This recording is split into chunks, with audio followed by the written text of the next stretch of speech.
Oh ho ho! Hello, Jojo Monster 7777. Welcome to the tier 4 subber WCXFDGX64 clubber.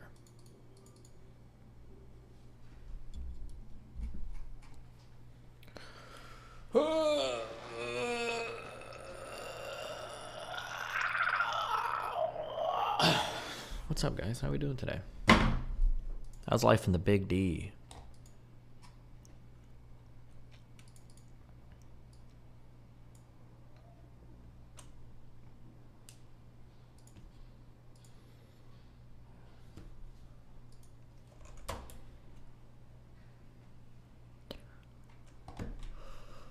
Oh, anything exciting on LSF today? God, am I just a hater, or is it always boring shit from the LSF crew? Did I just become a hater? Tyler wants his thoughts on shit camp. What does he think? He's gonna say, I don't give a fuck. I just want to play League. I'll try my hardest. You're just too dark. Like, what the fuck? Darker foundation than like. What kind of weird ass shit is going on over here? What is going on? I don't even want to know, bro. What the fuck? Twitch.tv 2022, boys. Like, we all just can't just sit here quietly playing our games? Like, come on, man. I mean, no offense. If you do what makes you happy, I'm not one to judge, but oh my.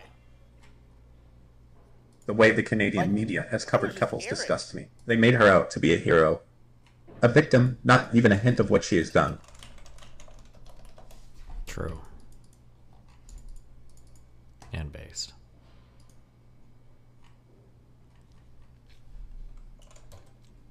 I watched the Maya thing. That was kind of funny. I don't remember if we watched this yesterday or not. Perfect. Slow down. When you're ready, clear for jump. Clear for jump. No. Clear for jump. Clear for jump.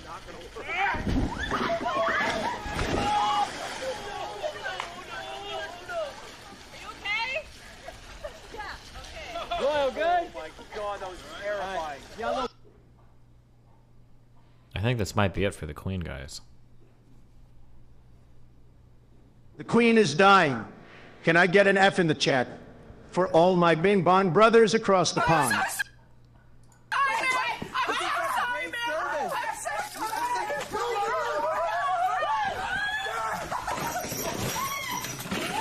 Oh my god! Yeah! Yeah! Yeah, baby! That's what I'm talking about! Like, this is a Swedish author, and I haven't.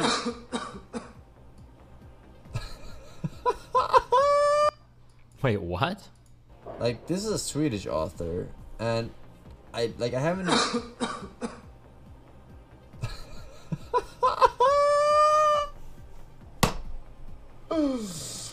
That is so funny. Stig Larsson? I think it's Stig Larsson. I don't get it. What's the joke with the cough?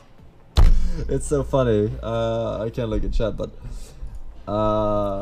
we watched this The meme is that there was a guy who cheated the show with guys in the crowd coughing. Oh. the video a few days ago about the cheater in Who Wants to Be a Millionaire, and they had this cough every time. He had a friend in the behind who would cough every time it was the right answer said out loud. Very funny, sir. Very funny, especially with the pause there. Very creative, sir. Like this.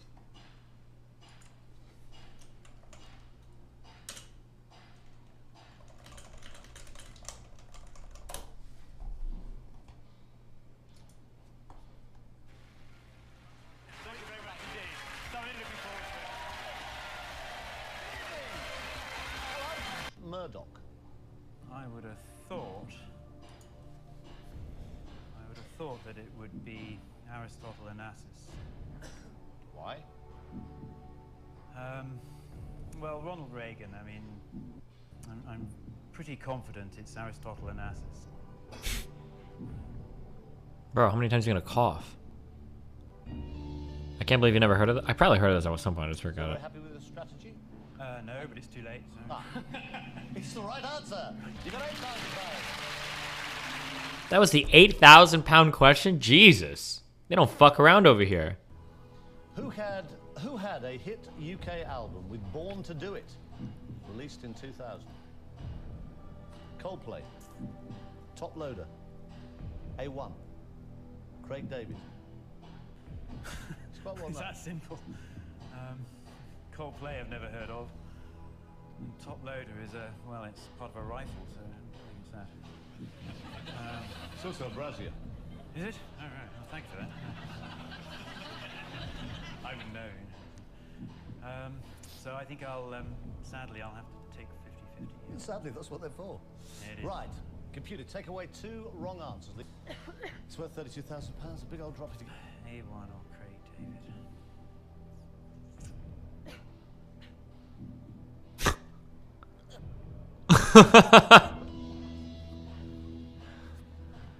You just won £32,000.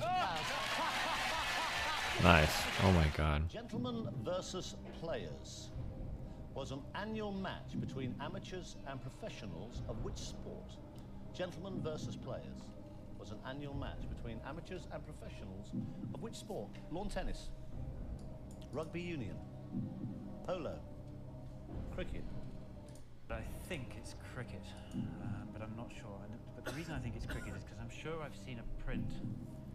These coughs have to be edited, like, to be louder or something, right? A print. Because this is so loud.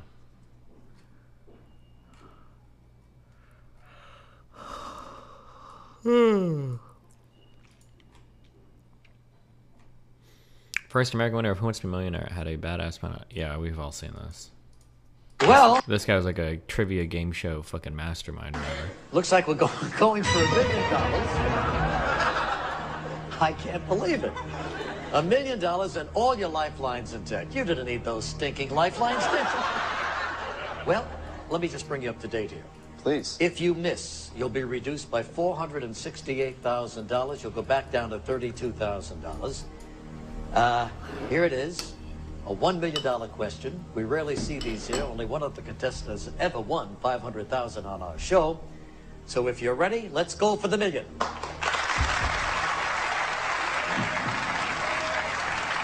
Which of these U.S. presidents appeared on the television series Laugh-In? Lyndon Johnson, Richard Nixon, Jimmy Carter, Gerald Ford. I'd like to call my parents right now. Sure. Use my lifeline, call my parents. What are their names? Oh, my father. I'll talk to my father. Does he have a name? Tom. He does have a name, yes. Tom. All right. Our friends at AT&T will get your dad on the line, and we'll see if he can help you. Hello? Hello, Tom. Yes. Hi, Regis Philbin here from Who Wants to Be a Millionaire. Hi. We've got your son John with us right now. He's doing pretty well. Good. He's won $500,000. Wow. And he's going for $1 million. And he needs your help to get there. Okay. So he's going to come on the line, read a question, 4 possible answers. One of them is the right answer. And the next voice you hear will be John's. John, you've got 30 seconds. Starts right now. Hi, Dad. Hi. I don't really need your help. I just wanted to let you know that I'm going to win the $1 million.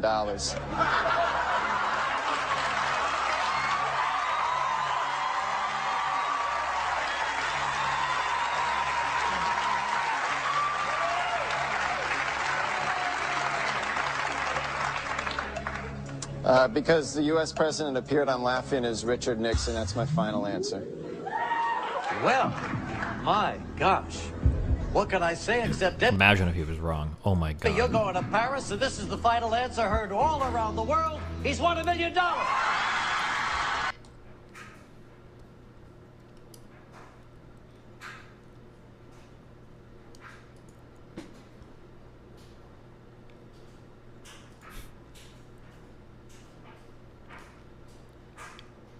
I get a bank holiday if the queen goes for an infinite walk into the sunset. Is that true? Is that like a day of mourning or a week of mourning or something?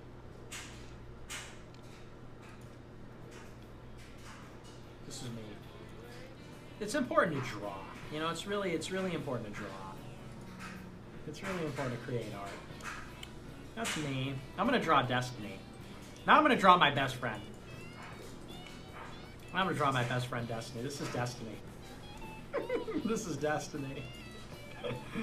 This is me and Destiny, okay? He's got his saxophone. Okay, he's got a saxophone. And, we're BFFs. That's... Okay. Yeah. But she's got muscles, you know, so she's like, you know, flexing. Okay.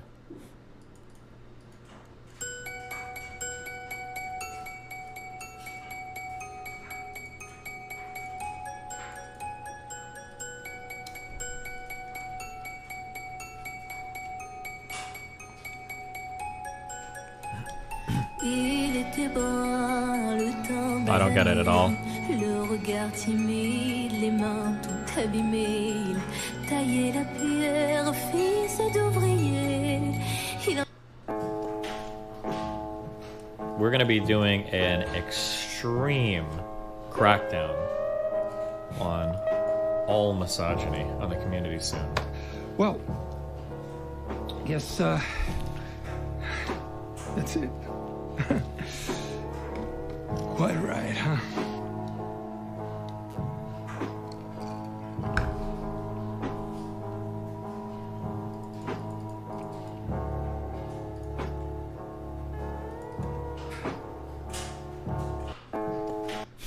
That's it. Okay. I feel like we could add a little bit more in there, but okay. Okay. Oh boy, what a day we got today, guys.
All the British reporters are wearing black today. Whew, pretty spooky out there, guys.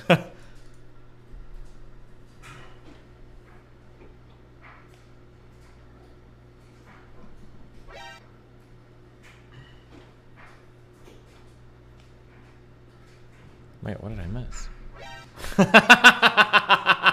What? This is so stupid.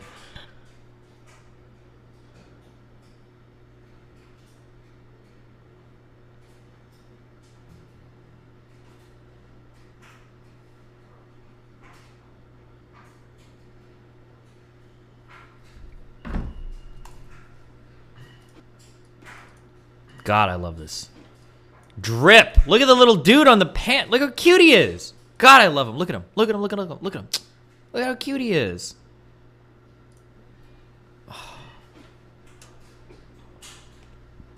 Look at how cute this guy is.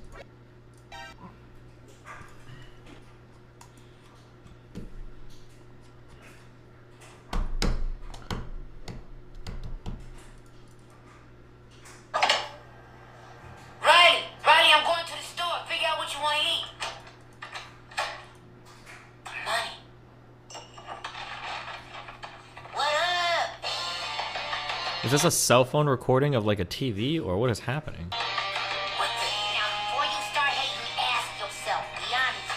Ain't all clean, no. Man, how we gonna eat? I don't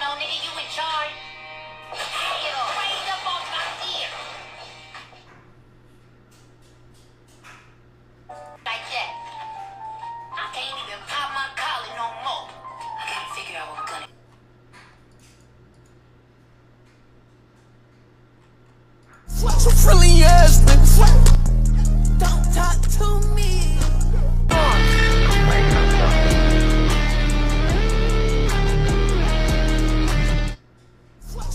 So anyway, let's get into the cheese Wait fingers a second. As a viewer, Yeah. I'm not call you out on this. I feel like you've said this is gonna be the last time you're talking about Andrew Tate.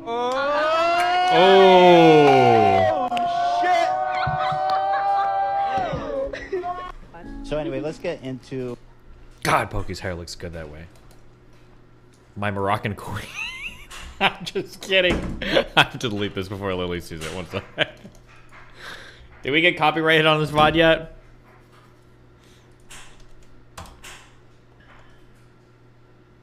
I got forklift certified this morning. See, you're proud of me. Good job. Shaved dog's arse. I'm proud of you. Look at what I did last night. I worked on this last night. Okay, first of all, real quick, okay, Factorio diversion. Now, a normal Factorio, it's frowned upon for advanced players to abuse the fuck out of bots, okay? You're supposed to belt things in nice ways, and when people start getting crazy with requester chests, they look down on you. I look down on you, okay? Solve it. It's a puzzle, solve it. Bots are like cheating. But in this fucking game, in space exploration, I feel like you just gotta use a lot of bots because fuck this shit. But I've almost automated the next level of science. Are you proud of me? It's hard as fuck without bots and space exploration. Dude, you better believe it, man. As soon as I can put down requester chests, yeah, I fucking slammed this shit down. We're requesting everything. Hell yes. I've almost automated though. Look. Utility science pack. This is a hard one, okay? It's a hard one. I don't even know what I have left to do, but I have like 2 things. Anyway. Did you build a full Dyson sphere on DSP? Yeah, I cleared that game 100%.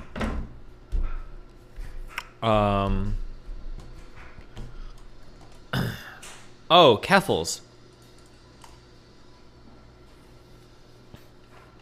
Man, what a character she is, huh?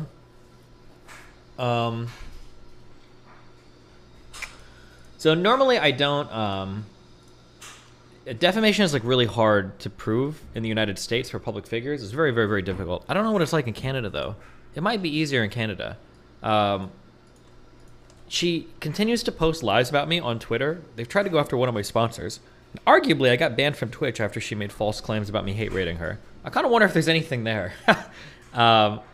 I'm probably going to reach out to 1 or 2 law firms tonight. I'll shoot emails. If anybody thinks they could take the case, that'd be interesting. I wouldn't mind dumping like $20,000 or $30,000 into seeing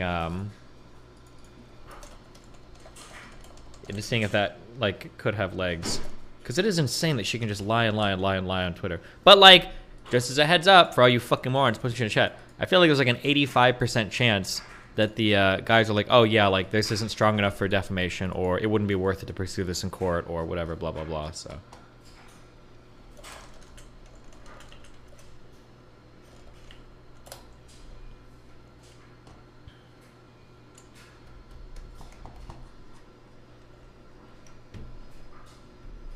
I also I thought about putting together a big thread and tweeting out GoFundMe for scamming. Because, yeah, she's admitted multiple times to knowingly lying about me, I think. I'm pretty sure that, given the last Keffals logs, if that leak is real, I'm pretty sure that, Jesus, what is this? I'm pretty sure she knowingly, like, lied about her GoFundMe, which is supposed to be against their terms of service. But, hold on, what is this?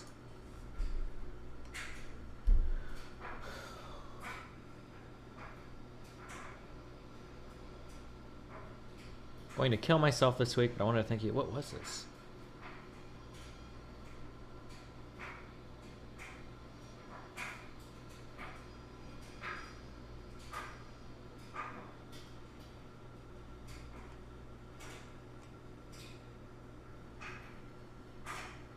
Jesus, what is this guy? He looks like a fucking alien. My God.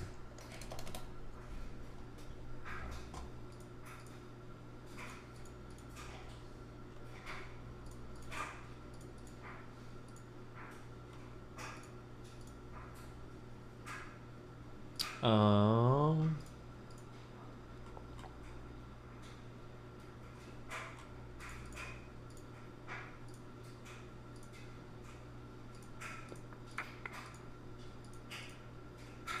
Boom, boom. Fuck, I didn't do my messages this morning. Yeet. I don't know why Melina has to be doing laundry every single. V separate, it's 100% lost. Oh. Oh, V. I'm thinking of the good V. The sexy V. Not fucking Vosh. Don't call Vosh V. That's gross.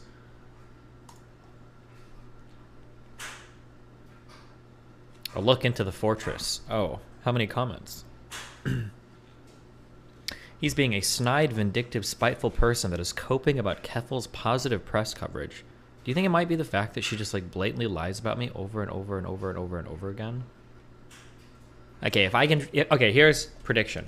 If I can throw down a 905 plus on my first try, we'll win the lawsuit, boys. Okay, here we go. All right.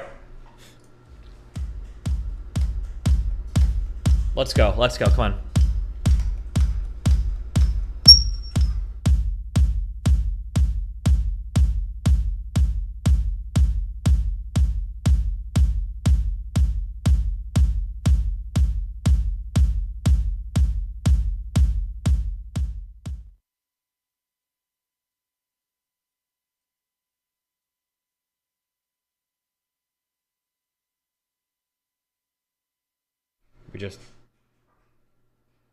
We just barely lost. We just barely lost, guys. It's over. It's over.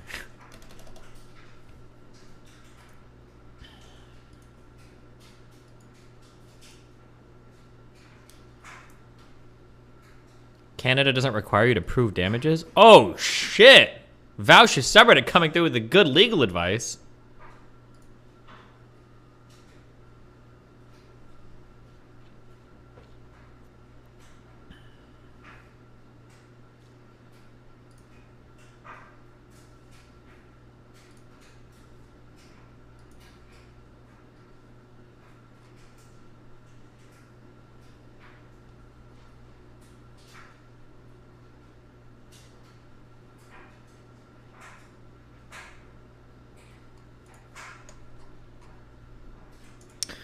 If you sue, would you go balls to the wall and sue for lost revenue for a Twitch ban? No, if anything, it would just be nice to have a public record that she lied about me. What better way to have a public record than a court of law?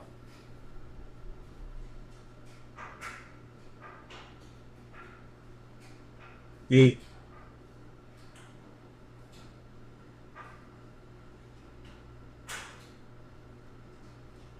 Yee.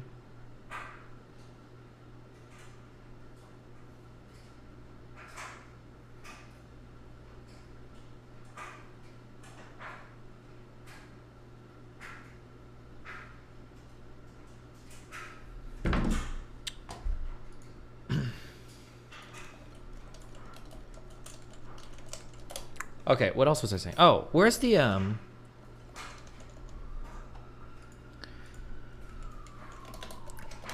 we'll just read these out just so that people know. So here's like the context for this. Also, warning, transphobia, because everyone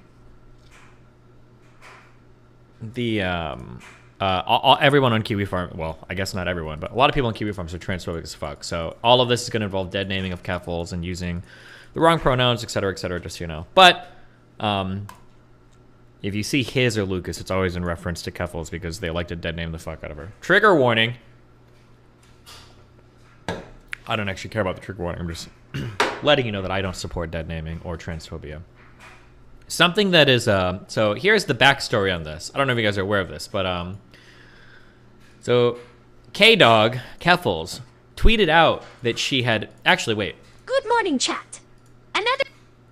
Whoops. Another of hollow, empty, useless existence. Another reminder there is no justice, there is no God. That's because I killed him, except I am God. I killed myself. Of course, I am my own perfect enemy. Does anybody have, where is the link to, oh fuck, I should have got all this together beforehand. Where's the link to her deleted messages about doxing Kiwi farmers and then saying that she was going to send pictures to his mom? Can somebody link that real quick? Is there any way for you to get the reason for your Twitch ban and the communication between admins for making this happen? That would be the best memes. I mean, theoretically, that could show up in like Discovery, but I don't know if that would be involved in in civil court, or I have no idea. You'd have to ask an actual lawyer about that. I don't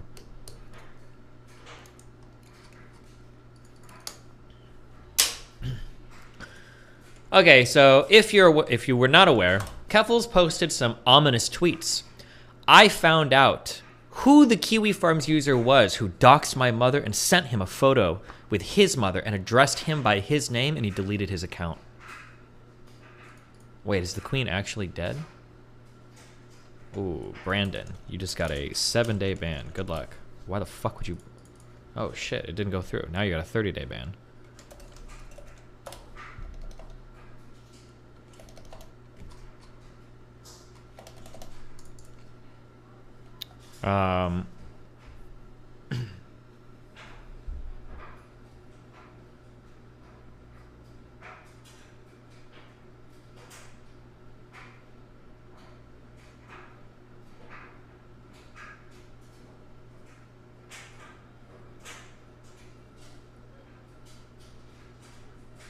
Hold on.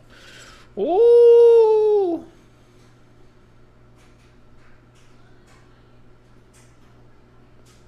Everybody communicates on different platforms. Some people use Snapchat. Some people use text. I don't know why. It's so dumb. Okay, I'm here now. So, K-Dog tweets out, I found out who the Kiwi Farms user was who doxed my mother and sent him a photo with his mother and addressed him by his name, and he deleted his account. Unlike him, I'm not posting it online. But if he comes back, I know where he works and will forward his entire post history to his boss. What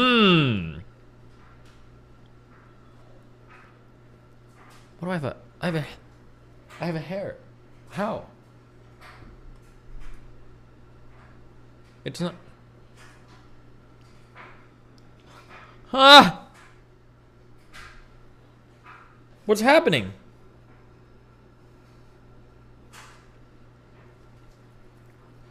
Oh, I got it. Jesus. How did the... Okay, I'm losing my fucking mind. Anyway.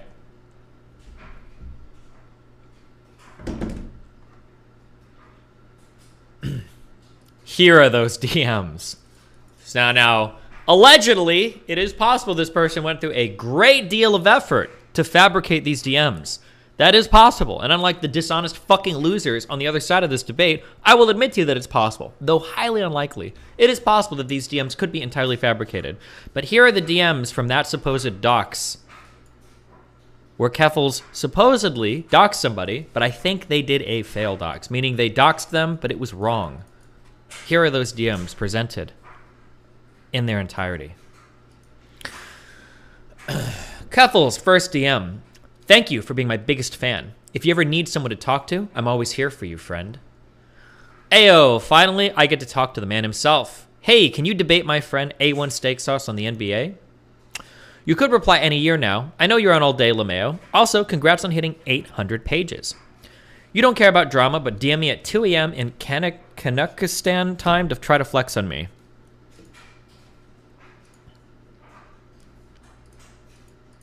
And then I guess this is a tweet by her, Keffals, that she'd made. And he's DMing her. Whoa! Bad language. Okay, hold on. Please check optics, correct the transphobia. I'm reading these logs as is. I already warned you there's a lot of transphobia in here. I'm not going to correct it every single time it comes up. Hold on. You're banned for a day. Okay. I've already said that. I gave you the warning. Okay.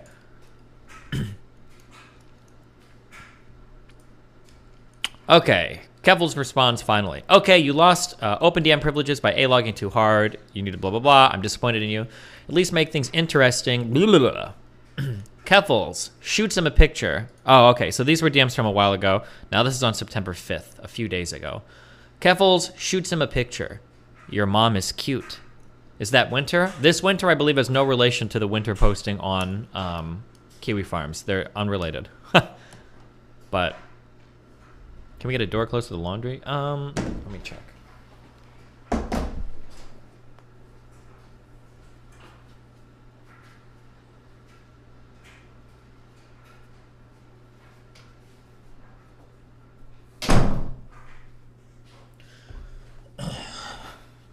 14 minutes left, okay? Are you serious or are you trolling? Cracker IQ. Laughing face. Your God complex has you making some dumb decisions. And then this is a link to onion farms. I don't know what the fuck this website is. Maybe an archive of kiwi farms? I don't know. You gotta respond now, bro. You're dumb as fuck. Well, I'm sure you're on all kinds of substances right now. Dog, you're legit trying to dox random ass after spending months crying about it. Fan behavior, by the way. Nah, fatty, I see you tweeting. Quit trying to escape the embarrassment or get the block over with already. You know you want to. No one can dare embarrass. This is the dead name of Keffals. Or they'll throw a tantrum and bother everyone for attention. Crying face. Keffals. Okay, Andrew. Oh no, my nickname, the horror. You're a hypocrite, bro. Die mad. How so? Docs. I have your face and name. I know what schools you went to. I know every member of your family. Spooky. Is that why you sent some random ass kid? Excited to see how they all react when your information gets sent to them. You're weird as fuck, bro. You're a 30-year-old white guy trying to scare some brown kid. Glad you confirmed your identity. Thank you. Wow, I'm brown. You got me. You're laughing now, just like Josh did. We saw how that went. You're Josh's #1 fan. You have the choice. Your life is now on a diverging path. You can walk away, or you can see what comes next. Is that a threat, ninja? No. It's a promise. Too deep for me. Didn't you learn your lesson after getting sent to military school? You need to make better choices, kid. Yeah, I did. That shit was tough, man. Doesn't seem like it. Seems like you're shitting your life away. You're powerless in the real world, and the only thing that makes you feel like you're in control is a pseudonym you invented to harass people on an internet forum. Why not work on yourself? Become a better person. Yeah, you got me, man. Anything else? I did. It's pretty obvious. Yep, you sure did. What else you have going for you? Tell me about your life, Andrew. I'm not nearly 30, and I haven't burnt every bridge I made. That's what. Limfeo. You lied about OTM Shank being transphobic when he helped you transition. That's sad, bro. Haven't burned every bridge. I make 6 figures a year in a media job. I was reported on media in 15 different countries this month. Congrats. Not everyone thrives off attention like you. I don't care about Colby. He's a loser who can't hold down a McDonald's job. He wasted his life on internet forums. OTM Shank is another Kiwi farmer. Gotcha. I know it's hard to understand. Damn, bro, you're so spiteful and vindictive. Actually, really sad to see. Is it sad? What makes you not sad? You live for revenge. Tell me about you. What in your life makes you not a sad person? I'm not dumb enough to talk about myself, unlike your mods. Do you have a girlfriend? A career? Do you have any way of getting out of the situation you're in? You got Kiwi farms taken down. Take the dick out your mouth, blood. Why'd your family send you to military school, Andrew? I was dealing drugs, bro. It was crazy. Who else you trying to dox, by the way? They'd be very scared. I'm sure things were bad, but why do you think this path is going to make things better? Did you give up on your future? Who else you trying to dox? Rules for thee, but not for me, am I right? Trust is earned, not given. Keep talking to me. You're not as smart as you think, bro. I ain't telling you anything personal. I know. The private investigator will get me more, though. That's how you spent the grift money? Damn, bro. Wait, did the PI tell you I went to military school? Not really interested in a trash-talking Sanchez. I want to help you. That's kind of racist, bro. You are a spiteful cracker, though, so not surprised. PI is still talking to family and school officials. I don't have all the information I need yet. That's crazy. I'm shaking. Por favor, gringo. Please no hurt me. I don't want you to shake. This isn't a threat or anything. You're so smug right now. I'm laughing my ass off. So did Josh. Look what good that did him. How do you take yourself this seriously? Honestly. The downfall of Kiwi farms was not taking me seriously. I'm not Josh, bro. I don't really care. I know. You still have an out. You have a future. You are young. Are you grooming me? That's an obvious joke. Don't reply seriously. What's the weather like in Greenfield? Pretty tiny place. That's where my ISP is, pimp. Did your PI find out that I had to repeat 10th grade in military school? No, but that's interesting. It sucked, man. Sorry, you got sucked into that shit. Yeah, and now I've got some pretty fat white guy using a black light to search for my cum stains. It's crazy. Life takes you in strange places. Don't you have a therapist? Why are you talking to me, LeMayo? You're a really interesting person. Really, I'm worried for you in a lot of ways. I think you're trying to get me to threaten you or something. Can't imagine being born in 2003 and growing up in the world like it is today. Things are fucked. It's 4:30 in Belfast, dog. Get some sleep. No wonder you look like shit. You already know I have insomnia. Why is that a surprise? I've been like this since I was a kid. Woe is you. Nah, not really. I don't feel bad for myself. That's a waste of time. Deep as fuck. Anything else? You always really seem to want to talk to me. What gives? I'm here. You seem nice enough. I am pretty nice. Thanks. I don't like self-centered pricks who think they're gods. You're high off your own farts. I don't think I'm a god. I'm no better than any other person. In fact, there are a lot of people I look up to and try to learn from. Is this blackmail, by the way? No, just wanted to talk. How's Vanessa, by the way? Is she doing well? What was the message you unsent? Sorry, I can't reply instantly to you. Why did your dad leave your mother? This is sounding like blackmail. What's the catch? Why'd your dad leave your mother? My parents loved each other very much. They were married for over 30 years before tragedy struck. Your transition was the tragedy. I think my transition is less tragic than coming from a broken home, getting sent to military school for drug dealing, and then becoming a Kiwi Farms user. This sounds classist, but you are entitled to your opinions. I'll never take that away from you. Sounds like you're saying you're better than me because you're white. All brown people have broken homes? What did you mean by this? What was your life like at home? When did Vic leave Vanessa? I know you went with your mom. You seem really close to her. Yeah, I love my mama. How much did you pay for this info, by the way? Did it come out of your GoFundMe money? Winter, I don't know how much money you think I make, but I was going to make 6 figures this year before the GoFundMe happened. That wasn't the question. Quit flexing on minorities, Whitey. I don't mean to. I'm sorry. You brought up money for some reason. Did you pay the PI out of the GoFundMe money? No, the GoFundMe money is currently in savings until I need to use it. Do you still see your family often? How's Matthias? Excuse me, but Vic is Victoria now. He/she left me for the influencer life in Texas. Don't be bigoted. That's not Vic. It's Victoria. This is Vic. Oh my God. Hi, Dad. What's the problem? I'm saying hi to my dad. I haven't seen him in forever, bro. Rude.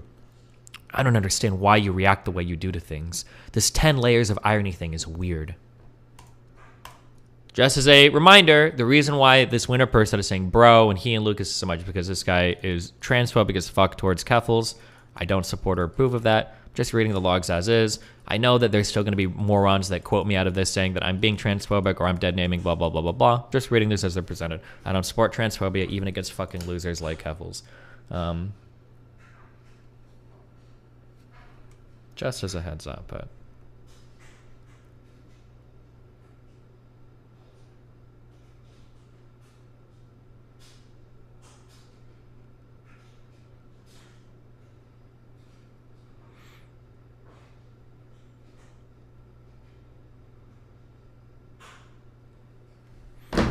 Who the fuck even is Winter? Some random Kiwi farmer that Keffals thinks she doxed, but she got the wrong dox, and she's trying to threaten him. And then she thinks that he's the one that doxed her parents, but he joined that thread apparently 50 pages into it, so. But...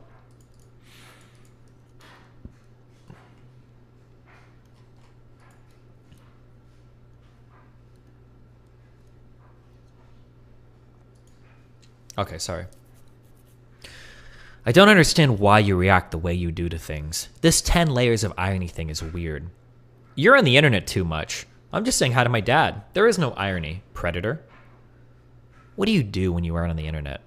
I climb mountains, like in Rocky 4. Still work at the skateboard shop? Fuck! How did you know? Oh my God! No, I'm asking. Can you name the shop? I doubt there's more than one in Greenfield. Then name it. Damn, you have a half-brother, too? Can you name the shop? Picture. Oh my god. Okay, so anyways, what's the name of the shop I work at? Why are you so eager to know? Can't you just tell me? Why can't you name it? You were so sure about it. Yeah, let me go ahead and dox myself to you real quick. You're really not too bright. I don't really think either of us are, but that's neither here nor there. Speak for yourself. So, the name? Why do you want to know? Why can't you name it? I'm just asking a question. I am too. You want to go ahead and say you can't name it? You're right. I probably can't name it. You probably can't? Nah, say you can't. I'm dominating you now. I don't know if that's a racial slur or not, so I'm not going to say it. Fake farts, have you been drinking? Nah, I don't drink. Stop the cap! So you're smoking then? I'd be surprised given your history if you are sober, though. Please try to take care of yourself. Look at yourself, bro. You look like a sack of potatoes. Go refill the Addy. You aren't exactly a looker yourself, but you know, it's totally cool to make fun of my appearance if you want. Try to bully me all you want. My dick will stay attached. Chomo is... I don't know if that's a transphobic insult or not. Send pics of me, harmless motherfucker. I'm not bullying you. I'm above that as a person. Why do you want me to send pics of you? Just like you're above embezzling money from the Communist Party, send him. Do it. No balls, literally. Why? Oh, Chomo is child molester. It's kind of transphobic because they always assume that all trans people are child molesters, so I guess it kind of goes along with it. But do it, pussy. Do it. If you want, I guess. Go for it. Why, though, LeMayo?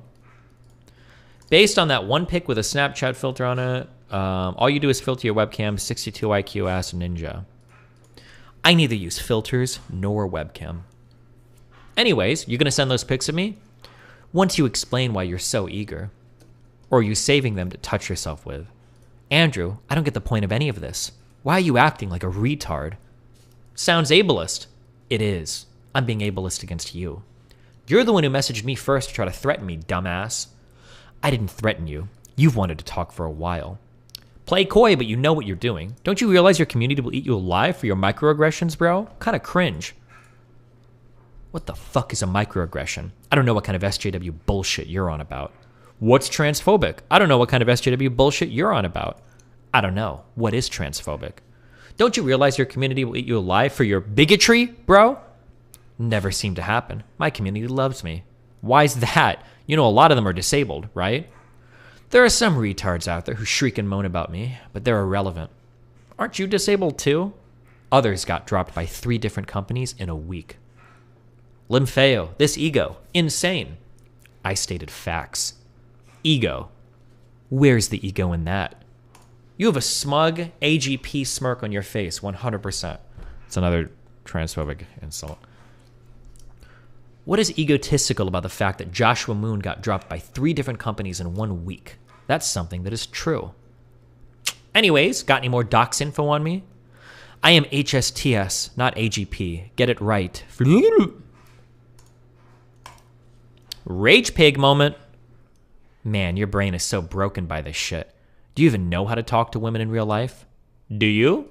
Yes. I've had many girlfriends, both cis and trans. Press X to doubt.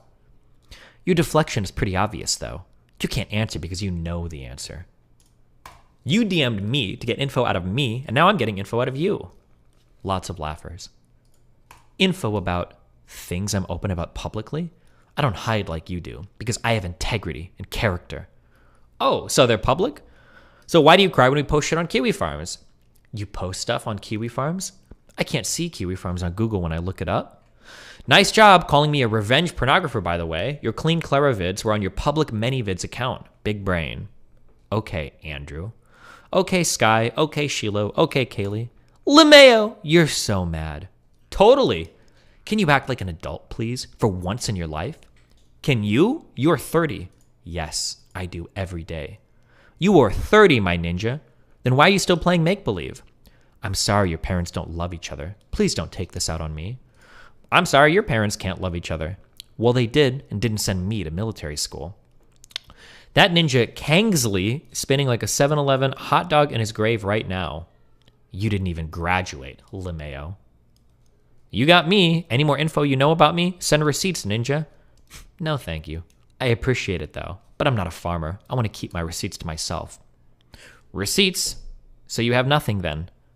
Sure. Is this like a sexual thing for you? Are you edging me? Honestly, I think I'm done until you want to act a bit more mature. My reaction to that, Keffals' face. You need to learn some strength of character, Andrew. You DM'd me. Never forget. Never forget what? That you live with your mom in King City? You play Kirby and Animal Crossing. Grow up, LeMayo. This cracker. You should get a job and a girlfriend. Move out. Start a life. Instead of playing weird internet edgelord make-believe. Receipts. You weren't nice enough. You didn't earn my trust. I told you this from the beginning. Keep in mind that Keffals is like fucking, what, like 30 years old? But, Jesus. You have no receipts and no balls. I have more balls than every single user on Kiwi Farms combined and chopped mine off. People tried to take down that site for 10 years. I did it in a week. Is that why you cry publicly on stream? Yes, because crying publicly on stream means that I am a strong person who's not afraid to show emotion. LeMayo, copium, receipts, cracker. You know the answer to that. I'll talk to you later when I hear back from the PI. LeMayo, pussy-ass ninja, no receipts. Sure thing, Andrew Joseph Sanchez. Okay, Lucas John Roberts. Any receipts, though? Good night. Ugly ass, transphobic remark. You'll be up tweeting anyways.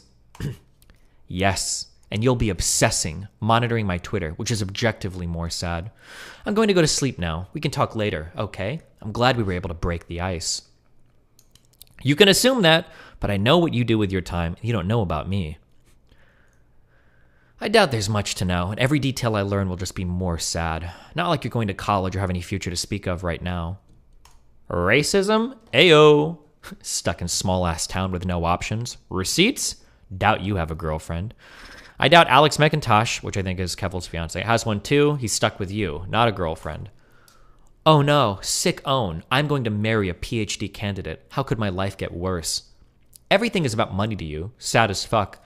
I guess that's how you are when you're privileged. Only sad because your mom probably takes care of you. You don't know the value of $1. This is coming from the guy who sits on the internet and cries for money, or plays games, or reads other people's articles. And making well above the average income of the average American is sad when you mooch off your family? LOL, come on. Canadian money is worth less, copium. Your parents were well off, bro. You can't talk about not knowing the value of $1. 6 figures in Canada is still above the average American income when converted. Is money your only go-to? You're very hollow. I know you didn't go to college, but this should be simple. You're a shell. Pathetic. Am I?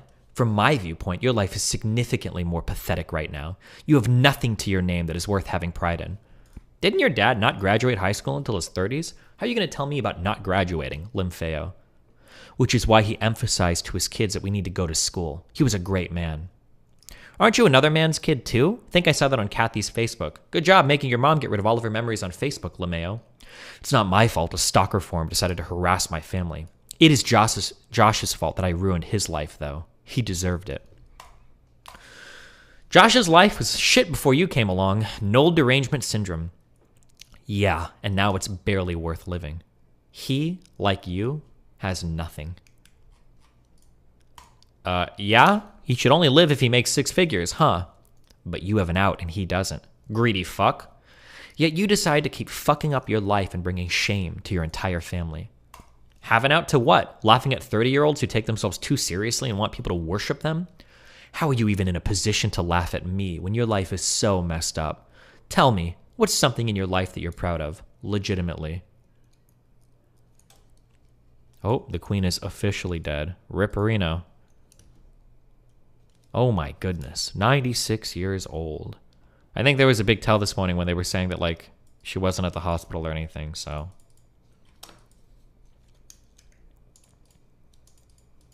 F's in chat for the queen, guys. These logs were so fucking cringe. She was tuned into my stream, and she'd rather die than get to the end of this 2.5-minute video.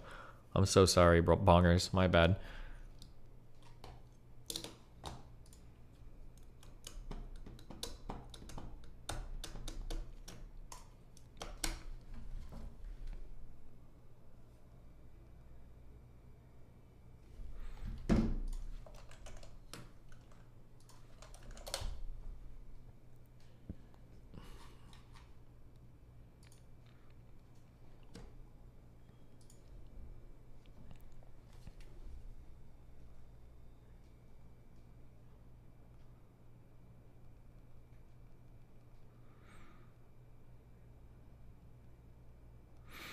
Okay, get your queen shit out, because I'm about to ban the topic, because I don't want every fucking moron coming in here, like 2 hours later, asking me, did you hear the queen died? Did you hear the queen? Did you hear the queen died? Did you hear the queen died? Oh.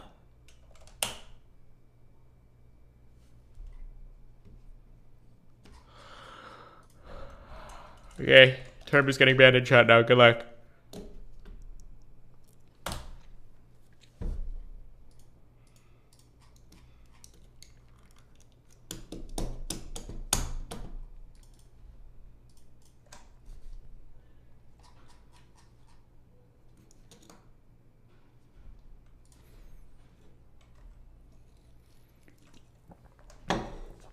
Okay. Tell me, what is something in your life that you're proud of, legitimately? Receipts? I can tell you're fishing for info. 62 IQ, head ass. Nothing. Got it. I figured as much. Receipts? Nothing. Got it. Oh, receipts. Are you going to talk about this in therapy? My 6 figures. Okay, anyway. I needed to go to bed. We have a really fragile ego. Decided you needed to keep this going. You DM'd me first. Trying to mock me for having a successful life and career is so fucking funny. Your only accomplishment is making money. Oh no, I'm getting mocked by retards on a hate forum that just got deplatformed. Whatever shall I do? Do you hate brown people? Is this what this is? No, I just think your haircut is goofy as fuck. Pick? What is your accomplishment? Exactly. This isn't my only accomplishment, but still, what exactly do you have going for you? How can you even begin to bust me down when you have nothing to show for being better than me? Who? You live with your mom in a little shitty town. You didn't go to college, dropped out of military school that you got sent to for dealing drugs. Asked, oh, no girlfriend, no job, no future? Like what? For future. Okay, keep spurging out. You sound like a KF user. True fan behavior. Your friend Tony Reed has a felony drug conviction. Who the fuck is that? And Hunter Lyon has an arson conviction, and your ex had a rape conviction. What was that ninja's name? Kristen or something? And I have what conviction? And you sold drugs and got sent to military school. Do you believe everything everyone tells you on the internet? Only to go back to your broken home. Only broken because I'm brown and poor, huh? Crazy. Sounds like a stereotype. Deleted LeMayo. Scared as fuck. Not really. What else can KF users really do? I faced you all down and won, and all you can do is say weird things to me. Apparently make you message them and vent in their DMs. Anyway, good night, Andrew. You need help, but I'm not going to give up on you. Eventually you'll figure this out on your own. But you're a stupid kid still. You'll either grow out of this or end up like Josh. And we both know you don't want that. Do you know this person? Good night, Andrew. Did you write an article about them? Try not to run too fast, blah, blah, blah. And then I think for the rest of this, they right-click the name. And then now you could theoretically build this all out in a web app and fake it. Or theoretically, the messages above could have been altered a lot. If they it's not impossible that this was faked, but pretty improbable, assuming that this is connected to all of Keffals' socials and everything.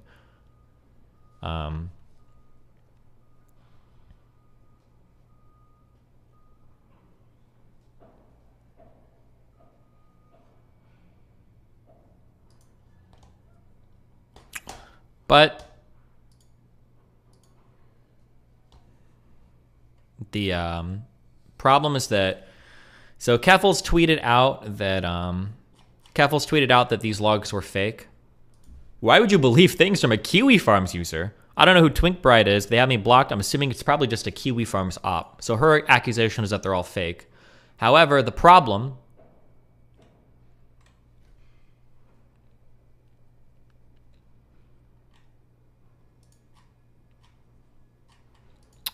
is that...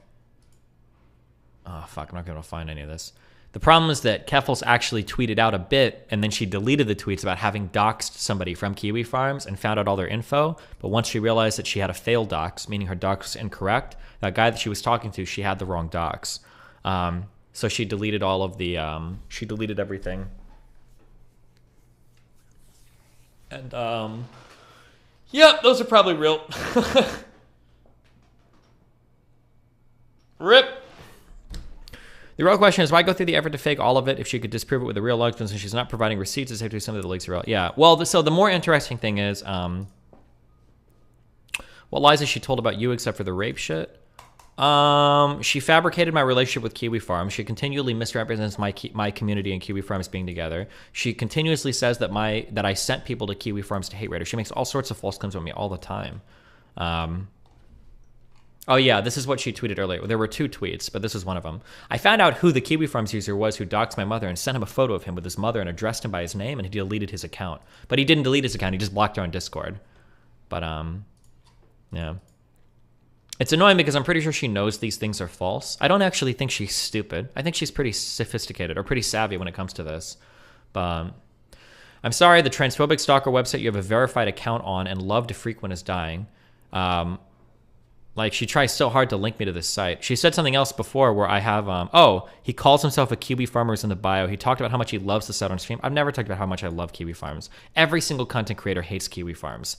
All of them, me included, because that site is horrible if you're a content creator. I never said I love Kiwi Farms. Also, when I called her out for saying that, she backtracked immediately and changed it to a different claim. But, oh yeah, and she said this too. My tinfoil hat moment is that I believe that he had an agreement with Joshua Moon where he found new victims for the site in exchange for them not doxing and harassing his family. The funny thing is that even if this were true, this would mean that I was the victim being blackmailed. Even if this was true, which it's not.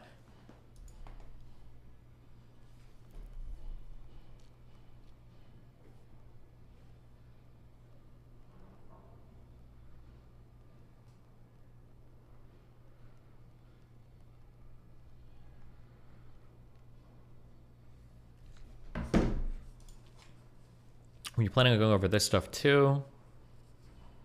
I'm pretty sure she could prove the DMs were fake by opening streaming her message. Oh yeah, but she's not going to. The messages are real, 100%. I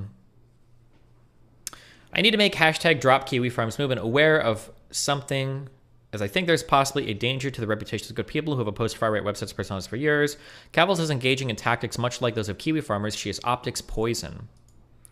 Keffals DM'd this person and said, I know you weren't involved when 8chan was dropped, but us talking to each other is optics poison. I want to work with you. I want the site down by any means necessary. That said, the ace up my sleeve is my press connections, and I cannot afford a blunder of this magnitude.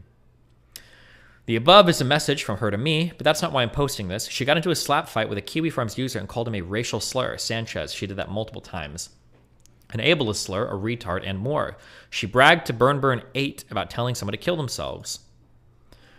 There's a meme going around that Flamenco tried to cozy up and reach out and got told to fuck off, and everyone's laughing at Flamenco. I've seen it pop up in 2 places outside the Kiwi Farms, also of True Based. Yeah, I told him to kill himself, laughing.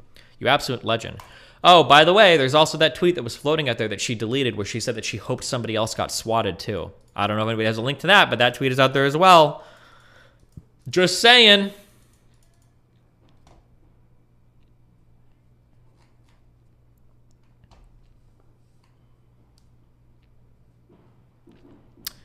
She's unpredictable and far too much desires to control the narrative because she is unironically fighting back by punching way below the belt. True. Fight the far right, don't become them. She and I are done. She was unbelievably rude to me, yes, but now I see it's not just me, but also Naya and a ton of others. The person she is messaging is an asshole, yes, and still going mask off ableist races is unwarranted. Thank you for what you have done for the movement, Keffals, but clearly you can't hold it in your spaghetti, and it keeps getting sprayed all over my suggested box/timeline, so I think you ought to let Naya go as a woo and Liz the Grey take over, actual operators who are more than capable. I don't think Keffals would ever do that, obviously. Keffals is basically like Trump, right? Like, she's 100% in this for the ego. But, yeah, interesting. I can show you the DMs in voice chat. Oh, wait, are you the guy? Wait, are you the same Winter that I pretended I was on Kiwi Farms who was posting that thread? Oh, maybe it is the same Winter. I don't know. I mean, I don't really need your proof. I believe you. I mean, unless she says some counter proof, I would automatically believe that it's true.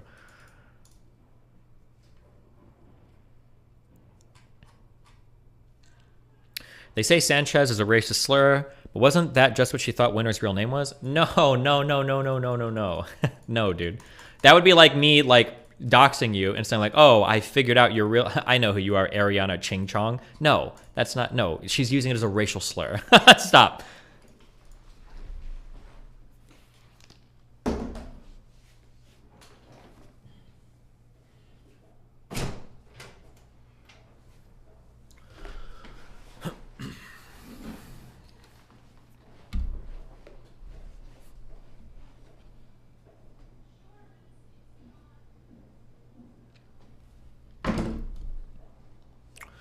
Let's be real, you would go this hard too if you had the carte blanche. No, I try not to. What are you talking about, dude? There are so many times. I think I've like quote unquote gone hard like twice in my life. One is when I accused Demon Mama of faking that thread on 4chan, which she might have.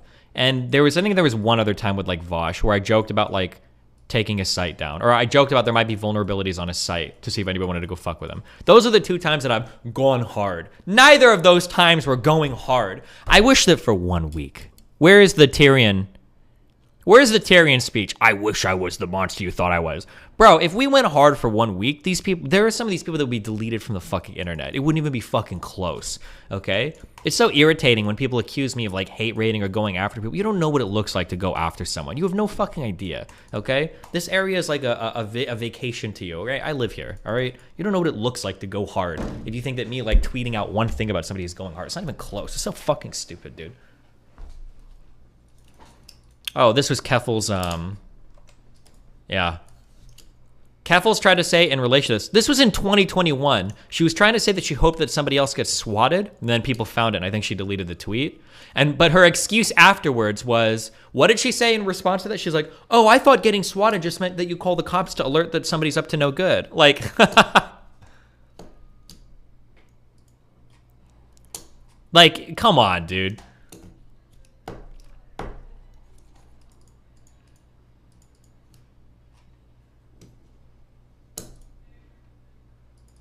Remember the deleted YouTube live stream of Keffals actually using the F slur in a hateful way? I don't know. I don't know if that was her friend or not, but... Anyway. Okay, I think that's all we have for Keffals stuff today. So if you're here for Keffals drama, clear the fuck out. I think now it's just boring stream for the rest of the day. What's the best way to counter people like Keffals? She unironically holds so much power in cycles like her, keep gaining social support and power to harass and bully everyone. It's insane. I've thought about like... I don't want to be the person at the head of this. As stupid as my fucking dumb fuck community is that thinks that I'm like going really hard on this, blah blah. I'm not going hard at all. If I really wanted to organize something on this is what I would suggest somebody doing if you want, is put together like, you need like 2 lists, okay? You need 1 or 2 documents. You need 1 document that has like a fully fleshed out thing of like, this is every fucking stupid, obvious, dumb fucking lie that Keffals has told. That's number 1. Number 2 is you need like a very short, very quick to read, like, oh, here's a lie, here's a lie, here's a lie, here's a lie. That can be like fired out to people that is like quickly accessible. These are 2 things. One is more comprehensive, the other is like easily digestible, okay? That's step 1, is compiling the information. Step 2 would be reaching out to all of the kind of like alternative journalists that would be interested in covering this. So it could be quasi-mainstream people like Jesse Signal or other people that have written articles on CNN or other places that are a little bit critical of the hardcore trans narrative. The second group of journalists would be people like Tim Pool or Sargon Avocado or whatever, these types of people, the alternative media guys that would be really thirsty for a story like this, especially if you had all the pre-compiled information. That would be step 2. Step 3 would be, with the short doc, would be blasting on Twitter the journalists and the editors and the publications that are the people that are pushing these stories a lot. Because there's only a couple journalists that have like super ridden Keffals that are pushing it really hard. And then step 4 would be to take the short doc and the long doc and to email that to like the editors in charge at some of the publications where these stories are getting published, especially if other people's names are being included. So like me sending an email saying, hey, I'm including this article, this is blah, blah, blah. That would be like, this would be like the comprehensive plan if you wanted to like launch a thing and go hard. I'm not doing all that shit because I don't want to get that far. I don't want to be the fucking face of like the anti-trans fucking movement or some shit, because I know that's what happened. But if you wanted to go hard, that would be like roughly like the 4 steps you'd probably go through to like try to actually lean into this and get some type of public pressure against her. But yeah. Anyone else think the MCU got really fucking horrible after Endgame? Anybody else? Crazy footage from the Ukrainian assault. Wait, do I have you muted or ignored?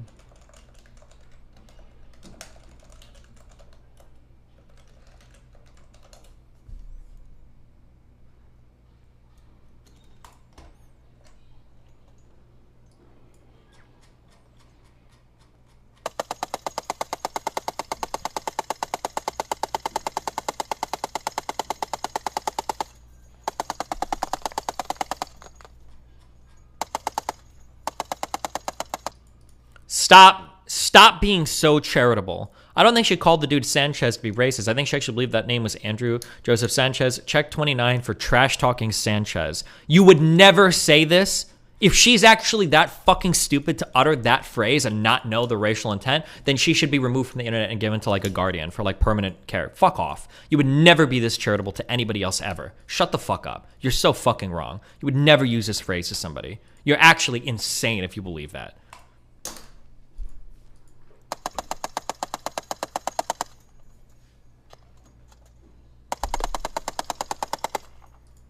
Even if you thought that was their real name, you still wouldn't say it.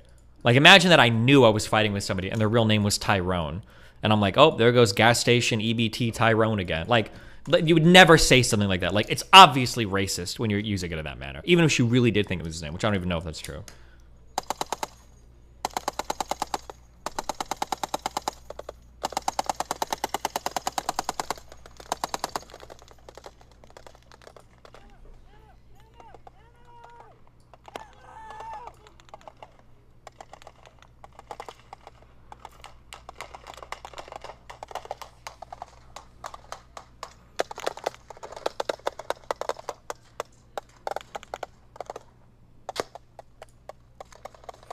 What's crazy is Keffals seems to be aware of what she's doing and then at the same time oblivious to the terms themselves. Well, she probably didn't think these logs would ever get leaked because she thought she had the guy's real docs. So she thought that he would never leak anything. That's my guess, is because he doesn't want to get publicly doxed, right?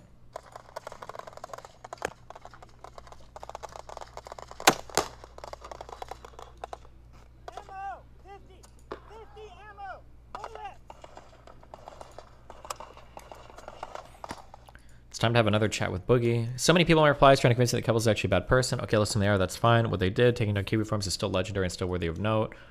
It's not surprising who would think this. Boogie got harassed a ton by, like, KFers and people, like, farmers and shit. Like...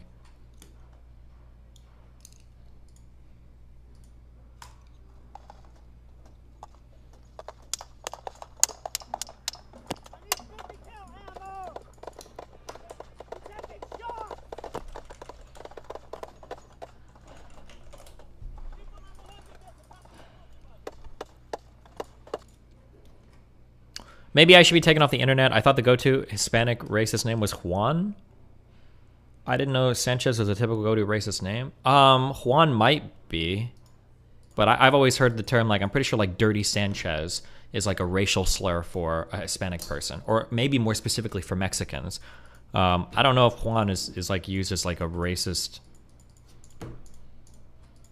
But I don't know, maybe that's just...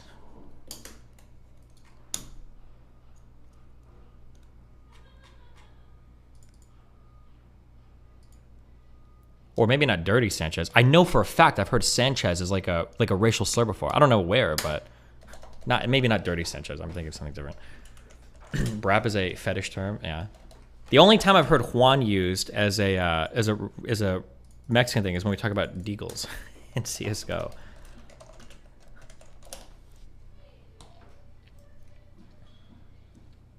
Dirty Sanchez is a non-sexual practical joke where the victim or the offender inserts their index finger into their vagina or butthole. Okay. Well, fuck. Now I'm wondering if that's the only time I've ever heard Sanchez used before.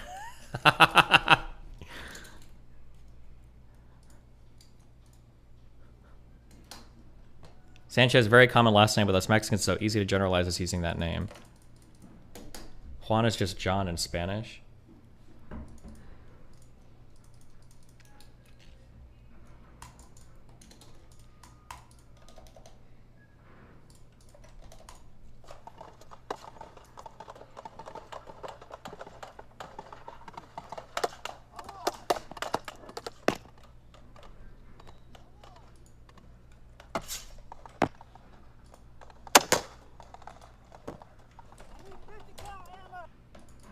Oh, that's true. In that Chappelle skit, they do call them the Sanchezes.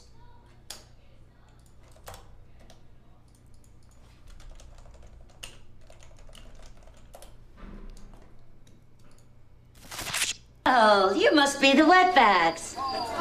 It's Sanchez. Don't. I remember this. They're joking. Okay, anyway. It's all a joke, guys. What is this? The trans community raised 100K for someone who already makes six figures and who lied about her encounter with the police after she harassed others for talking about how giving directly is more helpful than giving to liberal charities. A six-figure salary is not the own you think it is. She was living in Toronto with her family. We're in a financial crisis. Six figures can literally just mean $100,000 a year, and when it's supporting multiple people, that is middle income. Based. Absolutely true. Remember when I said I hate middle-class people, guys?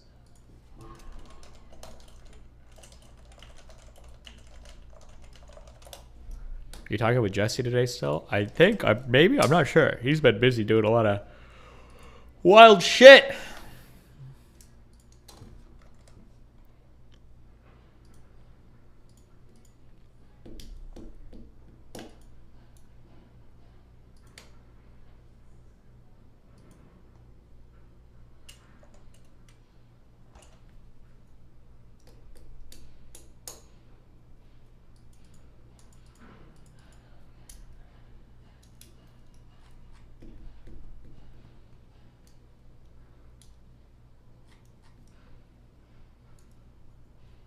Here's the aftermath of that combat footage.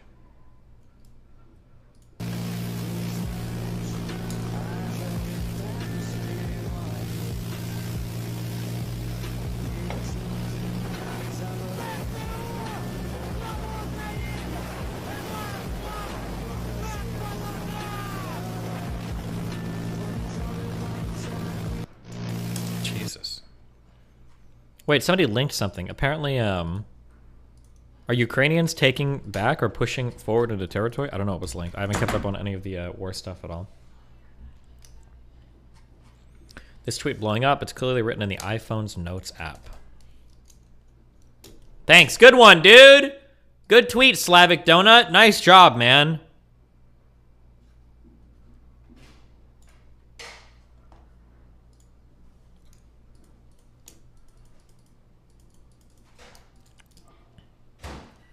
They are 50 kilometers into the Russian lines.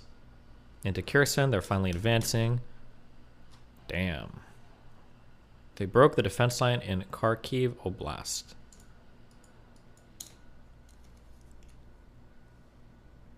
Is the blue Ukrainian forces?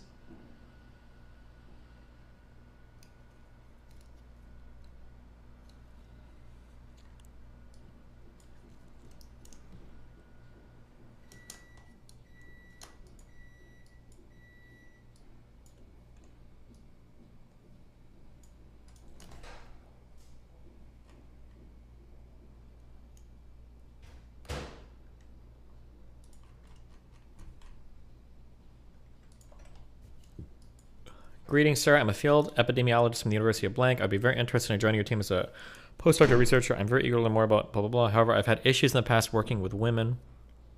I find them difficult and prefer to avoid them, especially as supervisors. Students are fine. Please attach my CV. Wait, is this just fake because it was written in the Notes app? Is that... I have never used that app before, so I don't know, on the iPhone.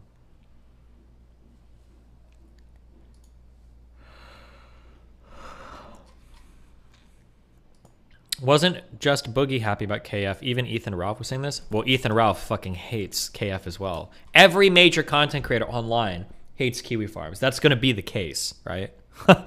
Like, for good reason, too. Kiwi Farms doesn't do itself any favors.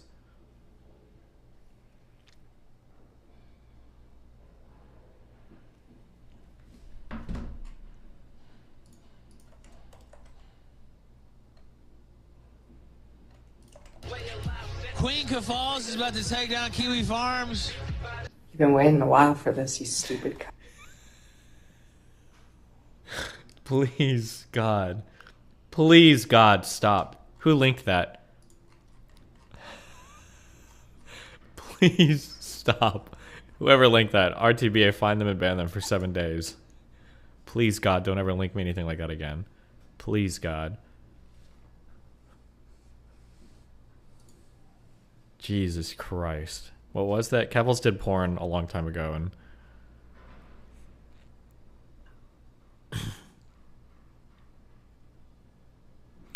Petersburg openly calling Putin treasonous. Gotcha. Nice.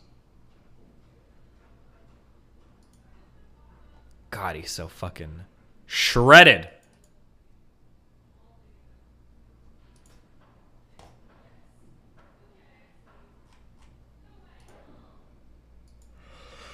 New cleared squat. What the fuck does that mean? Holy shit. 190 kilogram squat. This dude is almost as strong as that Duncan guy was before he lost 40% of his muscle mass to COVID-19.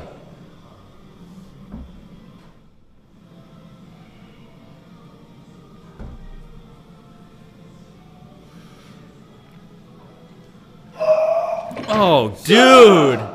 It's just such a fucking dog shit lift. Why would you do this to yourself? God, it's so scary.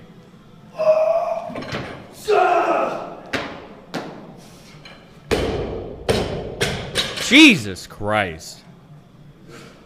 Nice job, though.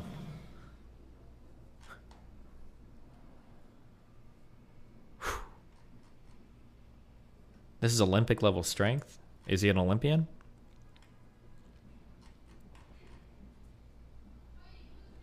Watch his other lift PRs. Low tier God said he was down for a panel with Gideon. I mean, I would always do it, obviously. It's good content.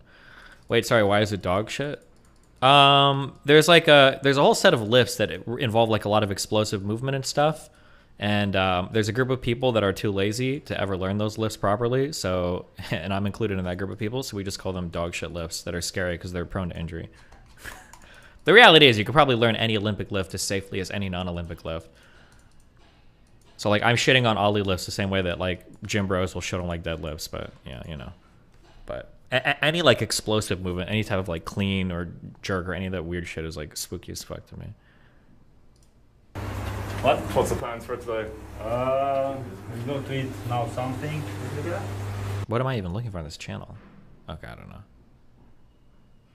He has done a vid or two talking about why he does not compete in Ollie lifting, but he's also said he wants to transition to competing into powerlifting soon. Interesting, gotcha. Quen, enter the gulag. Oh, Queen, you typoed incorrectly. Wait, what Mike Isertel gets wrong? He's challenging Dr. Mike? Our Dr. Mike? To a huge extent, and pigs to an enormous extent, probably being killed and slaughtered and being factory farmed feels terrible. Really, really, really, really bad, right? But to put this in context, there are degrees. Rational decision is to kill the pig because it has humans. Wait, is he a vegan? What? I'm not gonna watch this whole 20-minute video. It's a vegan vid. Wait, is this guy a vegan? He is a vegan. Oh, holy shit. Is he natty, though? Is he a natty vegan? Dr. Mike had a retard take on steroids. He got eviscerated by the industry. This guy's a dumbass. Wait, what was his problem with his take on steroids? Is that a video that we watched, or? No, he's not. Absolutely not.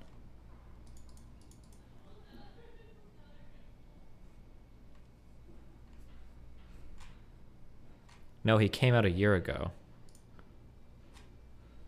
That's why he doesn't compete. It's because he's juiced up.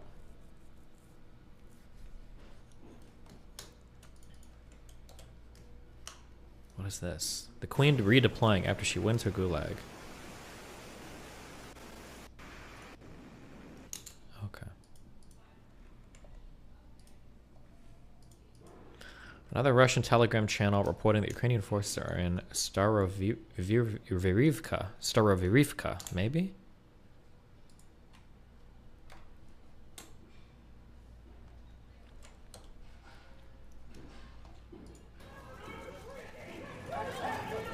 Steve Bannon has surrendered to the Manhattan DA's office. Comment? This is irony. On the very day the mayor of this city has a delegation down on the border, they're persecuting people here and trying to stop on the border.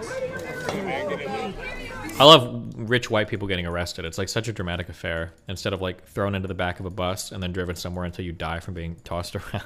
I'm sorry. I had to get my BLM hookup. What was the name of the guy? There was a black dude that got arrested and was like, he's got fucked so badly that when they threw him in the back of the van, I think he was dead by the time he got to wherever the fuck they took him to. Who am I thinking of? Oh, it might have been Freddie Gray.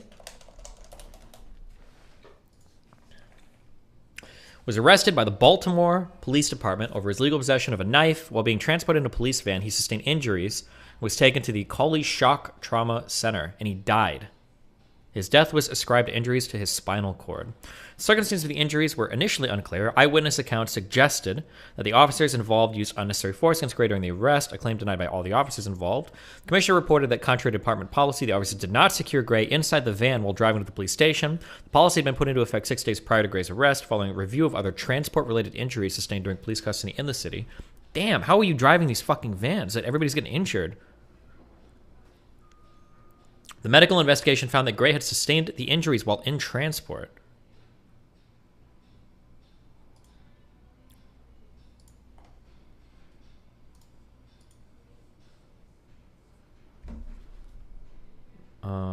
Shit, hold on.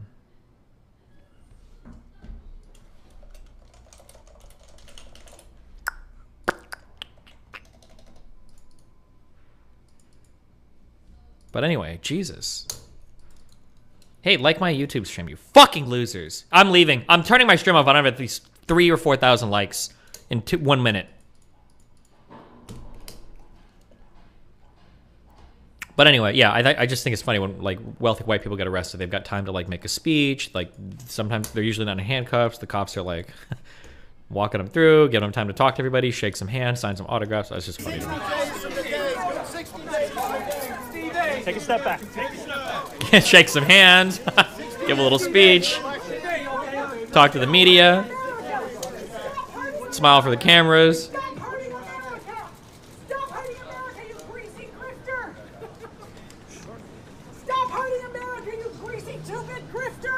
Greasy grifter.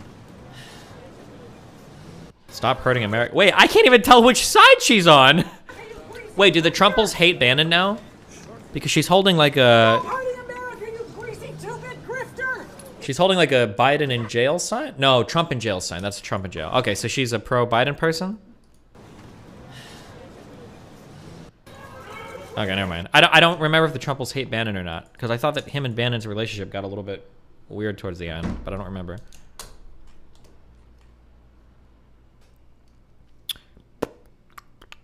Yeah, it's New York City. That's true too, so probably more liberal than conservative.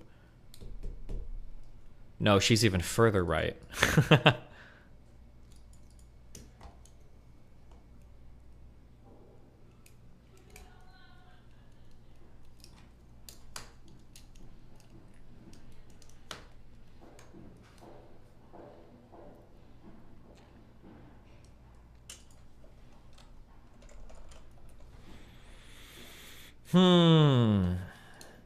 Okay, that was probably fake. Isn't this an old video? Or is this a new video? Hold on, what is this? Tucker versus... Tonight, Biden gave a speech boasting that he's killed an al-Qaeda figure in Afghanistan. Great. Feel safer? Of course you don't. Nobody does. They loathe the elected president so much they're incapable of acknowledging any accomplishment, no matter what it is. Trump is bad. Trump killed Baghdadi. Therefore, killing Baghdadi was bad. That's how these purported geniuses actually think. They are purely reactive. Fuck me. I don't want to defend Tucker Carlson. Al-Zawahiri was arguably the architect behind 9/11, big Al-Qaeda dude. Baghdadi was the current leader of ISIS. You could argue that killing Baghdadi might have been an important thing because we were crippling supposedly ISIS that represents a modern threat, whereas al-Zawahiri was like, who the fuck cares?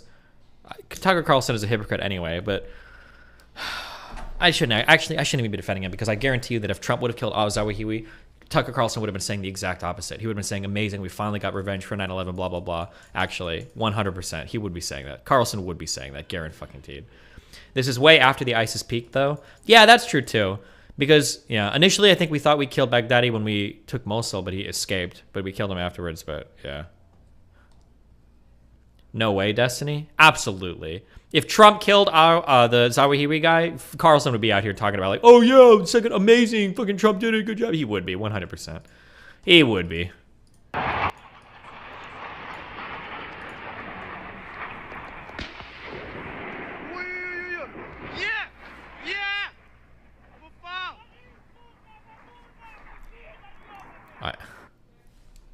can't see shit. A Russian Su-25 gets hit with a Ukrainian missile. Is a subsonic single-seat twin-engine jet aircraft. So this plane got hit with a missile?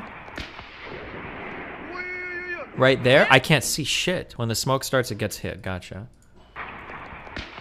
Oh, I see the missile. Hold on. It's coming really fast. Oh, holy shit.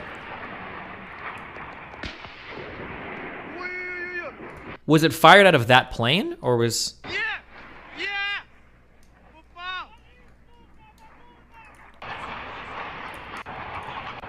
Missiles are so fucking fast. Yeah, you can see it firing from the right here. You'll see the smoke trail.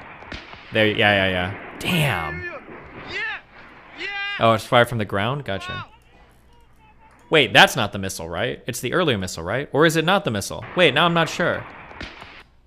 Was that the missile? Or... Because it looked like that was the missile, and then it strikes here. Yes, okay.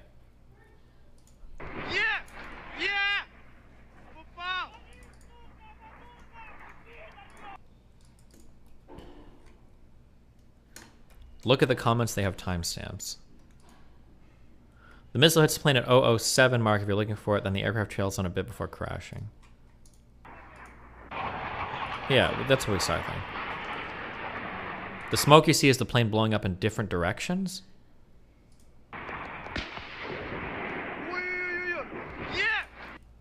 That was actually a bomb that hit the plane. Shut up.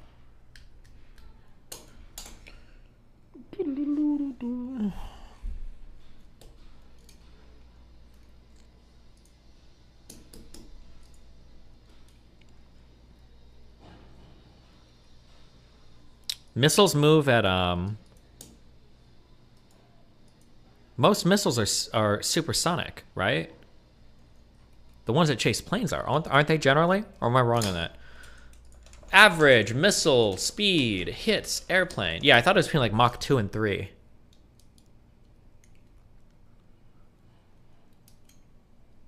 Not ICBMs. This is not that's not what we're looking for. I don't even know. Average SAM missile speed. Mach 5? This... It was a manpad.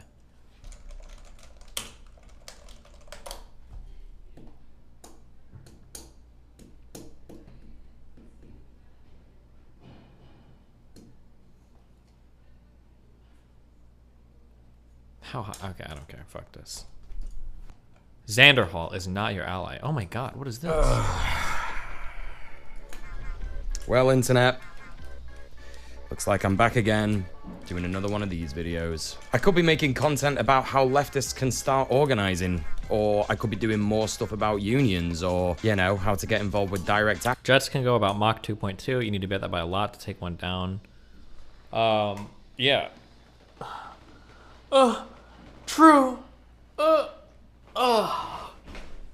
Action, but of course the algorithm doesn't like that stuff. It loves stuff like this. Drama. Nonsense. Destiny! Destiny! That's me! Nonsense drama! And it's all because of a group of guys that monopolize the online left-wing politics space, are increasingly ineffectual, perpetuate harmful behaviors, and haven't actually done that much to change that scene since Gamergate. That's right, gang. We're doing another video about Debate Bros. This time, that's me! We're talking about Xanderhall. Yes. How he is not your ally. Believe You're cis and white. Oh my god.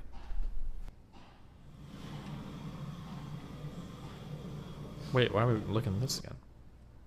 Okay, boom, boom, boom. This guy calls you a gusano. Wait, really? It's not, you goofy gusano pisshound. Oh. Jesus Christ! Ah, I love me some casual racism in the morning. Feels good. Okay. Jesus.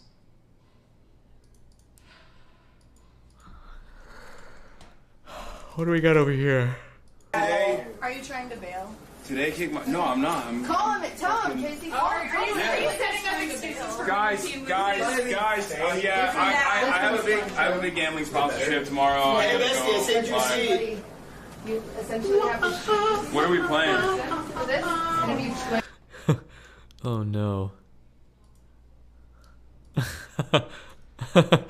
Oh man, I felt that one.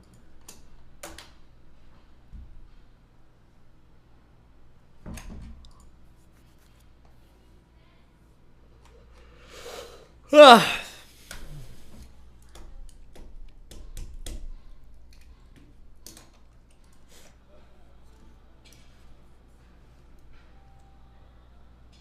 Why?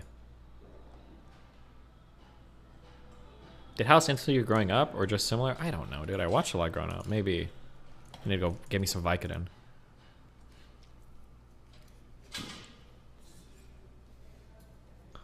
Wow, look at how stupid this guy is. Look at him lock out his knees here. Don't you think that's fucking dumb? You guys should also make sure to send this dude an email that when you come back here, never lock your knees out like this. Just so bad. Such poor form. Why would you ever do that? When clearly you're never supposed to lock out any joint ever. It's just not good for them. I don't even know why they can bend that far.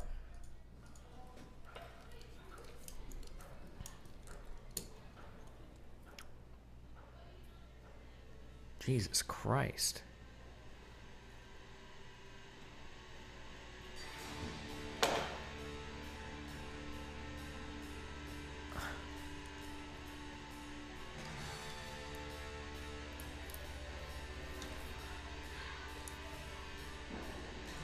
Major butt wink? I actually don't know. It seems this is kind of interesting. It seems like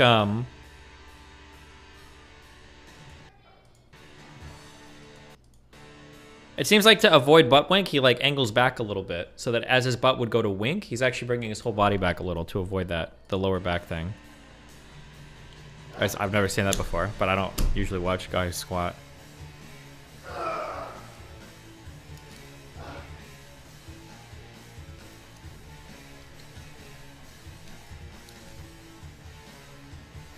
Like, you see how when he hits the bottom? Is there a way I can go frame by frame? I don't remember how to do this. It's supposed to be the periods, but it doesn't work. Oh, it does work. When he goes to the very bottom, it almost seems like his whole body comes back a little bit. Wait. No, well, now it doesn't look like he's doing it. God damn it. He did it on one of his first ones. I swear to God he did.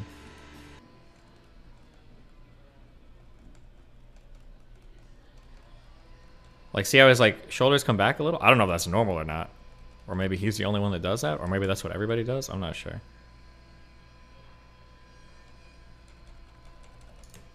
What if he fails a rep here? I'm pretty sure you just drop it off your back. He's moving his hips back so he can use his glutes and hams more? Maybe.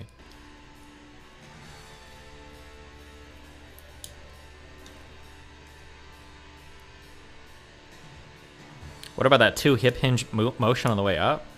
If you're going to squat 10 reps at 600 pounds, ass to grass, whatever you're doing clearly works. So, I mean, if you're looking for me to critique this dude, he obviously knows what the fuck he's doing.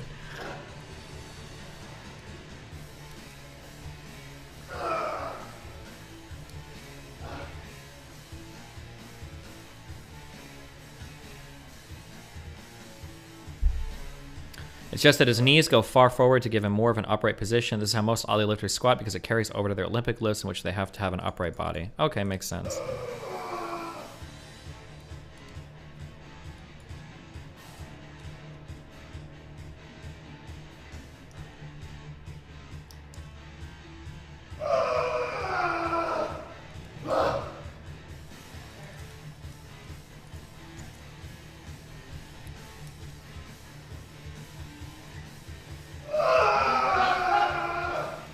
Jesus.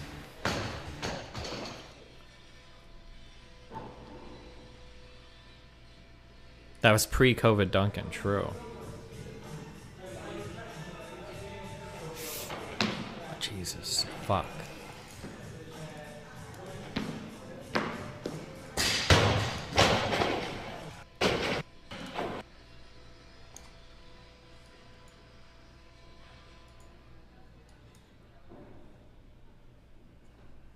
That was me and your mom, true.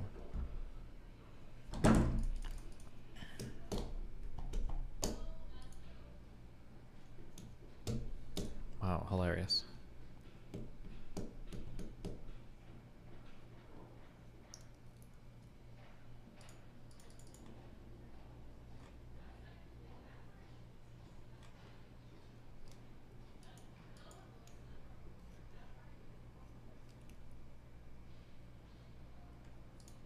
All right, my man. Step in there. All right.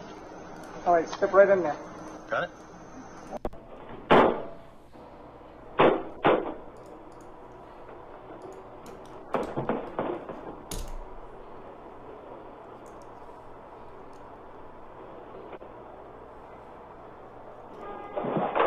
Jesus Christ, what the fuck are these fucking vans? Do they like fucking oil down or wax all the surfaces before they put people in?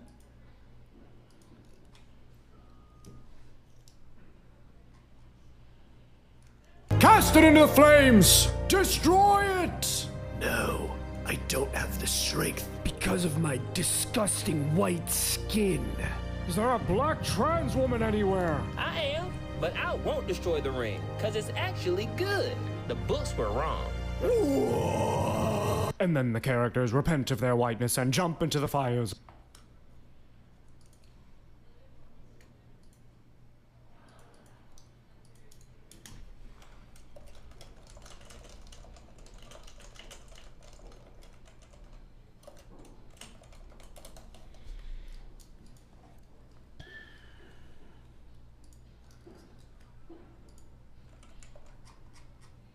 Okay.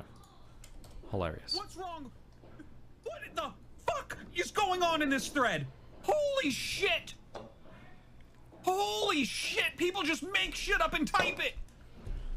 This is my fucking job! This is my living! And people are making shit up that's not true and typing it! What's wrong? What in the fuck is going on in this thread? Holy shit! Holy... That's right, bitch. That's right, it was me. Yeah, I killed the queen and I'm not sorry. Yeah, I'd do it again. In a heartbeat I would kill her again. If only I could. That's right, yeah. Jesus, isn't this like really fucking risky? Like...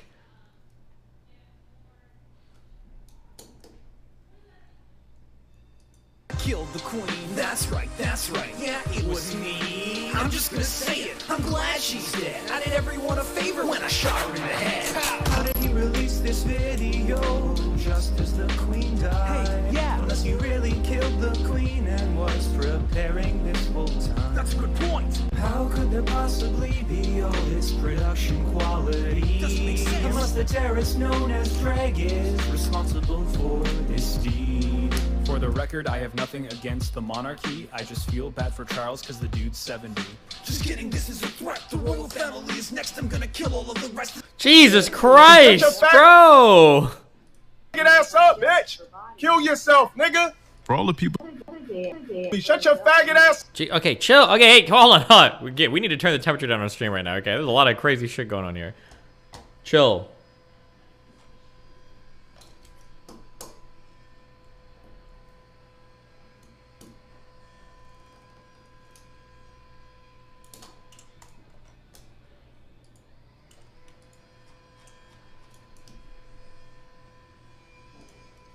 Damn.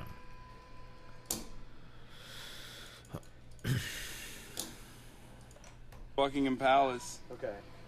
What's happened to my queen? She's under medical supervision. She's gonna die, as you know. She's gonna be fine. No, she's definitely gonna die, but...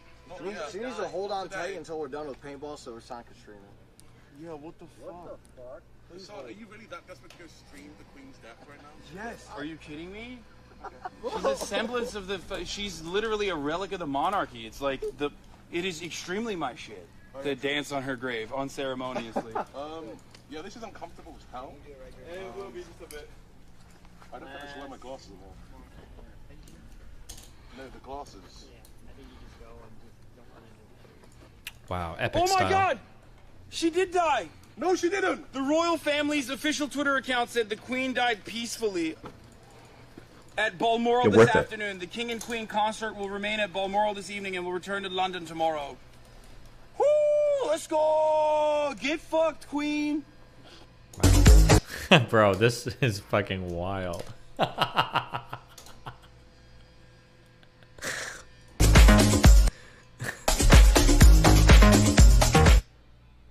This is BBC News.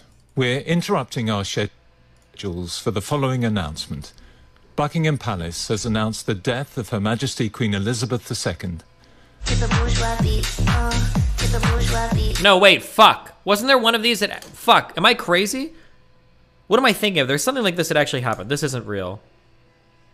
Am I thinking of a Skrillex 9/11 concert? Oh, fuck, I don't know what I'm thinking of. This is fake. This is stupid. This is a dumb meme. It was fake, too. It was Prince Philip. There's a drop for some dude doing a concert for some bad event or something. Or something that was wildly inappropriate. What am I thinking of? The Applebee's commercial on the Ukraine invasion.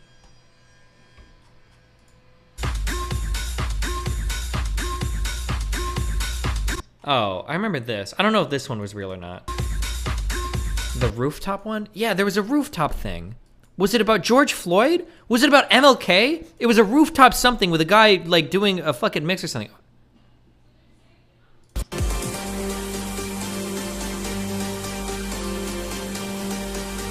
Was this it?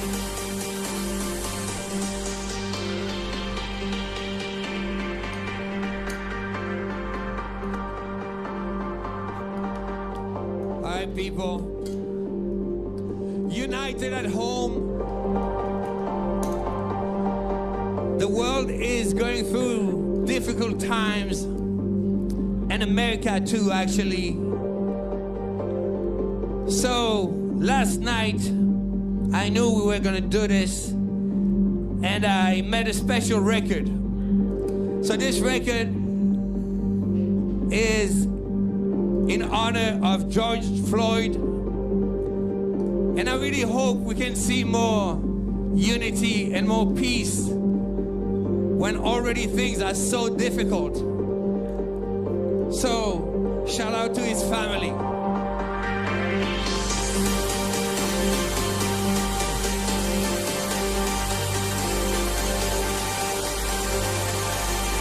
So even though we face the difficulties of today and tomorrow, I still have a dream.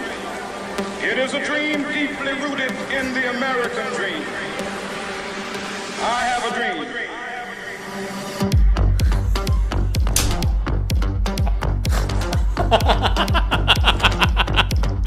I have a dream. It's so good. One day, this nation will rise up, live out the true meaning of its creed. We hold these truths to be self-evident, that all men are created equal. I have a dream that one day on the red hills of Georgia, sons of former slaves and the sons of former slave owners. Shout outs to his family. Begins vibing insanely hard. This is like the darkest comedy ever written, but it's in real life.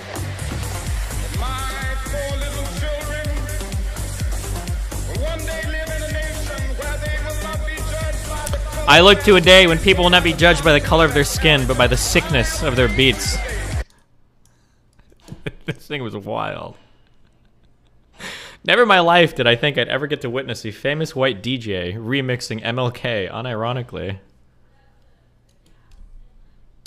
The world is going through difficult times, and America too, actually. True. This is 100% something that Michael Scott would do.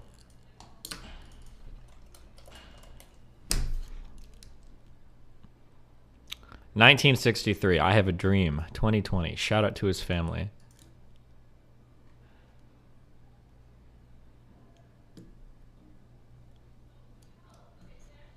This is the type of people who are a little confused, but got the spirit.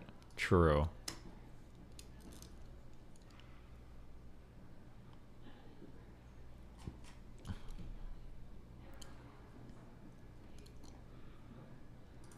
It's just so good, dude. And I really hope we... What's funny to you, the tone deafness or the autism? It's just perfect. Just everything about this is perfect. So even though we face the difficulties of today and tomorrow, I still have a dream. It is a dream deeply rooted in the American dream. I have a dream. It's just so good, dude. It's so good.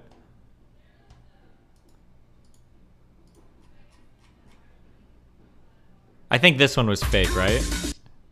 I think, right? Or was this real? I don't remember.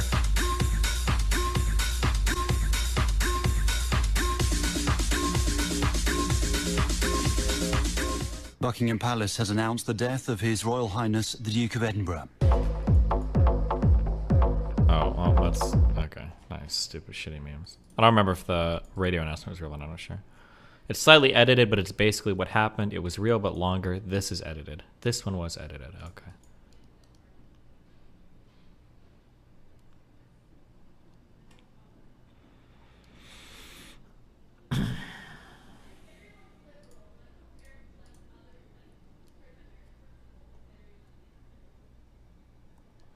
Wait. I'm going right across your jaw. It'd be worth a ban. I promise you, if I ever see you, I'm knocking you out. Did E-Rob actually get banned for threatening somebody on Twitch chat? Is that really what happened?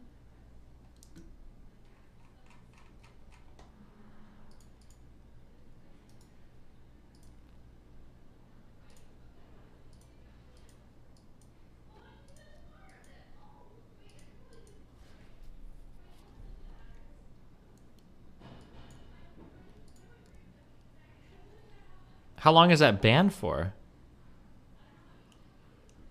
This is the superior version of David's tribute. Okay, I didn't want to watch this because like the actual thing that happened was so fucking good that I don't know if some dog shit fucking meme is gonna make it worse, but we'll watch.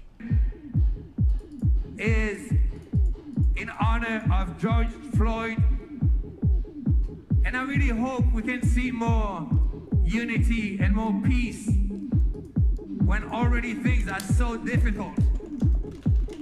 So, shout out to his family.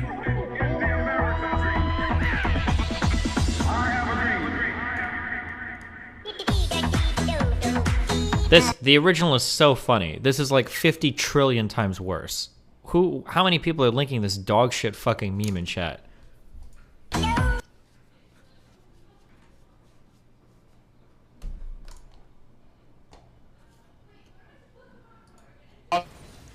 Oh, no. 66 views. I didn't do it. Like, Why are you linking me this video? I don't kick men. I mean, I don't kick people. Oh, it's Zerka. Ah. I need to go over his VODs now. What? Okay. He never kicked Hannah, I've been stonewalling people. What do I do? You just. Oh, wait. Instead of stonewalling, just tell. What is happening? This is from January 4th. Why are you linking me this? I have no idea why this is. Hannah and Zerka playing League. Okay. Weird. I don't know why you're linking me this. I don't know who that is, though. I don't even know how that name came into my mind. Stop. Trump, if you can hear us, please, Donald Trump, please save me. Please save me, Donald Trump, please. I'm asking you. Please save me. Please save me. Please get these people away from me. Donald Trump, if you can... What is happening? Please get these people away. Donald Trump.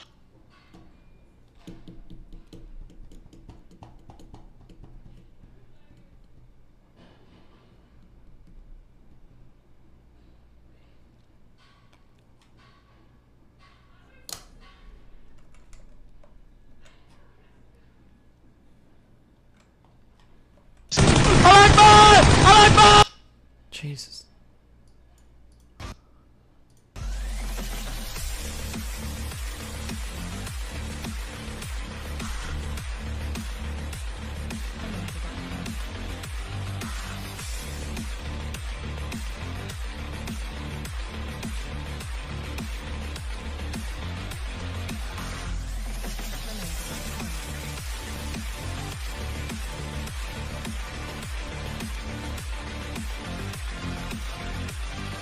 What am I?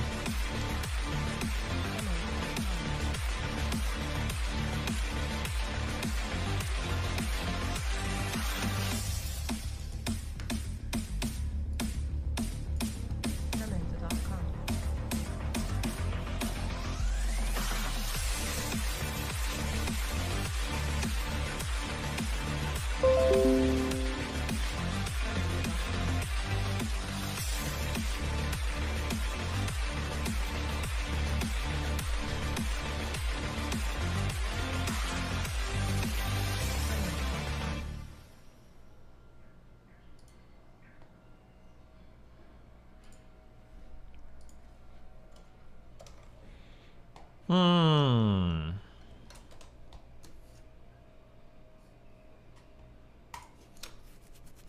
Yeah, thanks for the Ukrainian war propaganda. That's what I want to watch. Okay, are we gonna watch this video? Go away. If you're here for entertaining streams, they're about to end right now. We are factorializing and watching this boring fucking debate bro video. A gas 94, what? Jesus Christ. These outfits.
Okay.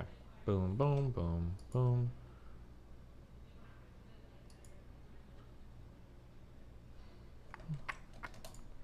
What are you doing? Oh, I was reading stuff. Have you seen the Substack article? I have, but the author reached out to me and she didn't want me to go over it on stream because she was worried about all the. She already got like way more attention than she wanted, so we're not going over that.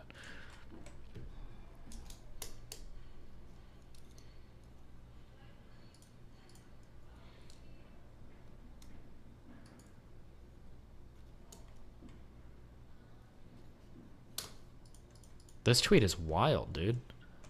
We're not going to get into this today. I don't want to fight with a bunch of black people on the internet.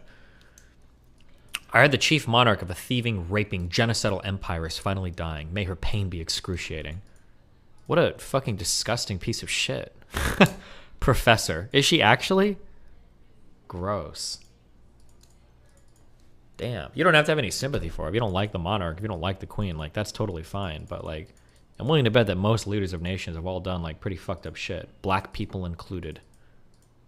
Bezos dunked on her? Wait, really?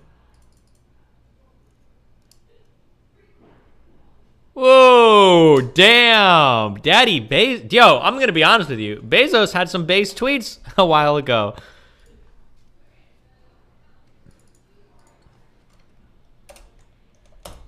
Maybe if I retweet enough, he'll let me back on Twitch. Hold on.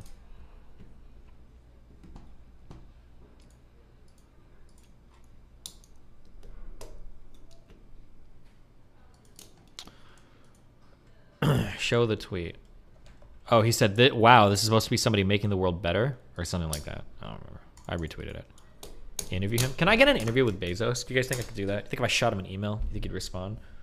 If I did it from my Destiny GG account. Okay, let me just real quick. We'll watch this video. Remember, like the stream. If I come back and I have at least 3,000 likes, I'm out of here. I will leave. Okay, I will get the fuck out of this fucking stream. 2,490 likes. It's actually unbelievable. I don't even know what likes do. I like to call for them. One sec.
Fuck, I should have let Donos catch up. Oh god, there's gonna be more beeping today. I can fucking feel it.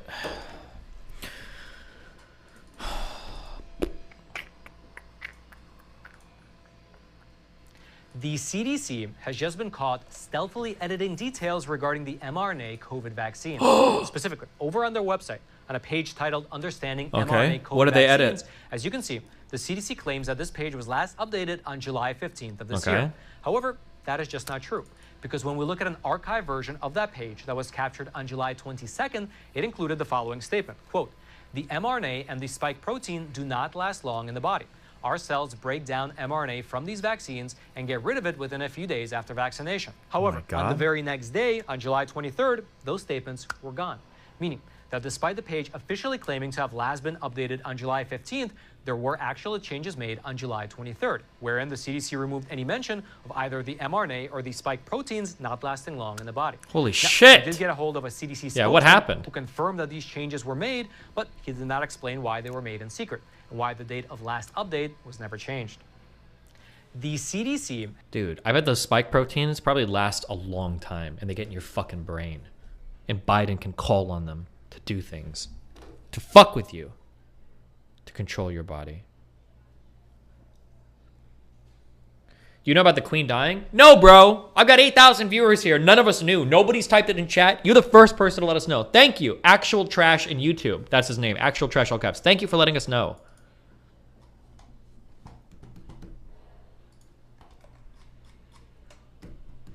Telling the colonized how they should feel about their colonizers' health and wellness is like telling my people how we ought to worship the Confederacy. Telling the colonized. Bro, associate professor. Oh, another one.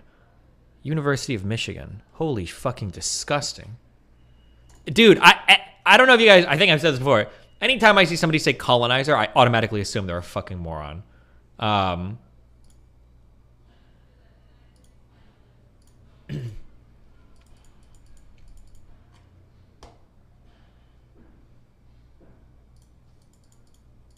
It's like the biggest dog whistle for like being brain dead ever. That colonizer word. Oh my god.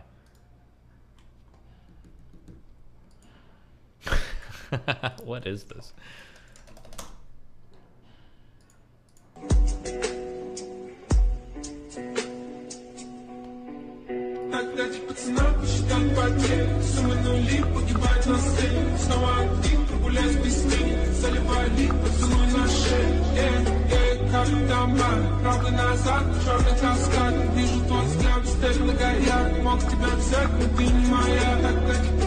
Wait, she put DDGers instead of DGGers.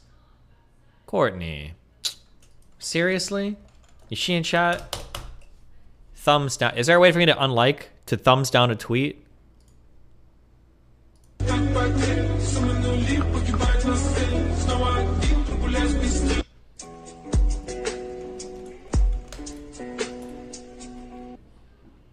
It's a reference to E-Rob? This is the professor at the Department of Modern Languages.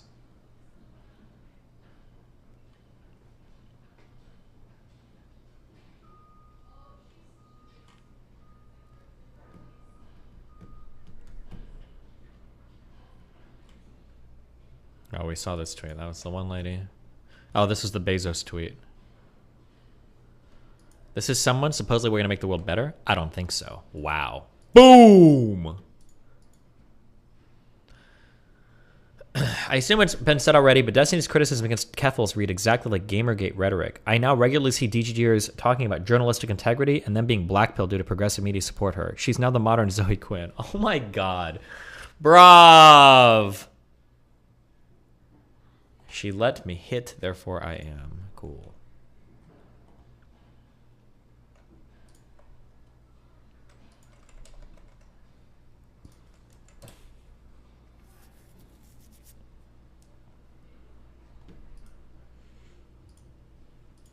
Republicans represent an extremism that threatens the very foundations of our republic.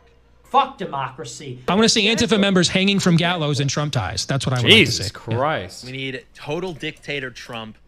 I seriously, and you know, there's no argument against it. Oh, the Constitution says this. It's like the Constitution is invalid. Yes, the point of Christian nationalism, my goal is to break American democracy.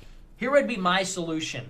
Elect a dictator, suspend the laws, dismiss the legislature, and the dictator taxes the people and uses the money to build a giant wall and uses the money to raise an army that is... Do you think those guys are legit retarded? No, they are just not liberal. None of these guys care about democracy. The people on the very far right will say that. Like, I'm pretty sure if you ask Nick, if you ask that James dude or some of these far people, they'll say it outwardly. They're like, yeah, I don't give a fuck about democracy. Loyal to him. People need to be tried, convicted, and executed for treason. The greatest example of love is to kill those traitors so others learn never to do it. We need to hold people for treason, start having some public hearings, and start executing people who are found guilty for their treasonous acts against the Constitution of the United States of America, just like they did back in... Now, some of these people shouldn't be thrown in with each other, because some of these guys that are just saying, like, fuck these people for being treasonous are probably not the same as, like, the anti-democratic far-right people. They're just coming at it from a different angle, or they're approaching something way different. They would still say that they believe in democracy, but they think these people have broken the law. 1776. There should be military tribunals taking place right now, and people should be arrested for high treason that's been committed at the highest levels of government. Well, personally, I think a firing squad would just be great.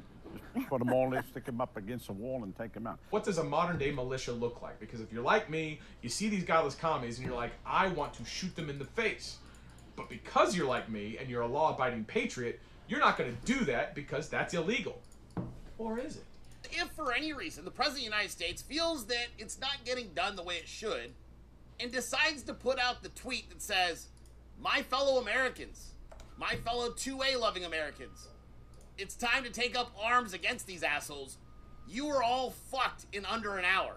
We will then collect the power needed to silence, destroy, and imprison our political opposition.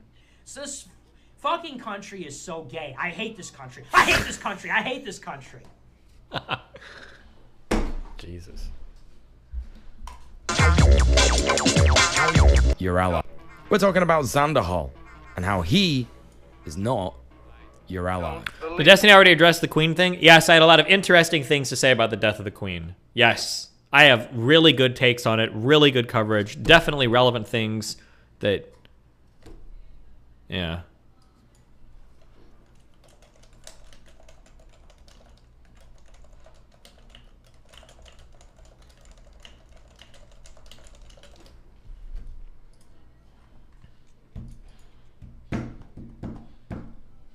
Destiny, lav tweet, Lazar. It's deleted. Nice link, bozo. Good link, bozo. Good link, bozo. Good link. Bozo.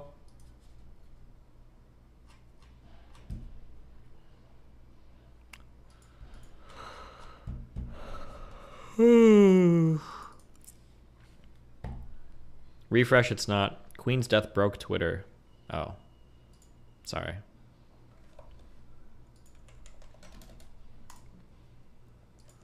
Maybe it'll work on this computer. Nope. Fuck. Well, now I want to know what the tweet was. What was it?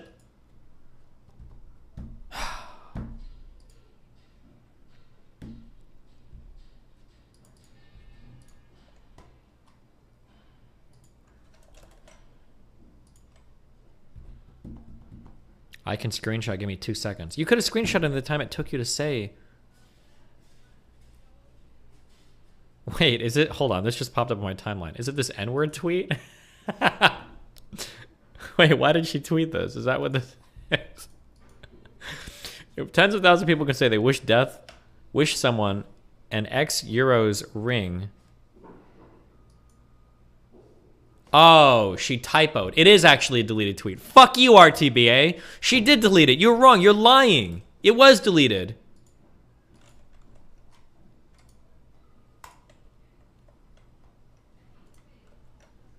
Tens of thousands of people can say they wish someone an excruciating or painful death and celebrate said death. I think white people can say the N-word. At the very least, I can say retard without qualms. I don't know how these two things connect, but... But go off, sis. Queen? Oh wait, did he say Queen? Fuck, I don't remember. We need to watch that whole hour-and-a-half video again. It's the third time you've said a tweet was deleted. It's not my fault. Women are lower intelligence and make typos more frequently. Oh no! Oh no! Oh no! In a chat message about typos, he's committed the gravest mistake. He himself has typoed. Oh no.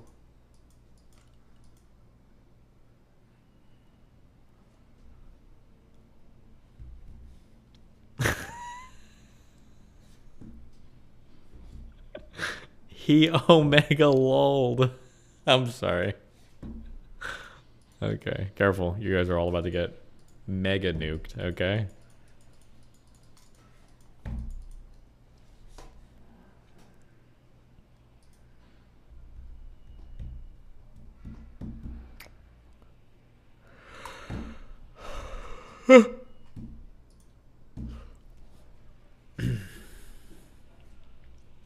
It's weird that you just call that colonizer chick disgusting, but can calmly watch the speech of those righties and just say, that's just what they do.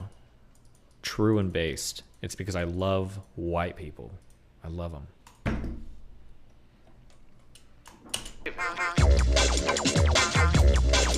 Wow, wow.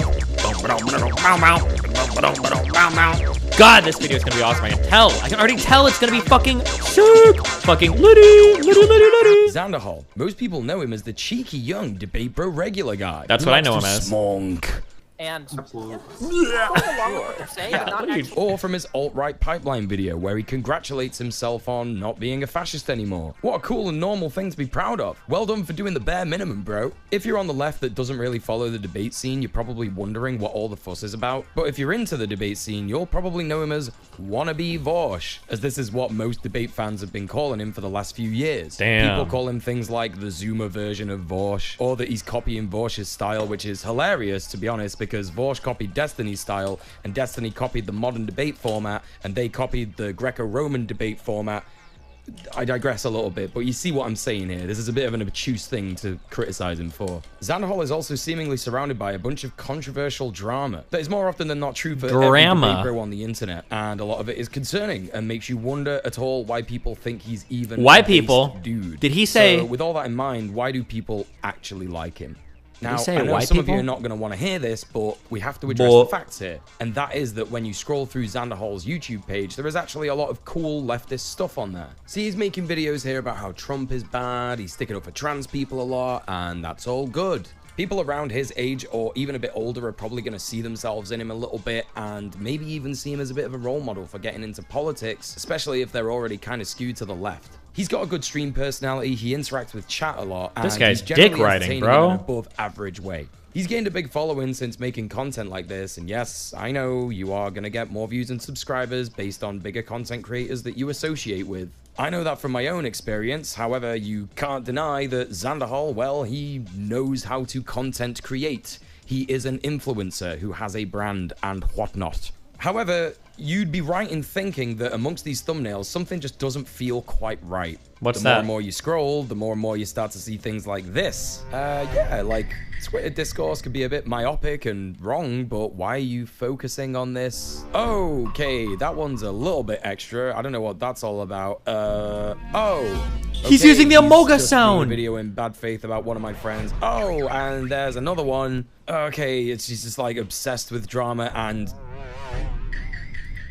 Okay, this is fucked up.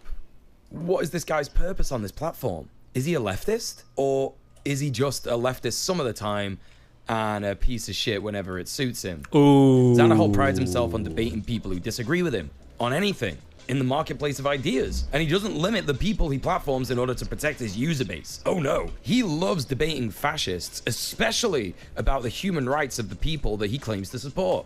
But why? If he's a leftist, surely he knows that platforming people with strict ideologies becomes more of a battle to convert the opposing person's audience, but actually you've achieved nothing because the supporters of your point of view stay the same and the supporters of your opponents stay the same. But the new impressionable viewers that haven't been exposed to either ideology have now been exposed to a violent ideology that will influence them easier and easier depending on their material conditions and prior exposure to fascist ideology in our culture and media that permeates every single ounce of it.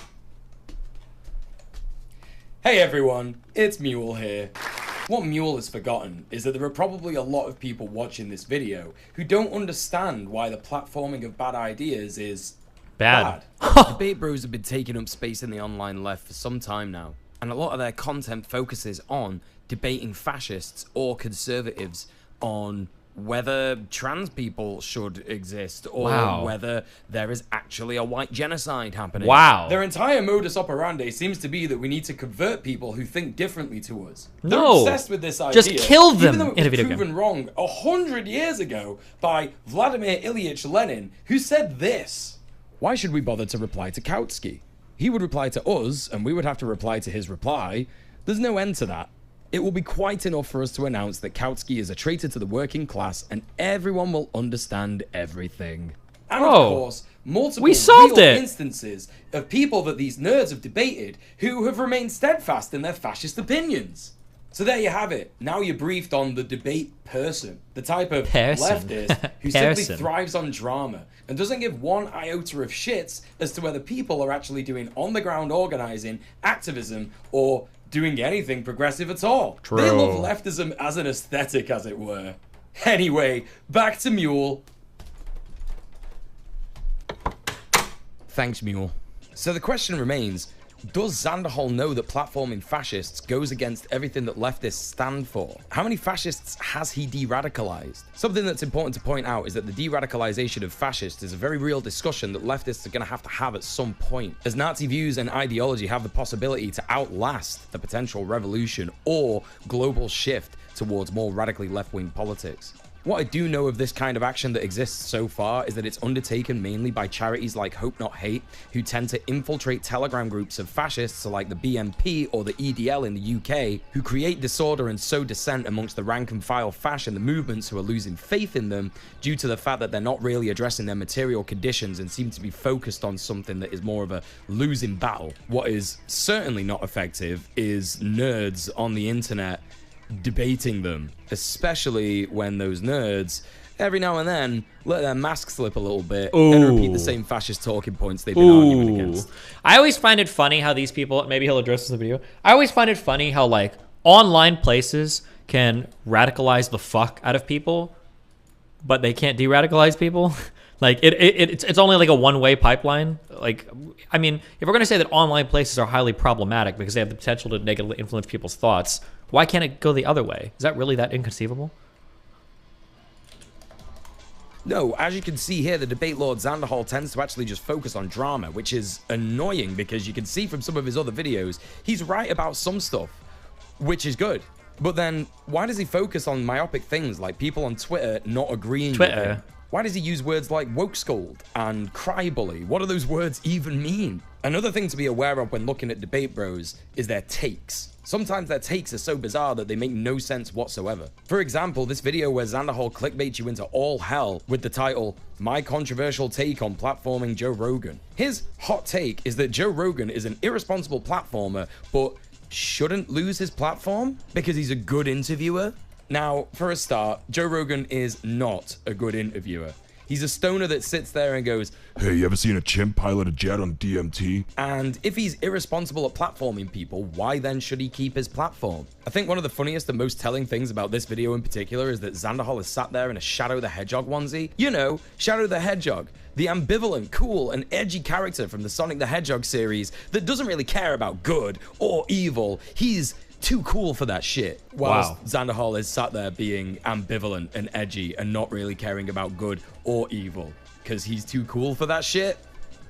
So anyway, why has he said this? What's the point? Joe Rogan had this like one like actual like scientist or like an actual physicist or something on his show. Like, this is a smart guy that's being interviewed here that I wish I could talk to, because I have a million questions I would ask this guy if I could just talk to him directly. But Joe Rogan literally asked every question I would have asked. Ooh. And by the end of that episode of his podcast, I don't think there would be any questions I'd have left to ask that guy. Bro, you're a 23-year-old edgelord that got famous too quick. You're not a good interviewer either.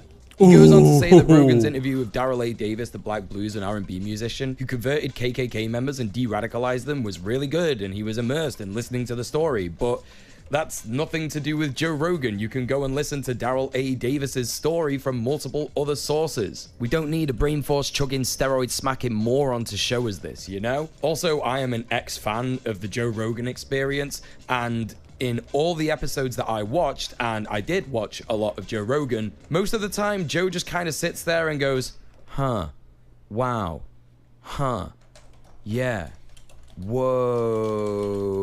If Joe Rogan's a good interviewer, I'm literally the most best video essayist of all time on the internet.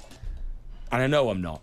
So Xander Hall, after blathering on for 2 minutes, not really saying anything of value, decides that if the left banned Joe Rogan from Spotify, that would be political suicide. Now, what does he mean by that? Well, I'll tell you what he means. These debate nerds are always talking about optics. They're always saying that lefties are too much for the average voter. And that's why they focus on myopic issues that like maybe 5 people have spoken about on twitter.com. You know, after they've had baby's first political take and they aren't actually big talking points in the broader left. You see, what they're trying to do is shame lefties into being more palatable to the center-left powers in electoral politics. Not once have these nerds considered that most lefties have abandoned electoral politics in favor of direct action and organizing. Because, you know, we're smart. But it always comes back to this optics shit. Like, we should care about what conservatives and fascists think about us. If it's the left's fault that Joe Rogan gets taken off Spotify and Nazis are frothing at the mouth, why should I care? I would simply have a celebratory wank. But no, the reason that they talk about optics all the time is because they think that you can win fascists over to our side. Okay, this is just going to be a really annoying video where he just goes over all the far left talking points, where like fascism is this like spooky boogeyman that he sees everywhere around him, and the people are like irredeemable, and you have to win by just beating the shit out of them. I don't know. Finish it? This is an hour video. With good optics. You're starting to see how this is all a circle, gang? Debate Nazis, have good optics, destroy other lefties who have bad optics. So let's get into that last part.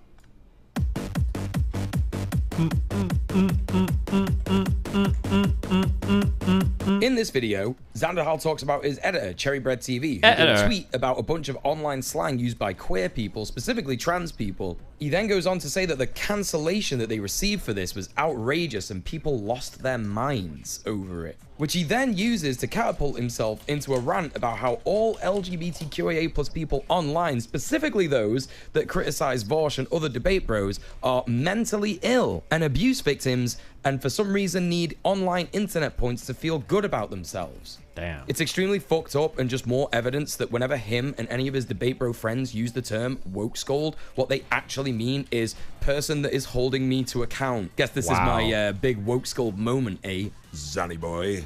So, huge thing to point out here, claiming that all LGBTQIA+ people are victims of abuse is a huge right-wing conservative talking point, and it's actually the basis for conversion therapy.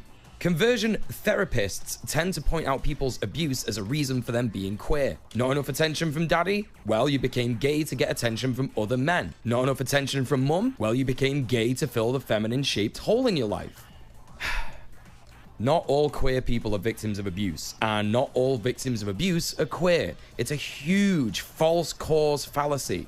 You know, correlation is not causation. There's a lot more extremely telling points in this video, so I'm just gonna list all of them off real quick. Xander Hall says at the start of this video that his editor is a quote-unquote bit of a memer, and then immediately talks about how the meme they posted is how, quote, the trans community online is toxic and gatekeepy, which is all in all true for most communities online. It's just interesting how painting this as exclusively a trans problem is his main aim here. It's transphobic. If you're wondering what the problem with that is, it's that it's transphobic. Thank you. His editor said to him, True. I might get cancelled for this, and his response is basically, Who cares, Lamau? In their post regarding their apparent cancellation, his editor references Vorsh's post that he used as an explanation of using the tactical N-word. And for those of you who are blessed enough to not know what this is, what a this legendary is a situation Vorsh where post. Vorsh, in a debate with a fascist, just said the N-word with the hard R, literally just as a tactic to get shock and loads of views and controversy. Yep, and this is something that Zanderhol classifies as a good meme. He also references Vorsh's rant about queer people online, which was extremely queerphobic, again, because of what I mentioned previously about attaching toxic online behaviors to one marginalized demographic. It's super annoying because, yes, some people are toxic online, but just log off. You don't have to see those people. This isn't a huge thing to worry about for most people, but you see, the people that Zanderhol's actually talking about here are just people that disagree with him, and he can't have that. Oh no, God forbid. He starts to say that the way to solve this problem is to make sure that there are less transphobic and queerphobic parents out there, kind of trying to reinforce the fact that his de-radicalization is the solution to a lot of problems. Not that, you know, he should reflect on some of the more problematic aspects of his behavior that these so-called woke scolds point out. Now, I'd be lying if I said that people didn't go too far online. Absolutely they do. I've seen hundreds and thousands of baby's first political opinion and people who really go ham and puritanical on issues that aren't really that much of an issue once you put them under a close analysis. But if I thought that people doing that was a problem, I'd be doing a video about them and not debate bros. It's good that people are exploring the boundaries of our language and how the roots of certain words can be harming people and how certain attitudes and behaviors need to be changed. It shows that our culture is evolving into one that's based on love and compassion rather than hateful exclusion. And it can also show that we have a long way to go when it comes to people resorting to puritanical, Protestant, colonialist rhetoric when trying to change people's minds about things. Jeez, that was a lot of... That's all by the by. There's one thing that's extra telling in this video. He says that woke scolds need to be de-radicalized in the same way that Nazis do. Ooh. So what does that tell us about Zanderhol? Zanderhol? What do you mean by that? So if you're a Zan fan and you've made it this far in the video, I gotta say kudos, because most Debate Bro fans don't really watch the video and simply react to things out of context and then claim that I'm doing the same thing. Wow. Despite the hours and hours and hours of content that I've watched from your special boy. And some of you sat there saying, well, no, Zanderhol is not a lib. He's not a centrist. What do you mean? He's progressive. He's a leftist. All right. Calm down. We're gonna get into it. Just grab a nice drink, some snackies, maybe play your favorite Vibby game while you're watching this video. Oh, I am. He's talking to me. Zanderhol's YouTube page, you'll notice that there isn't a lot about his actual views when it comes to material conditions or class consciousness. A lot of his left-wing content is based on civil and human rights, which he kind of shits all over when he does his woke scold content. So let's go right back to his first video that got a ton of views, how I almost became alt-right. He starts off by saying he never really went into politics and had a fairly progressive mom who taught him why it's wrong to be racist, misogynist, and bigoted in general, and that he was super disappointed in the USA and Americans in general when Trump got elected because even he could see that Trump was a bad guy. He then talks about his radicalization through YouTube content. It's so weird listening to this because it's almost like he's talking about himself when he talks about Chris Raygun, who he describes introduced him to alt-right content. He says that Chris described himself as center-left and did a lot of content about how feminism was obsolete in the USA in 2016. Obviously, Zanderhol doesn't do content like that, but he does do content that attacks people that are too left-wing for him or annoy him personally. A lot of similarities, you know? The video is very short, so I'd encourage you to watch it yourself, but the long and short of it is that he went further down the pipeline and saw Charlottesville and the murder of Heather Heyer, and then he saw that that shit was actually really bad and wrong, so he started to lose faith in it. He then talks about how Destiny pulled him out of the alt-right dude. pipeline. He's gonna say good things about me. Somehow blissfully unaware of Density, here is a quick recap. He started making content on Twitch when it was still Justin.tv. He did like StarCraft 2 matches and he started doing debate content around 2016. Destiny apparently referred to himself as a libertarian before this, but then called himself a liberal when he heard another streamer call another streamer the F word. Anyway, in Destiny's debate content, he did a lot of... That's not really the greatest of summaries, but okay. Arguing against white supremacists and alt-right figureheads. But now, here's the key thing about this. He kind of always did this from the center ground. Destiny has also admitted to using slurs in private and has defended this, in fact, in multiple debates. He's never been a communist or a socialist or an anarchist. Defended this in...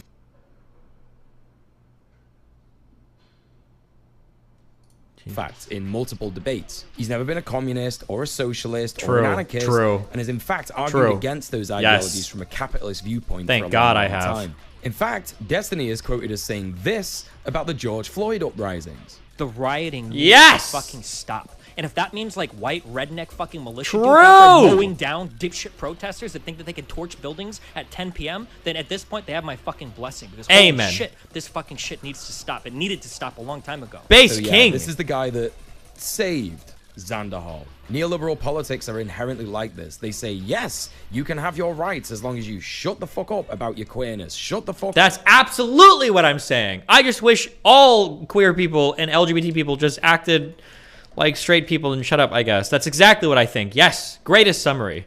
Up about your blackness and do your job until you die in poverty like the wage slave that you are. True. Do not question the machine. Yes. You are part of the machine. That's what I What's hilarious believe. about this, and the reason that I'm bringing this up is because this is exactly where Xander Hall sits nowadays, albeit slightly to the left of Destiny. He does argue in support of trans rights and Black Lives Matter. In a follow-up to this video in the much longer How I Fell Down the Alt-Right Pipeline and Escaped, he immediately starts by saying, I also wasn't even a leftist when I made those videos. I was still identifying as what I now know to be a neoliberal. And then claims Wait, to how the become fuck more do I get- progressive, but only really says that he's a leftist and doesn't really go on much from there. He does say that apparently he was planning to read The Conquest of Bread live on stream, but Wait, unlike Destiny, hold on, I was stopping a factorial in my head. What did he say?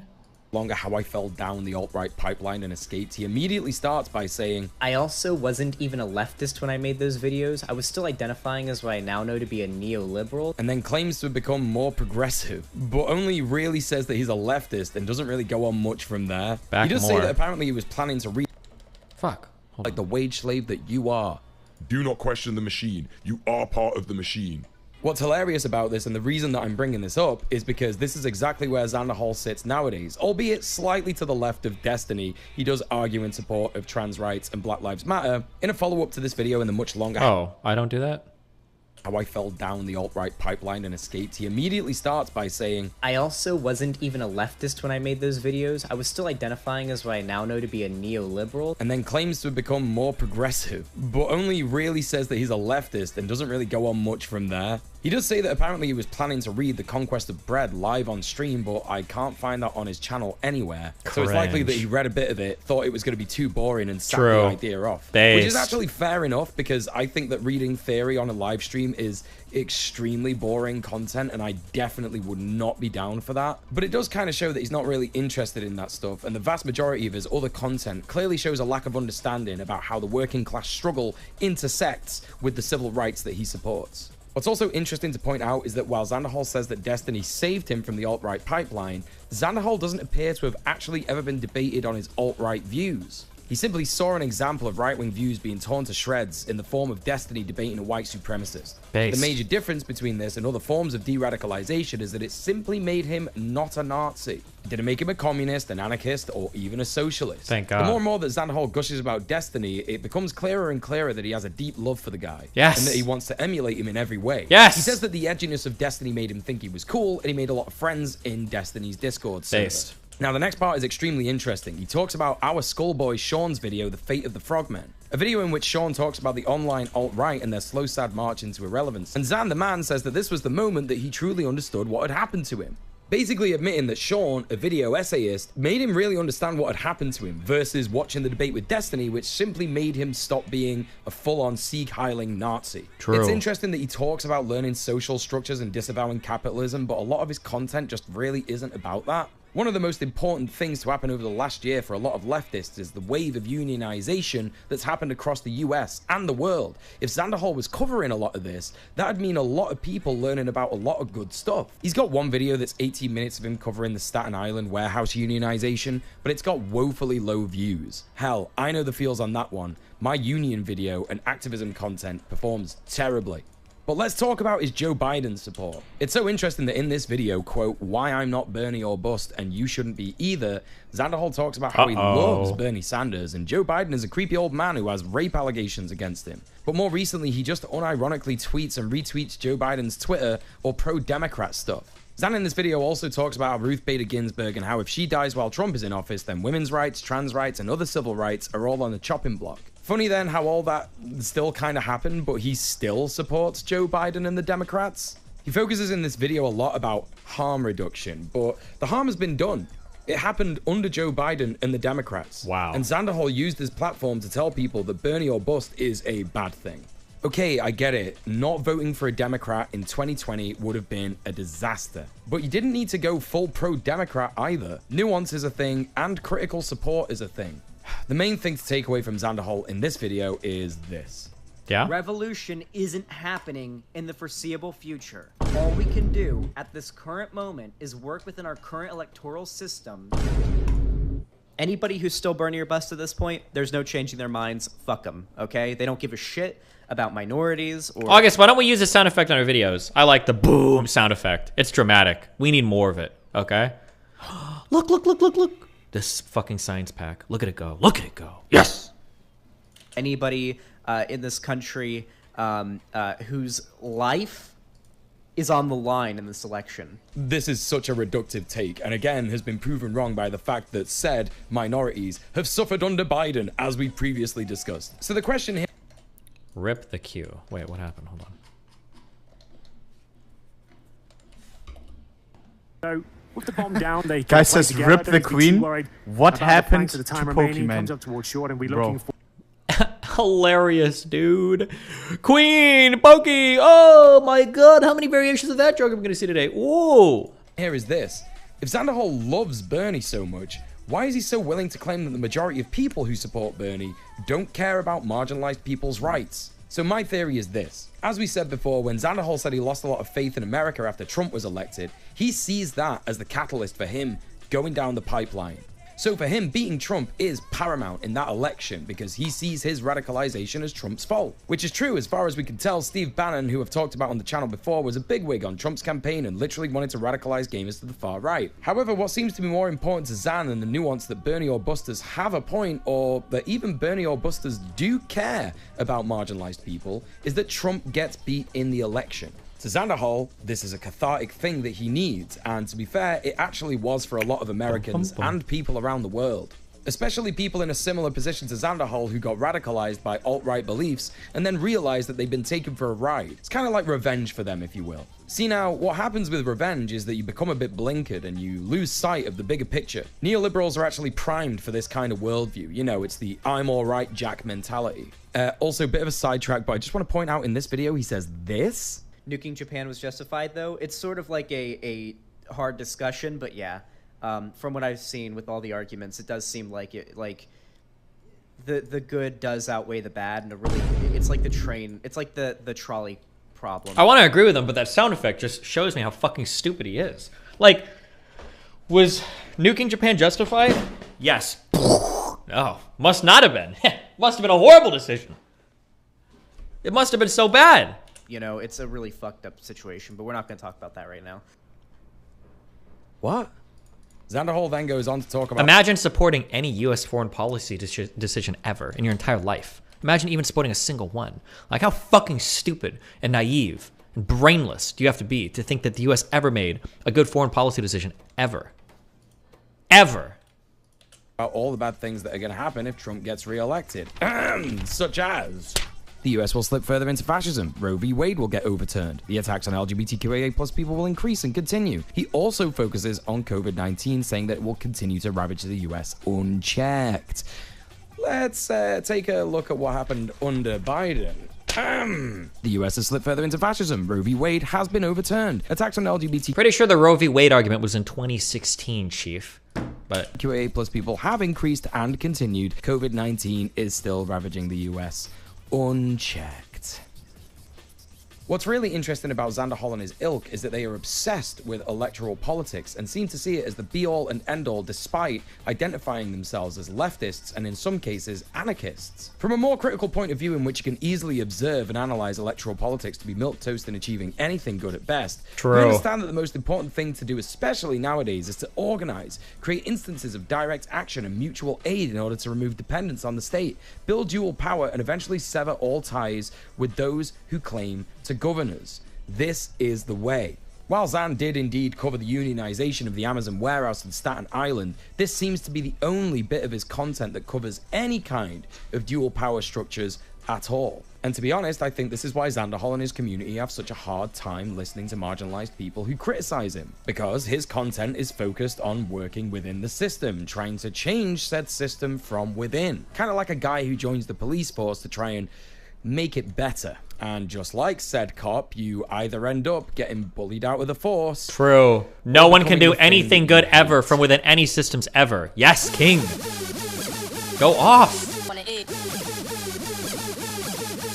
So, I want to preface this segment with this. Preface or preface? I'm going to be talking about one of my best friends, Sophie from Mars. She is one of my favorite people. She's one of my co-hosts on Red Planet. She makes me laugh. She has helped me build my channel to what it is today. She reinvigorated my love of all things based, and her eloquent commentary on the state of the world. Wait, what's the and what difference needs when to you be upgrade done this? today in order to improve the lives of people has inspired me to do the activism that I am involved with today. So in short, I'm biased. However, I'm well aware that bad faith actors won't care either way, so of course I'm gonna be biased as fuck. Do you want to drag him on? He's watching anyway.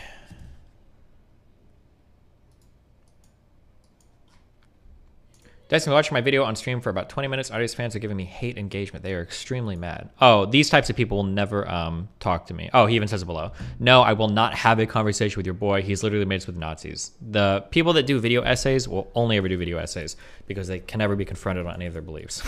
That's always going to be the case. But that's all good. We're used to it at this point. In defending my friends. But you, it's rad and cool and good actually to be biased and defend your friends.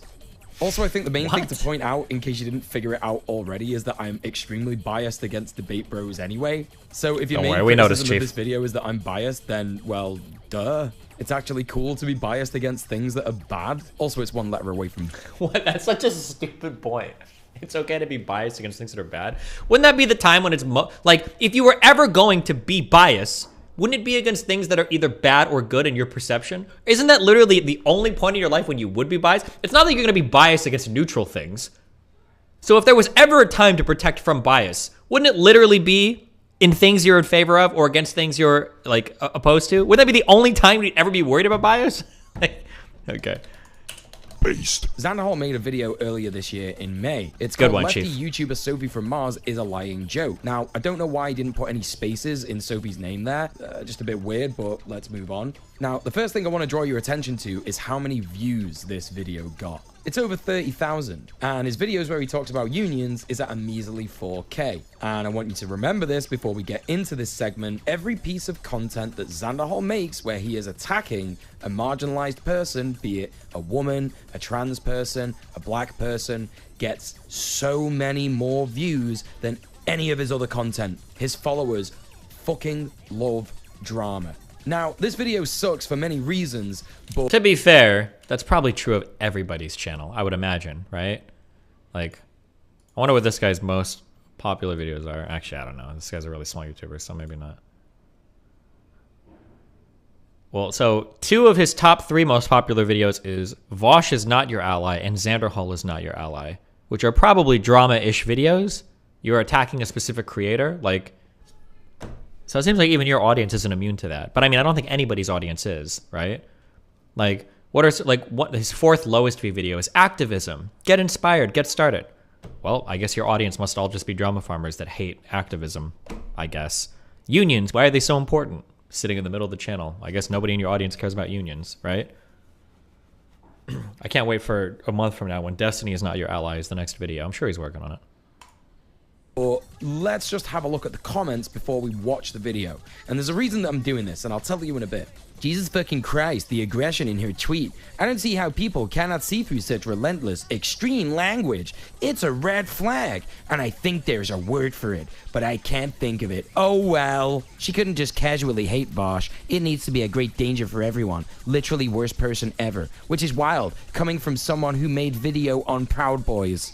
Okay, this one's funny as fuck to begin with, implying that there is aggression in a tweet. The reply is also extra funny because it's like, oh, you know, she's calling out someone who made video on Proud Boys. We don't even know the context of the video. It could be a video like saying that the Proud Boys are good. It feels a bit disheartening to think of what little chance I can give you. He's using the straw man voice. This is an unapproved debate tactic. We've passed the YouTube resolution 7248 against this tactic. You cannot use the straw man voice for other people's opinions. It is not an approved tactic. But please remember that you're so important and significant that they already have an opinion on you, while at the same time, they're not even known really outside their circle. Okay, this is super cringe. Calling Xanderhal important and significant and then to imply that Sophie's a nobody? Can you not understand numbers? Like, can you not see the difference here?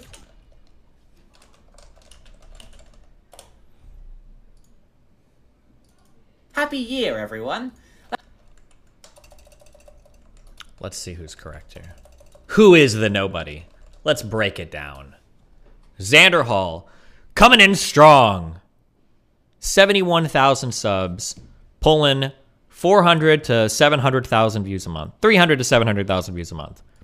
Sophie from Mars is a 30 to 200,000 views a month.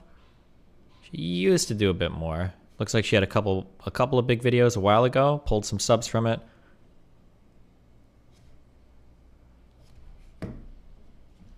That Sophie person is the one who made Bad Bunny cry on stream.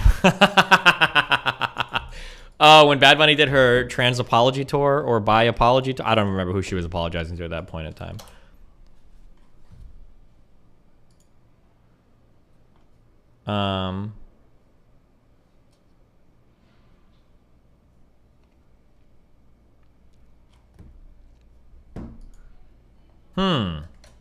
I don't know. Looks like if we look at the numbers here, looks like Xanderhal's more right than wrong on that.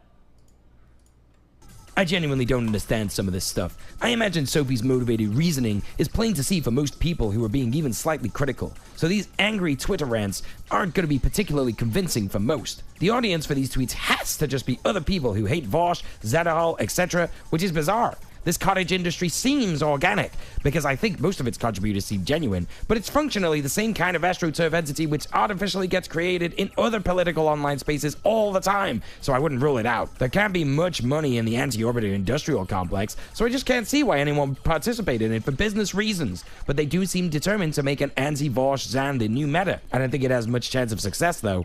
Oh boy, where to start with that one? But I'm not really here to debate these comments. I'm just kind of here to show what kind of a picture is being painted about my friend.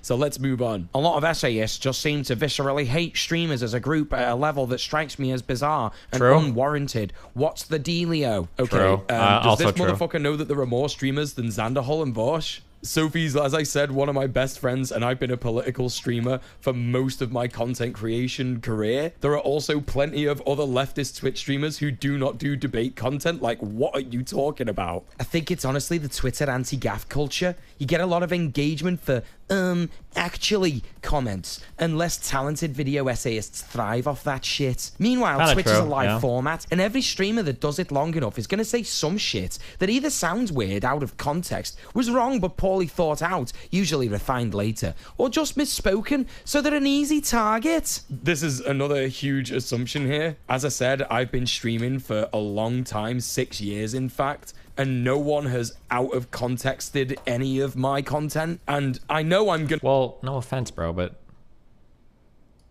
you have 6,000 subs. There's probably not many people that engage with you at all. I mean, not to be an asshole, but I mean, like, I don't know if that comparison is— We've got some stuff slightly wrong in that time. You ever wonder why it's like always the debate bros that get this kind of stuff? It's always the debate bros who are clipped out of context, or, oh, they just misspoke, it's a live stream format. Everybody's gonna get some stuff wrong eventually. So from all these comments, we're getting something. We're getting a picture of our Sophie. They're building a profile of someone who their debate king does not like. And so it makes it easier for them to not like her either. There are also multiple comments saying, I used to follow Sophie. Now I just can't. So what could it have been that Sophie did that was so reprehensible in the eyes of these people? What did she say and why did she say it? From these comments, it really sounds like she's a hypersensitive, overbearing, terminally online monster.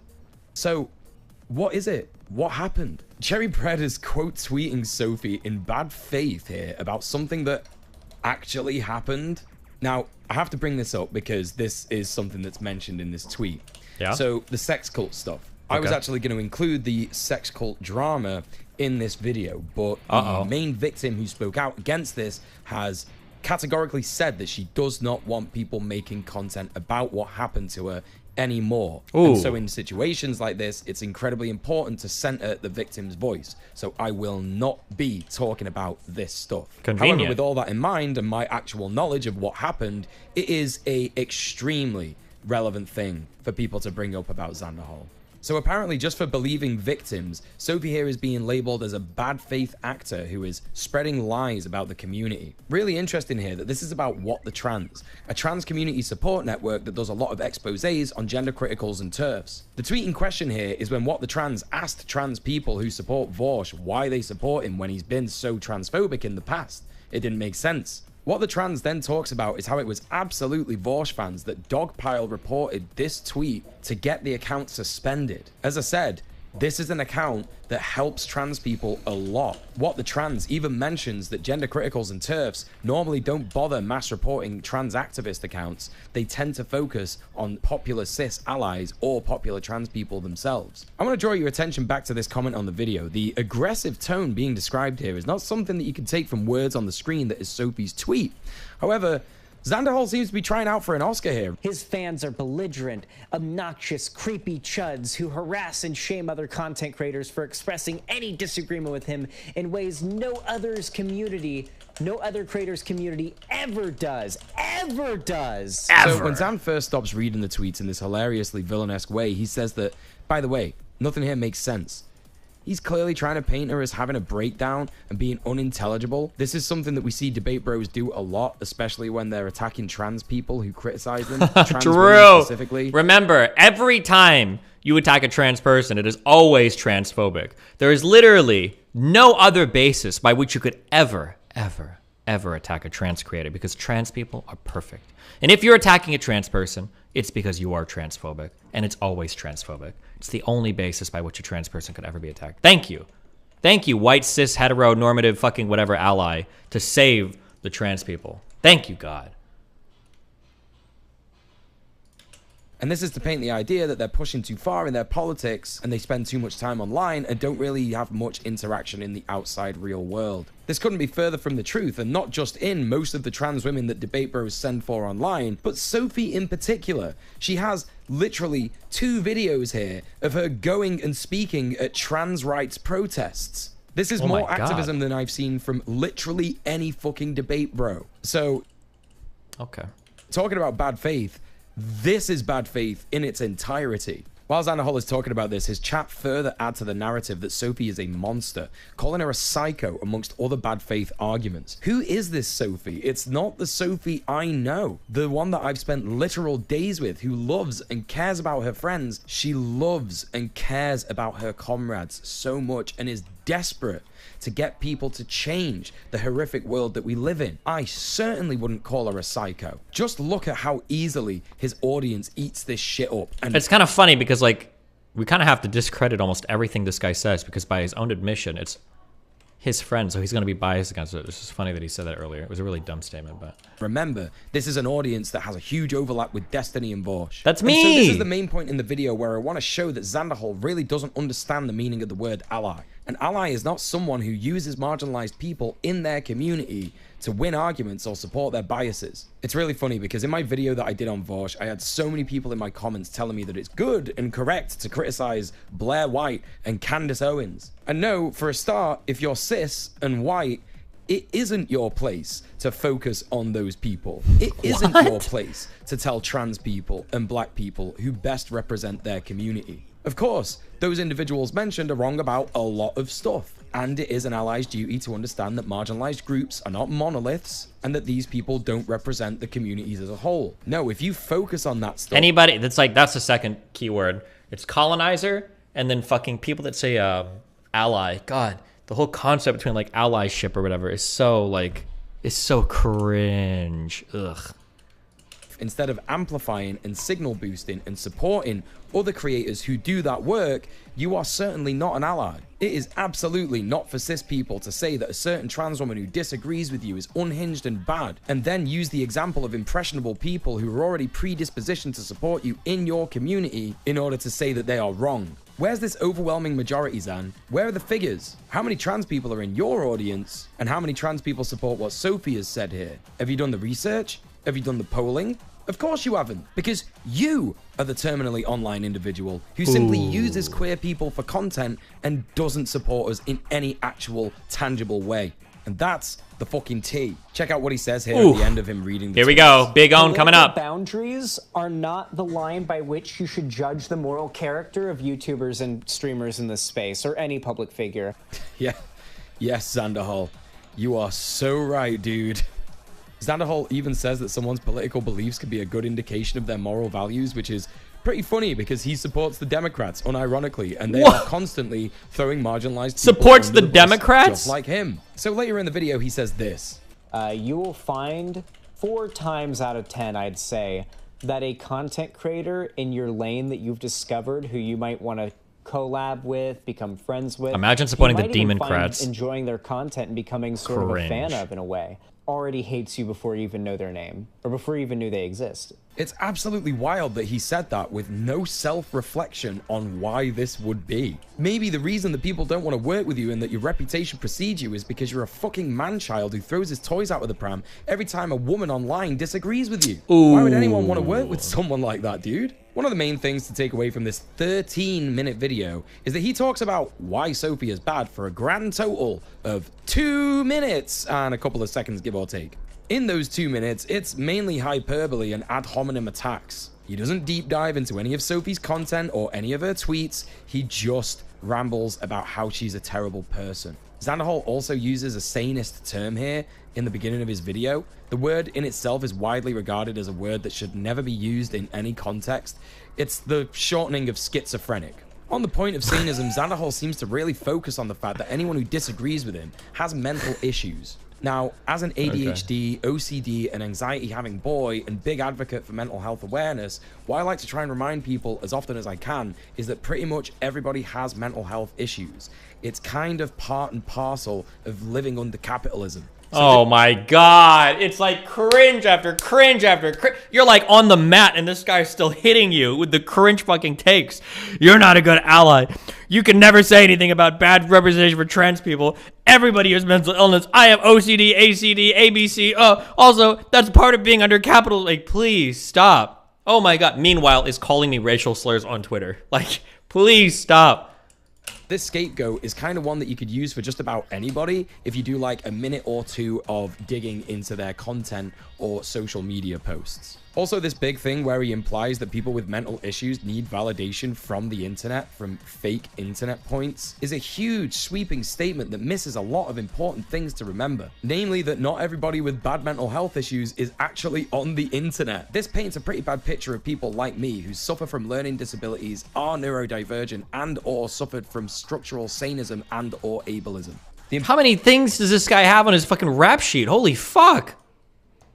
He's like my Twitter profile, but in real life. Important thing to remember about this is that Sophie, a trans woman, received a relentless amount of harassment, not just from Xanderhol's community, but from debate bro communities as a whole. Just for this thread. This 2 minutes of hyperbole and conjecture have resulted in some of the worst harassment that my friend has ever seen. And if you know about the effects that online harassment has on people, then you don't need me to tell you just how bad that was for Sophie. Jesus. It actually makes me sick just how easy these nerds could turn their communities against marginalized people. It's disgusting. True. And listen, it doesn't matter if you have disclaimers in your video or in your description saying, please don't harass them, please don't harass them, that's not what I want. Because the very nature of drama content and debate culture on the internet has already primed people to behave in that way anyway. So I want to go back to the comment section again here, just to bring this up.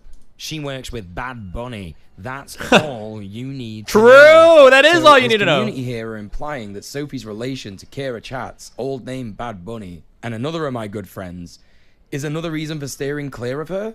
But what exactly has Kira done?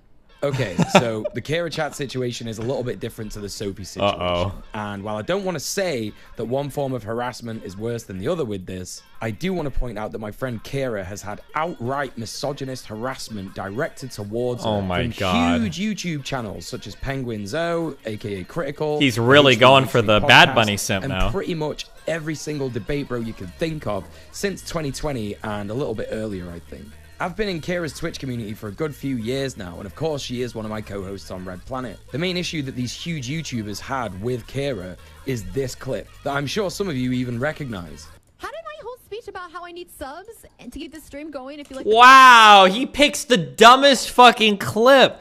How disingenuous. And if he's really this close to her, I know he knows the 50 million highly problematic things that she said. And this is the one that he goes for? Wow, bro. Real brave. Nice one, dude. the content, blah, blah, blah, how that results in 0 subs. There are regulars here. $5 a month. Now, as most people in Kira's community know, this attitude that she has is a stream persona. She's got one of the nicest, most understanding communities that I've ever been a part of on Twitch. And she really does a lot of amazing content and shines a light on issues that are woefully underrepresented in the online leftist Twitch space. For example, at the moment, recently, she's been going hard on the Israeli genocide of Palestinians. But for some reason, men on Twitch.television and YouTube.com cannot stand to see a woman doing political content. And it's actually so disgusting, dude. Like, imagine it's talking about how you shouldn't hide behind minority identities and then trying to hand-wave all the legitimate criticism of Bad Bunny, of which there is a fuck ton of, as just sexism. How gross. Just absolutely need to make a takedown video of her because she is just so bad.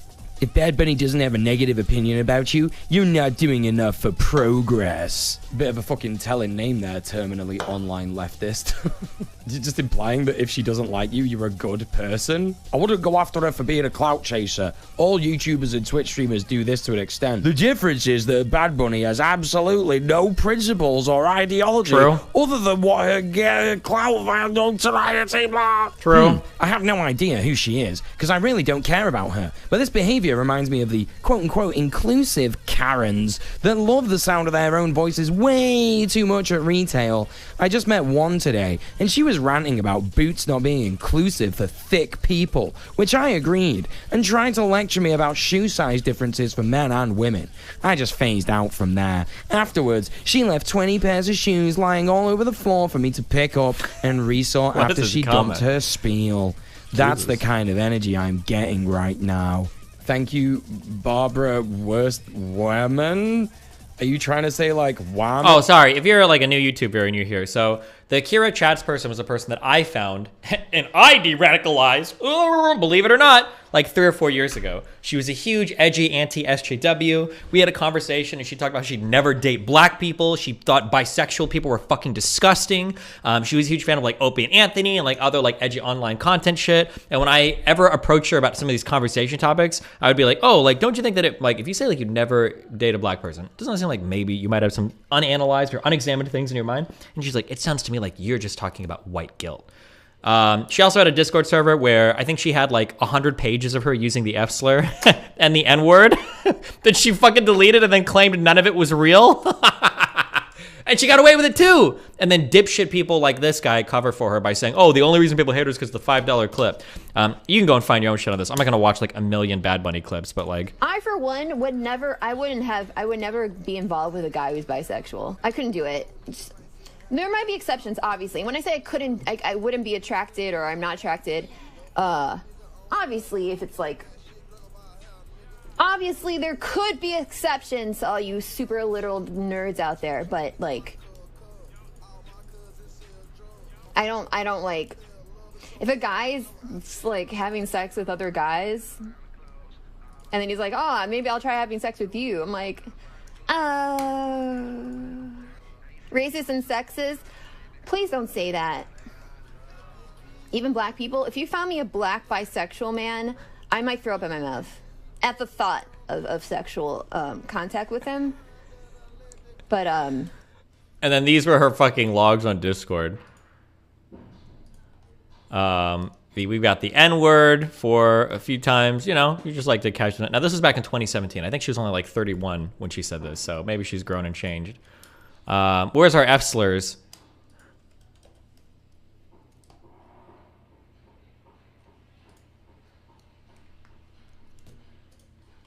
Oh, it wasn't like 17 pages of her using the F word too. Somebody's got it. Dunebug has a tweet out there somewhere, but yeah. Anyway, I'm just saying that like for people, where's it right here?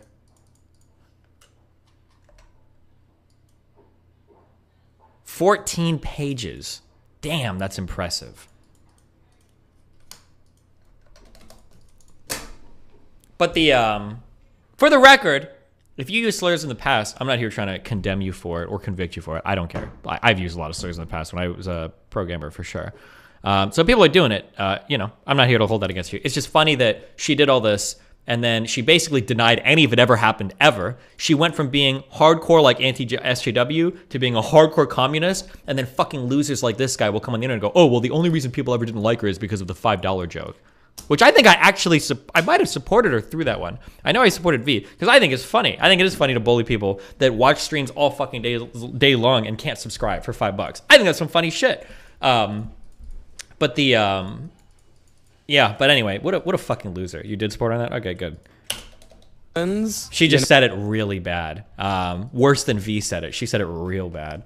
But like anti-SJWs do with your name? I don't know what's going on there. So the comments here are positioning her as a clout-chasing woman who simply does things for money and not because she has any actual moral standpoints or ideology at all. Kind of true. It's also worth mentioning that Kira, just like Xanderhal, had a bit of a chud phase. One that she's actually really open about and references regularly. Really? Even on her stream today. Does she now? Which is good to see, because when people are unlearning a lot of the stuff they learned in formative years regarding politics and people's civil rights, they can often forget that it was incredibly easy to fall down the rabbit hole of alt-right opinions.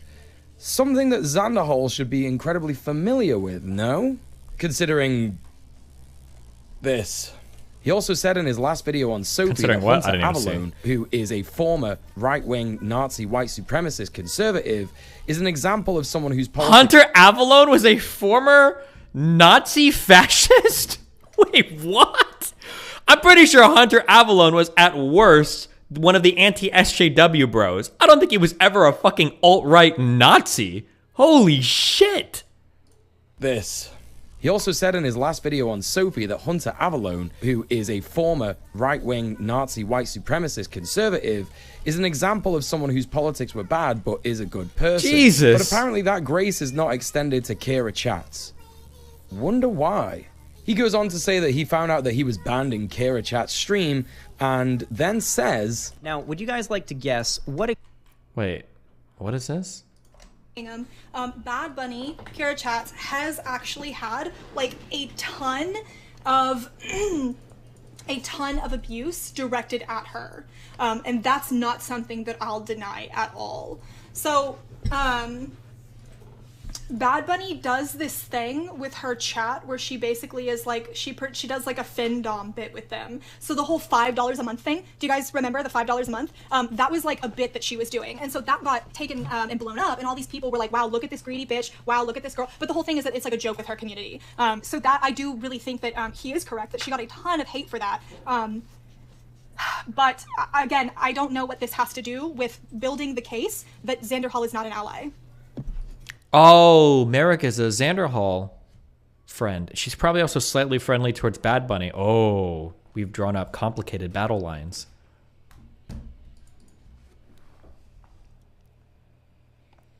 Uh-oh.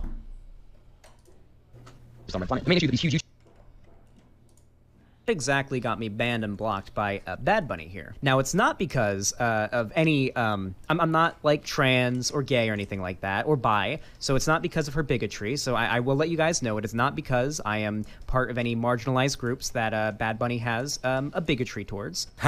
Well, I see what you've done there, Xanderhal. You have made a loaded statement. You presented our friend Kira as a bigot without actually providing any evidence that she is a bigot.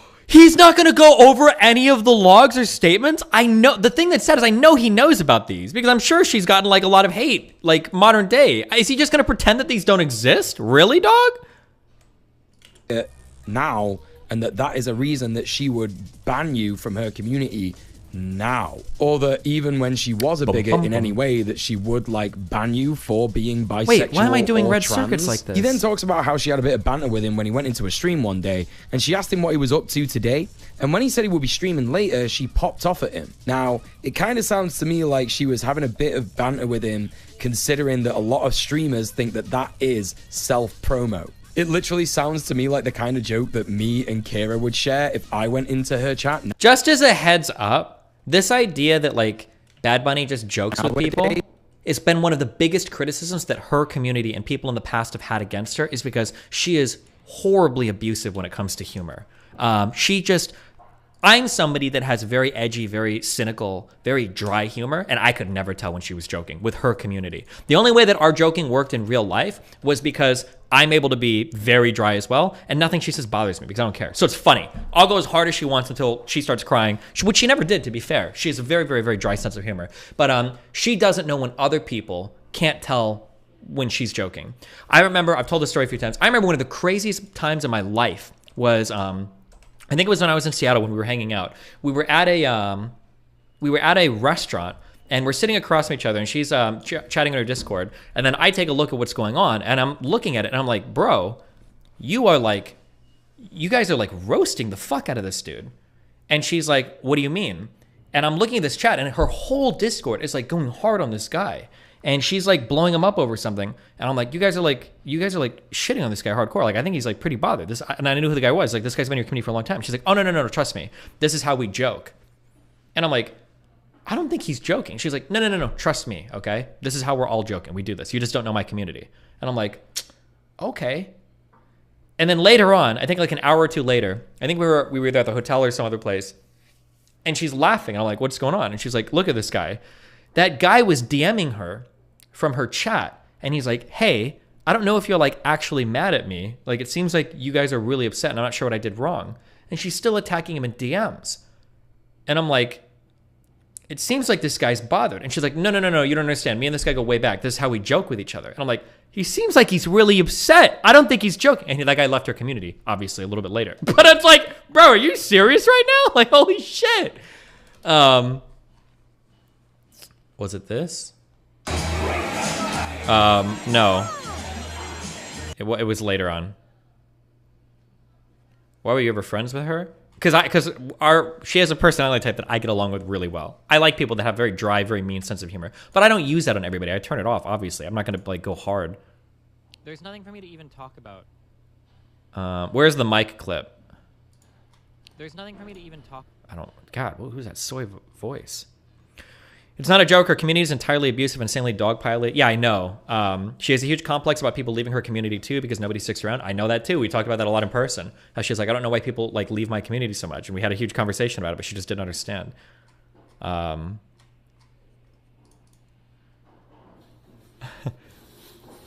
Here's another thing where I don't think she realizes that like I actually felt bad watching Mike, because Mike was like, Mike was, I'm trying to think of a nicer name for soy. Mike was like a pushover who was like, probably felt like he was batting out of his league with Bad Bunny is my guess, that she's like somebody that he should have been with. So he was like very, very conciliatory towards her, never stood up for himself. She abused the fuck out of him constantly.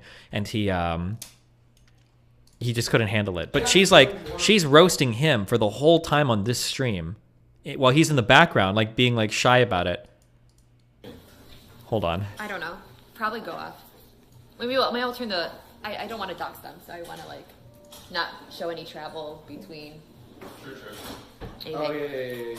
The space between... If it was my place, I would be less, like, you know, it's my doxing. It's like, I don't want to dox, like, my friends. That's, like, so much worse. Like, I like, could care less. The look goes up. Right, yeah, but... just saying. Hold on. Perhaps, yeah. He's got super low emotional intelligence for whatever reason. That's what surprises me, because I didn't think he would have a low... She's just talking about Mike right now. Intelligence. For me? Yeah. Yeah. Okay.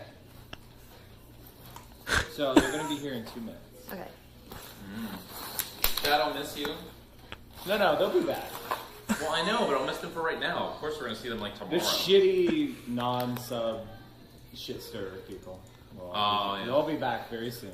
Aw. He thinks you're kidding. He still thinks I'm kidding. He still thinks I'm kidding. I don't think you're kidding. Really? No, I don't think you're kidding. You did really, and then you gave me this fucking smile. This has to be a bit, right? No, Nicole just has a very, very, very fucking aggressive personality, and she doesn't know when to turn off ever. And Mike is like, find a nice word for sim. Like, that's what Mike is. So funny to you. You think this is all funny. It's very upsetting. I don't have to think you're kidding to smile. Yeah, you understand that smiling is also born out of uncomfort. So, to be fair. Maybe that's my reaction to it. Well, then your genuine reactions to things are really unlikable. Well, okay, but I'll give you a piece of advice that I myself stand by and have learned over many years. You always expect someone to be on your level and understand. How the hell should Mike respond to her? Mike shouldn't be in a situation with somebody like this because he's always going to get abused. He needs somebody that's a lot more understanding or a lot more careful, I guess. But that's probably true of most people that be around Bad Bunny. Being around somebody like this is very, very, very difficult because she never, ever, ever turns off, and she's super hardcore all the time. It's a very. You have the same emotions that you have, and you'll always be I like people like that though. I think it's fun. I like the challenge. You know what Abuse me. Yeah, but this is a severe failure. Look at Mike over here. He's like, they're both just talking about him. Like he's not even here. But you can't get mad at a person because of that. All right. Well, I just can't hang. I can't hang out with him then. Sure, but that's emotional differences that you have. You know what I mean? Right. You have to find ways to reconcile I can hang that. out with him over voice chat. But I can't hang out with him too much more than that. How do you handle it when she tried it on you? I was just mean back. It was fun. Bro, the IRL streams that I had with Bad Bunny were probably some of the funniest IRL streams I've ever had in my entire life, okay? I thought it was a lot of fun, but I have that type of personality, right? You figure out ways to reconcile those ideas, or you don't. I don't know. It all comes down to where you can stand in a situation. Hold on, we're almost there, guys. No, okay. Mike is going to get triggered. He's going to have an outburst. Get ready for it, okay? One thing is smiling when you're uncomfortable. Another thing, if I'm like, yeah, I'm talking about you right now, about how I'm disappointed with you, and they go, really? But again, that's, I don't know. But it's a general. Okay, if we're gonna get super deep and be like, well, what do words even mean? Maybe my words mean something different than your. Okay, yeah, everyone's way of communicating theoretically could always be justified in their brain as being appropriate. Sure. But that doesn't stop you from having negative reactions to people's different Absolutely personalities. not. I'm just giving you a tool to deal with it. I'm not saying that that's how society works. I'm just telling you how I deal with it in my own dealings. For example, there are people that do things that are distasteful to me, but have I been a real process it. bag? No, I process everybody. No, I honestly want to know. Have I been beyond the pale? I mean, but not for me. But again, I'm a different person. No. I'm really sorry about the door thing. No, I don't give a shit. The problem was I'm going to make excuses, but I was I couldn't step out of the car. It The literally, seat was so far back. you have to understand that literally most things don't matter to me. So that's all. That's not. Yeah, that's literally a thing that doesn't matter to me. I don't know. I'm not a halfway type person. I've had people that have stolen $1,000 from me. Those are things that bother me. Oh, I would never do that. The thing about me is I'm either in with you or I'm not. I'm not a lukewarm person. Sure. So that's just the way it is. Yeah. So what does that have to do with anything you just said with the car door stuff? Huh? And the thing about me is I'm not lukewarm with people. What does that have to do with what you were saying to Lucid? No, we're just talking about his different way of dealing with people. I think there was a segue away from that idea, right? Hold on, guys. It's coming. Yeah, I don't know. Mike's just dumb, bro. My hands are red. Look how red my hand is. Isn't that weird? Well, no. Just I always get it. Okay, this is the best thing Nicole ever did in her entire life. Thank you so much for turning the camera at least. Thank you, God. We could have missed out on the best content of the year if she wouldn't have been wise enough. Kool-Aid on this one. The granite. Yeah. Here it comes, guys. That just feels good. Just feels good. What did you just do? Why is this couch now moved? Did you just hit the couch? I just nudged it. Oh shit, they're here. I'm sorry. I hate both of these people, so we're gonna reminisce for a little bit. Okay. The volume on the phone. It's off. This was Why'd you let them go? driving together. They have the legal right of way. Weren't you a lawyer? That's right. I broke the law. That's why LA has shitty drivers. All the people who can't drive for shit come here to visit. I have not done anything that was shitty. Let's say it's a big street. And I was What? I said you didn't give the passenger the right of way. They had the right of way. Yeah, but they were going. No, they weren't. I saw. I was here as well. I was right next to you. Well, we had a red light on this major street, so I was making that aggressive move so I could get over across the traffic. Unfortunately, that's not how the law works. Yeah, it's true.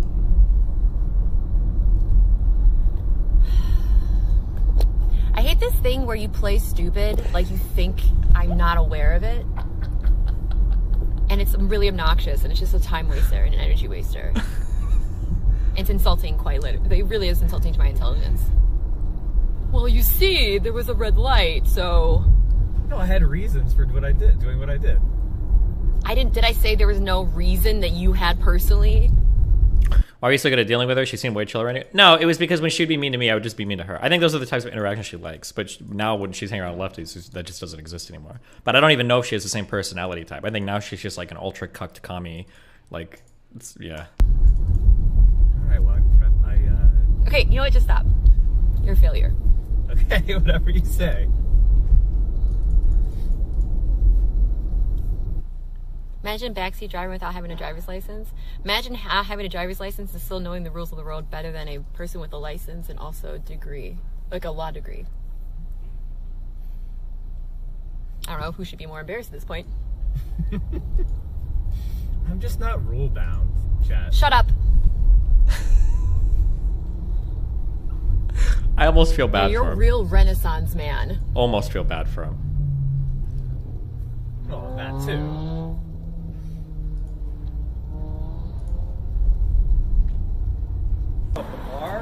Yeah, I don't know. We didn't go to the bar.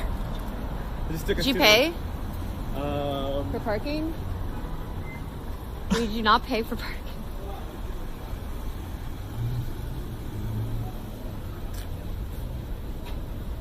He left the lights on the car too. Alright, let's go. Lead the way. Walk quickly. We're in a rush. We're late. We're late to what? To the rally. It started 2 minutes ago. God, it's like talking to a child. I didn't realize that you're so... Your la-di-da attitude is why we missed our drinks. You realize that, right? La-di-da attitude? You just said what and realized we're trying to keep on schedule. We were already an hour late. At what point were you going to inject urgency into this evening? Are they still friends? No, Mike hates her now. I think that she's part of the reasons why Mike went so hard in the weird. I think she broke him. Also, Jameson's been waiting on us for an hour now. I was ready to go whenever you were. You were streaming at 6 o'clock.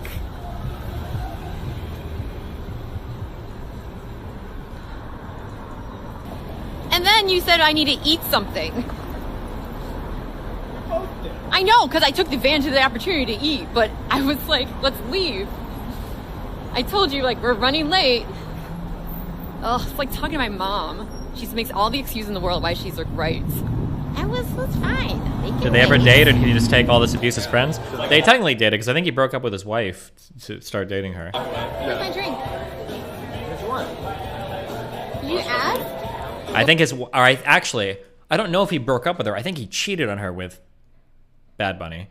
Because I think there's tweets where she's tweeting out, just found out my husband or my kid's dad or whatever is, out doing. Somebody can find a screenshot of those tweets. It was a long time ago. Wasn't his wife pregnant too? Something like that, yeah. Somebody can find those tweets. Well, what are you having right now? Oh, let's go. I want one of those. He drops change, makes a scene, and didn't even fucking get me a drink. Asshole. Oh, amazing. God, there are so many good clips of them. This is like my favorite on-stream relationship. That's fine. The first time Mike tried to touch her in public. That's fine. I think that's fine. So if a guy pays for my tab, I think I'm getting your attention. I feel like I touched like a vampire touching holy water. can I help you? I think they want to go in. Okay. That's fine. I think that's fine. So if a guy pays for my tab, I think I'm getting your attention. I feel like I touched like a vampire touching holy water. can I help you? I think they want to go in. There are so many good. Remember, I don't know, a few months ago, there was this girl that was complaining about not getting a $5 donation or something. People just. She knows what she's doing. Notice how she does that. She's antagonizing the Sims. $5 really don't respect me as a content creator. Never talk to Bad Bunny. Oh, this is after the breakup, I guess, or if they even really truly dated. But if you're watching this and you're like, hey, I want to stream, I'm gonna stream. Learn my lesson. Learn my lesson, okay? And then the Sims come to the rescue. She's an attractive woman. Oh, who for didn't act like a nice fuck's person. sake! Did you say Which is what attractive? makes sexually frustrated incels angry. You notice the lack of eye contact, the lack of confidence, the slouchy posture. That's all hate. All three Sims. And all right, so I'm gonna send you over to somebody who I actually like. So let me try to find someone like that. Someone that I actually like.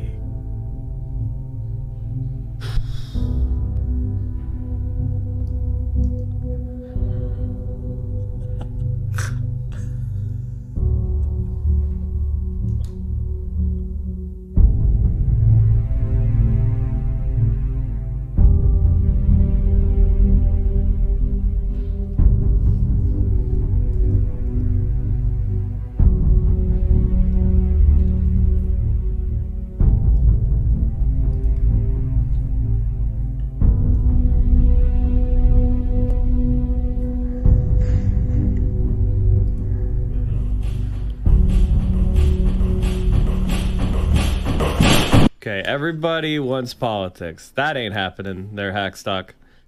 That is never happening again. You can find your way over there on your own. Remember, I don't know, a few. oh man. People want to know why we hate Mike from PA. Did you know about the bot in her Discord that was called like the Fagatron 9000 or whatever, and that would call people the F-slur whenever they left her Discord? I don't remember, maybe, but there's a few political memes I wanted to go over. There was a whole video. Political commentator said 34 minutes. Me and Mike were fighting a long time ago at betting about who would win the primary in Iowa or some shit. I don't remember if I was betting on. I think it was just for or against Bernie winning. I might have been voting or betting on Buttigieg. I don't remember, but oh dude, there are so many good Mike memes. That guy is just like a fucking loser. There's just so many. There are so many good ones. Like, no, you're not. why'd you have the D&D set up? I don't remember. Oh yeah. But anyway, I can educate people about Bernie Biden electability argument. That's the who will win. Yeah, I don't want to watch like a 25-minute video on this. We're already like on a diversion of a diversion. Who I want or who's gonna win? Oh my god. He used to hold over my head the whole time that I played video games and talk about politics, and he's like, oh, I know so much more than you. And he was like wrong on every prediction he made. And he even took back his bets. Didn't you bet on Biden? Yeah, I made like, I don't remember. It was anywhere from like $5,000 to $10,000. I had a $3,000 bet out with that one poker dude. And then I made a few thousand with Mo, but that was like the night of. I don't remember all the, it was somewhere between that. Who I want or who's gonna win? Who you think is gonna win? Fuck. I think Biden. Guns pointed to your head, you have to pick one, Destiny. Who I want or who's gonna win? Who you think is gonna win? idiot! Fuck. What an idiot! What a stupid fuckhead! What a moron! What a dipshit! Good one. Hey, and you can't say he wasn't informed, because 2 months ago I told him for 3 hours why Bernie was gonna beat Biden. So it's not like he hadn't heard the arguments. He just has bad judgment. One more time for the people in the back. I think Biden. Than it should be. Does anyone have anyone have like? Okay, hold on. We need some Curb Your Enthusiasm music. Hold on. And it's so funny too. Like the funny thing is that his analysis here was so flawed because I think, somebody correct me wrong, I think the reason why he was so hype on Sanders was because Sanders had just come out of Iowa and New Hampshire, or was it just Iowa? And so he's like, oh my God, like he's gonna like destroy him. And it's like, bro, these are like insanely white places. Like, wait for Super Tuesday, dude. Like those black states, these black people do not like Sanders, but these guys all deluded themselves into thinking people of color love Bernie Sanders. And if he did well in Iowa, of course he's gonna kill Super Tuesday. But obviously they, yeah, just so stupid. It might have been after Nevada too, maybe, yeah. Nevada? We're gonna do this one more time. We're gonna make this a clip. Who I want or who's gonna win? God, he was so dumb. That's why I have this whole clip was just him taking his bet back when he started to realize that Bernie wasn't performing as well as he thought he would on Iowa. He said that Pete Buttigieg rigged the caucuses. Oh my God. I remember dunking on this dude too. This tweet is from a suspended account. I wonder if that was my tweet, because this might have been when I had my other Twitter account. Wow, this is bad news for Bernie Sanders when he runs against 3 people at once in the general. Ugh. And then how quickly these tweets changed to, I can't believe everybody else dropped out and now all the votes went to Biden. Oh, interesting. Everybody made fun of me for this shit. Fuck you, losers.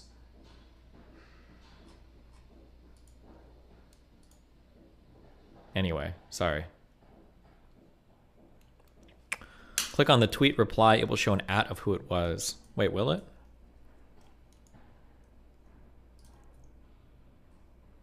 Oh, the pub. Oh no, it was somebody else, not me.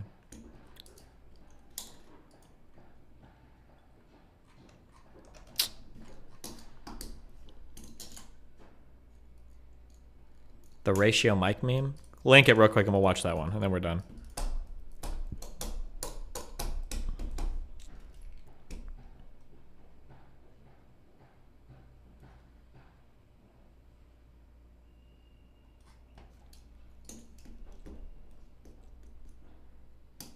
Link it. Link me the Biden ratio one, guys. Where is it?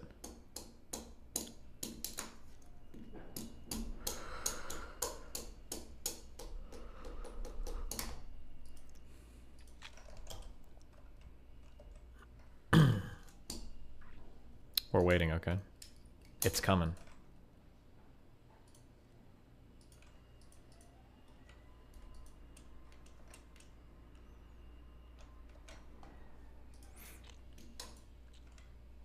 Where you go, where you have a bunch of like different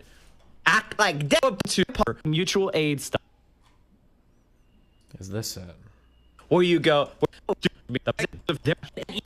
no. Oh God, we don't have the ratio one. Where are the linkers at? It's not us making fun of the Queen stuff. Yeah, no shit, dude. It's like it's time to be. This is like where they pretend that they're edgy, but they're edgy in like the most politically safe way possible. So like he'll say things, oh no, like, bro, I'm really edgy. You know, I made fun of 9/11 and the Queen dying. But it's like, yeah, good job, dude. It's like the progressive line, hook and sinker. Like, you're not being edgy. Like, it's like the most corporate safe, like politically safe messaging in the fucking world. Her family. Shout out to her family. Oh, you stupid face. It's about trying to exercise power. And my politics is a socialist. Wait, oh no, we don't have it. Meanwhile, oh, here it is. Okay. So he thinks that he's ratioed somebody hard on Twitter, which is, you know, as we all know from Keffals, the most important thing in the world you can ever do. So, joke. Hold on. Let's see if we can find this.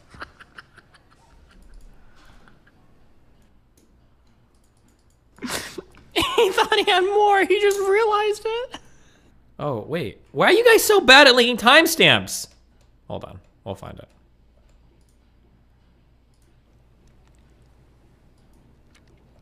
You dumb fuck. Oh my god. What? What? It's usually get between like 200 and 500 likes. That's decent engagement. I'm a smaller Twitter account. I post earnest tweets, not jokes. I'm doing pretty well on Twitter. It's fine. To get 802 likes on a reply is hilarious. As meanwhile, oh no, he didn't rehearse this. He thought he had more. That's so awkward. He thought he had more. He just realized it. Oh no. Play it again. Do you see what he's gonna? Meanwhile, the main one only got 100 likes. I need to fucking account. I post earnest tweets, not jokes. Play it again, I'm Destiny. doing pretty well on Twitter. It's fine. To get 802 likes on a reply is hilarious. As meanwhile, and then I posted. Then he apparently deleted the tweet. This is my reply to the original. Awkward. Okay, we're done. We're done bashing on Mike. He's too easy to bash on. Christ. Let me go warm up some food real quick. Remember to like and subscribe and follow my YouTube, you fucking losers. You clowns. You fucking mongrel. Wait, can you say... Are we still allowed to say mongrel? Or is that racist now? I don't remember. One sec.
Absolutely true.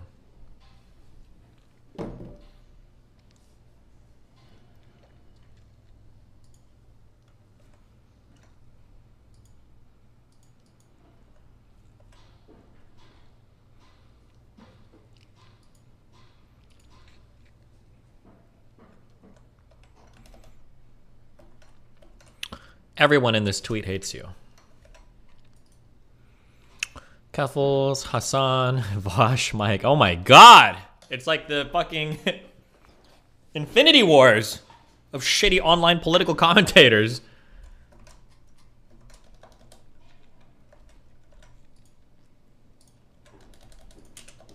But apparently this was just like lost on Xander Hall. He just like doesn't understand what like having a bit of a laugh is. So just to explain like why Kira might have made a joke about this, there is a certain sect of Twitter where streamers absolutely pop off about the fact that even saying that you are a streamer or mentioning that you might stream at all in another streamer's chat is the worst thing that you could possibly do, and you deserve to be banned from the community for doing that. It's absolutely ridiculous. I have so much to say about streamers who just don't like self-promo, but that's for another fucking time. In all honesty, I think that this was a bit of banter in an attempt to make friends with Xander Hall, who she clearly had heard about previously and knew was a streamer. Then our man Zan says that she started ignoring his messages. Now, listen, Kira's chat goes at 1,000,000 miles an hour, compared to me anyway, and I find it hard to read all the messages in my chat, and I've only got like a half or even a third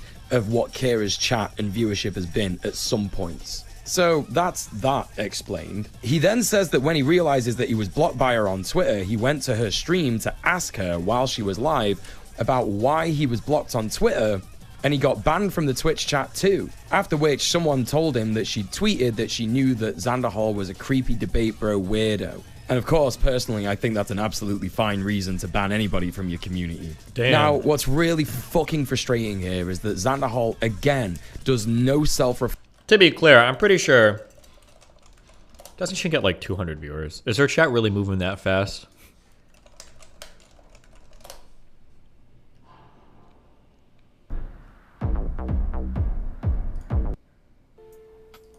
Consume through food a vegan diet for a couple days prior. Personally, that's just my advice. And if you don't know why, maybe people who've seen these like documentaries can attest to that. Personally, I find it to be just something to allow you to, one, actually more easily accept the reality of what you're seeing, and two, to not hate yourself so much. Yeah, those documentaries should fuck you up. And if they don't, I don't feel safe around you. Yeah, if they don't, you need to... You are not fit for society. Narrator, thank you for the 5 months. Yeah, I'm okay. I'm talking about stuff right now. You're so sweet. Thank you for the 5 months. I hope you're okay too. And Chef Eric, thank you for the 4 months. Thank you. Okay, so... If someone who took that meat equals masculinity stands as an egg, yep, major gender issues going on with that. Oh, interesting. God, Violet. So weird to think of some of you as eggs. It is so weird. It's so weird. Anyways, what are we talking about anymore? Yeah, there's a ton of affordable vegan foods. But again, if in the event that you cannot afford something, you can't have access to something, whatever, always know. Did she quit streaming? Wait. She streamed 3 times over the last month?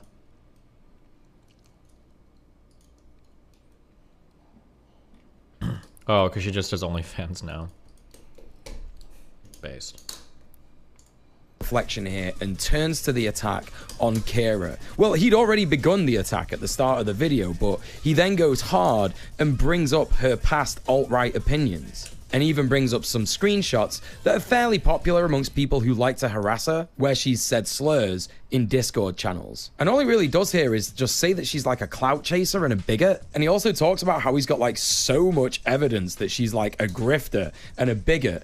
But this is all stuff that she's done in the past, dude. And it's all stuff that she's apologized for and has done so much work to unlearn and try and make amends for the bad that she did to people, that nothing really stands up regarding that. Like, you don't... So to be clear, she said that those Discord logs, the ones where she had like 14 pages of the F word, she said those weren't her. She never did any of that ever. So that's his... I guess he defends that, but... don't really have that much evidence that she is a bad person now. You're just pissed off that your reputation in how you're a harmful bastard preceded you once again, and it prevented you from networking with someone who is actually a really cool content creator. And if you want to talk about how people have got evidence that someone is a grifter and a clout chasing piece of shit, well, I mean, you're watching this video, right? This video in which I wrote 15,000 words about you doing exactly that. But nah, he spends like 10 minutes talking about how she had harmful opinions in the past and does nothing to talk about the fact that she's left all that behind and realized how bad it was. He just skips a bunch of so-called evidence because there's too much of it. Bro, look at the length of this video. You clearly don't care about this as much as you're saying you do. Again, the point he tries to make here is that when people have had bad opinions in the past, you need to hold them to account forever. Despite his love of Hunter Avallone and other right-wingers who have denounced their alt-right past, even though the time period in which these people turned around was more recent than Kira herself. He then plays an old clip in which Kira says she would not have sex with or date a bisexual guy, which is something I, as a bisexual man, am very familiar with as an opinion. If a guy's like having sex with other guys, and then he's like, oh, maybe I'll try having sex with you. I'm like, Oh, he's bringing up some of the clips. Sorry, hold on. I had to post a banger meme. I'm here. Shit, I missed the past 20 seconds of this video. Let me listen again. I'm sorry. A bisexual guy, which is something I, as a bisexual man, am very familiar with as an opinion. Past. Even though the time period in which these people turned around was more recent than Kira herself. He then plays an old clip in which Kira says she would not have sex with or date a bisexual guy, which is something I, as a bisexual man, am very familiar with as an opinion. if a guy's like having sex with other guys, and then he's like, oh, maybe I'll try having sex with you. I'm like, Now, of course, the way that Kira says it here is problematic for many reasons, but again, we're missing the point that this is something she said in the past, and wouldn't dream of saying this nowadays because she understands the harm it would cause. And as a bi guy, I just want to say for anyone listening here, if this is something that you think, fine. I don't want to fuck or date someone who has an opinion like this anyway, and I'm not going to lose sleep about people having opinions like this when I know that there are plenty of people who want to fuck me or date me. But if you change your mind about that and realize why you said those things were bad, then of course I'm ready and willing to forgive you. This is a very popular opinion that people have about M-spec men. It's a common thing, and people are going to have this opinion because they've been conditioned to by the hierarchies of homophobia and the nuclear family that are imposed on us. It's not right, and it needs to change, and there's a lot of work that needs to be done. Would he ever give this much cover to somebody being racist? I'm so curious. To do that, but in the grand scheme of things, in terms of evidence you could use against Kira to point out that she's a hateful person, this is a reach. I also want to point out that someone in Xanderhal's chat here uses the command clipchimp, and Xan's chatbot responds with an emote and a cheeky little photographer. Sorry. That archive was like, that was my proudest tweet. That was a legendary tweet. Fuck her, okay? Xan with the word clippers. Now, in Twitch lingo, these are phrases that imply someone needs to clip this content out of context and post it to r/livestreamfails on Reddit, thus instigating harassment towards that person either on Twitter or on their Twitch channel themselves. Maybe they just want to clip because they want it preserved because they think it's a funny moment. Jesus, you're reading like really hard into that clip it thing. Member for 2 months. I don't know what you're doing with your life, chat. You have hours of time to watch Destiny, but not one like for the content you're watching. True.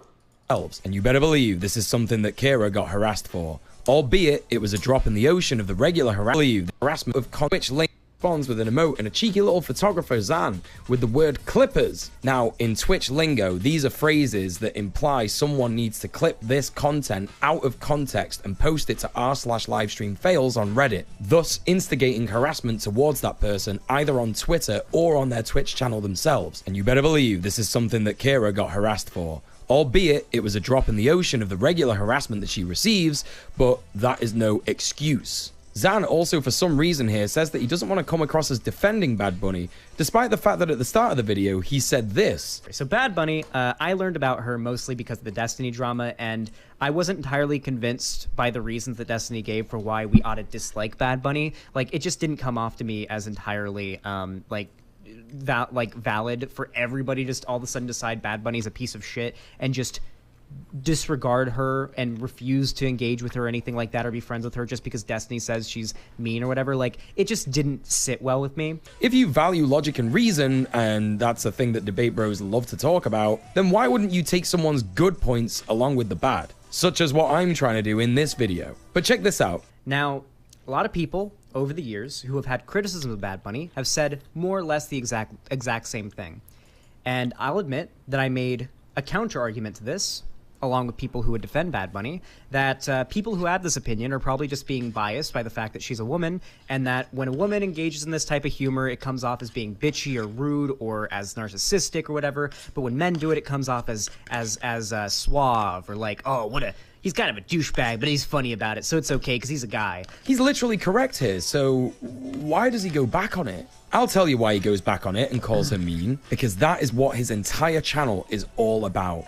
Drama. Wait, one more mic clip, I'm so sorry.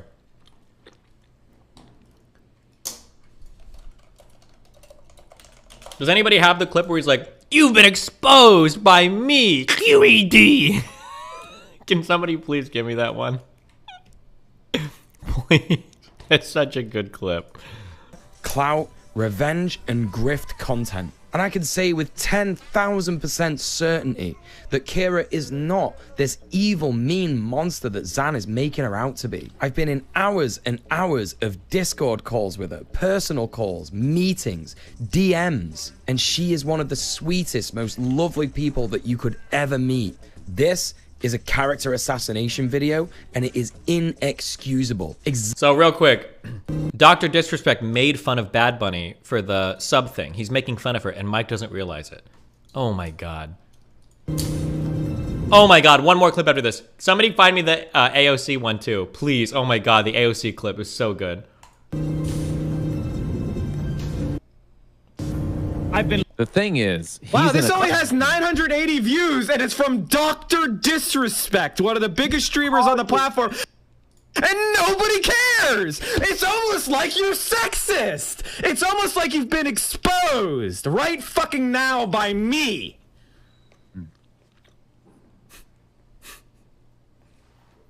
QED! End of debate! Incels hate him. Where's the #1 post?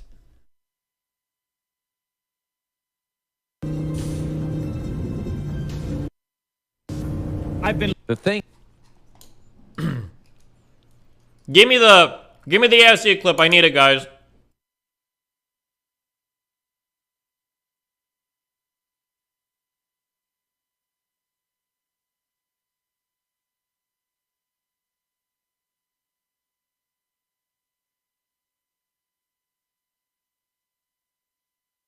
More context.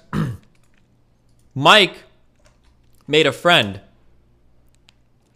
and that friend was black. So if the friend is black, it must be the case that he's pro-BLM and he's a Democrat. What other possibilities could it be? So Mike ends up getting in contact somehow with like AOC's campaign or group of people, and Mike brings this black guy to AOC to introduce them, to show his new black friend off to his favorite Hispanic congresswoman. But the black guy was actually part of Project Veritas. So he's harassing AOC while Mike is standing awkwardly in the background. Awkwardly in the background. And when Mike talks about it on stream, he's like, yeah, I tried to get them to stop and go away. But when you look at the video, you're just standing there in the background. Please, somebody give me this. I know somebody's got it. I fell for this fucking guy. Oh. Black Lives Matter shirt. He's a black guy with a BLM shirt. Dude, you must be a liberal, right, dog? Holy shit. Are you down with the fucking resistance? True. He's black. And he was like, oh, I didn't even get a chance to talk to AOC.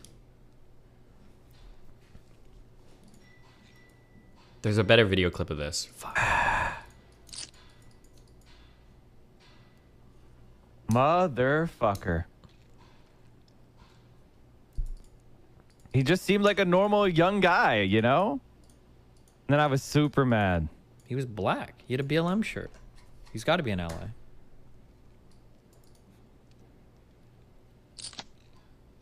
I called him a scumbag. They edited it out. They edited it out. Uh-huh. I'm sure you did, Mike. I fell for this fucking guy. Black Lives Matter. Can we see this? I drove 1 hour, please. Yes, of course. I drove 1 hour just to let you know that I am a journalist with Project Veritas. Oh, and I would okay. actually like to ask you about some commentary that you said yeah, about okay, us. okay. You All right. actually see that Charlie Chester from CNN was exposed as pushing propaganda and bias. We were creating a story there that we didn't know anything online. Hold on. Where is he? I noticed you didn't say anything about that, but you said something He's back there. He's just standing there. about us online. Thank you so much. Do you even live in the Bronx, in the neighborhood you claim you're from? I think she lived here for a long time, so I don't know. That's what I had heard, but we haven't seen her. Nobody saw her, no? Yeah. Everyone in the community never seen her. We investigated that. Turns out There he is. Our good friend. Friend of the stream.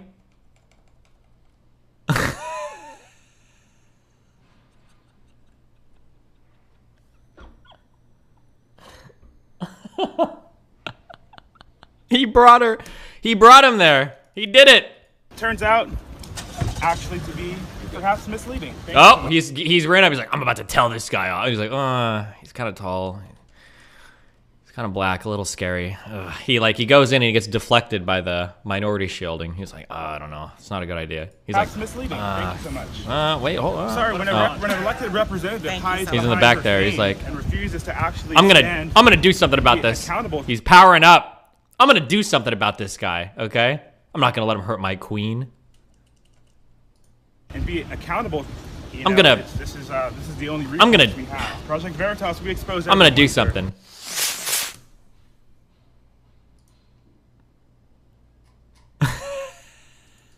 Maybe they just edited out the part where he stood up for her.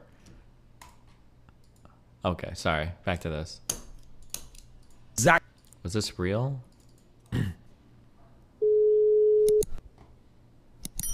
Oh my God.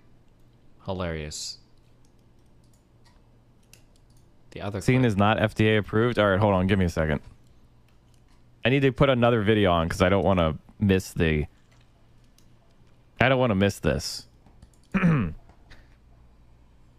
Staff and security swoop in as AOC flees when questioned by Project Veritas journalist. See if you see anything in this.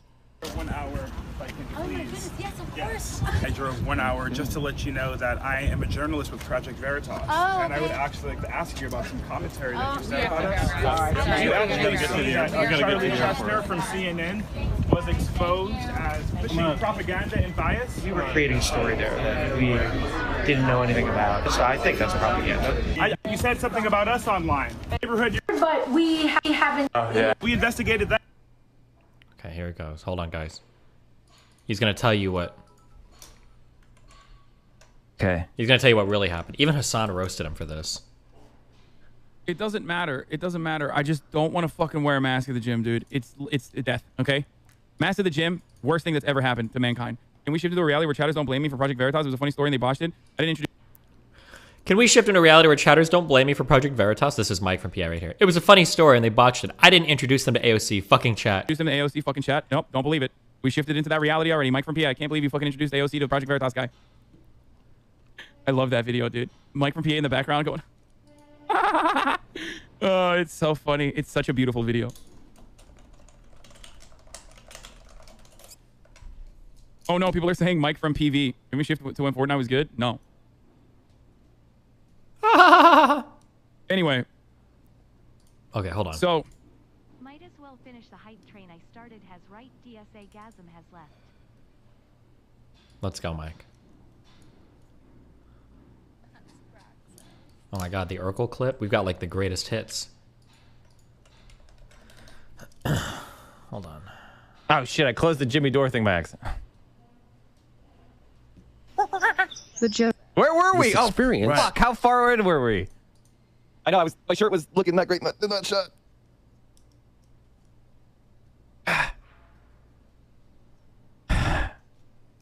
You hate to see it.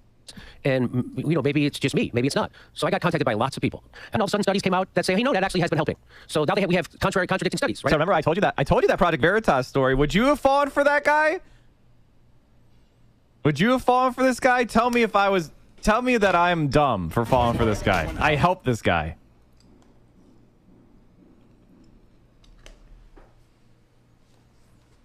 I fell for this fucking guy. Black Lives Matter shirt. And he was like, oh, I didn't even get a chance to talk to AOC.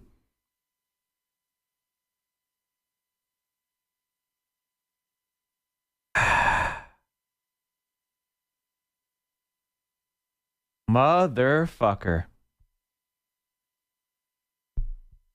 He just seemed like a normal young guy, you know? And then I was super like an urban youth.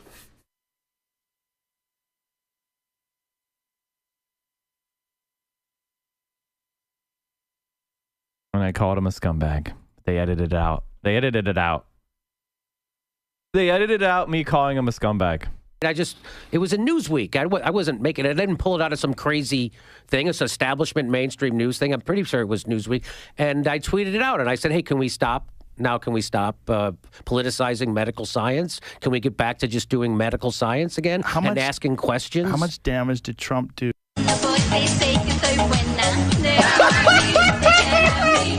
Oh my God, I didn't realize All Relevant was at the DNC.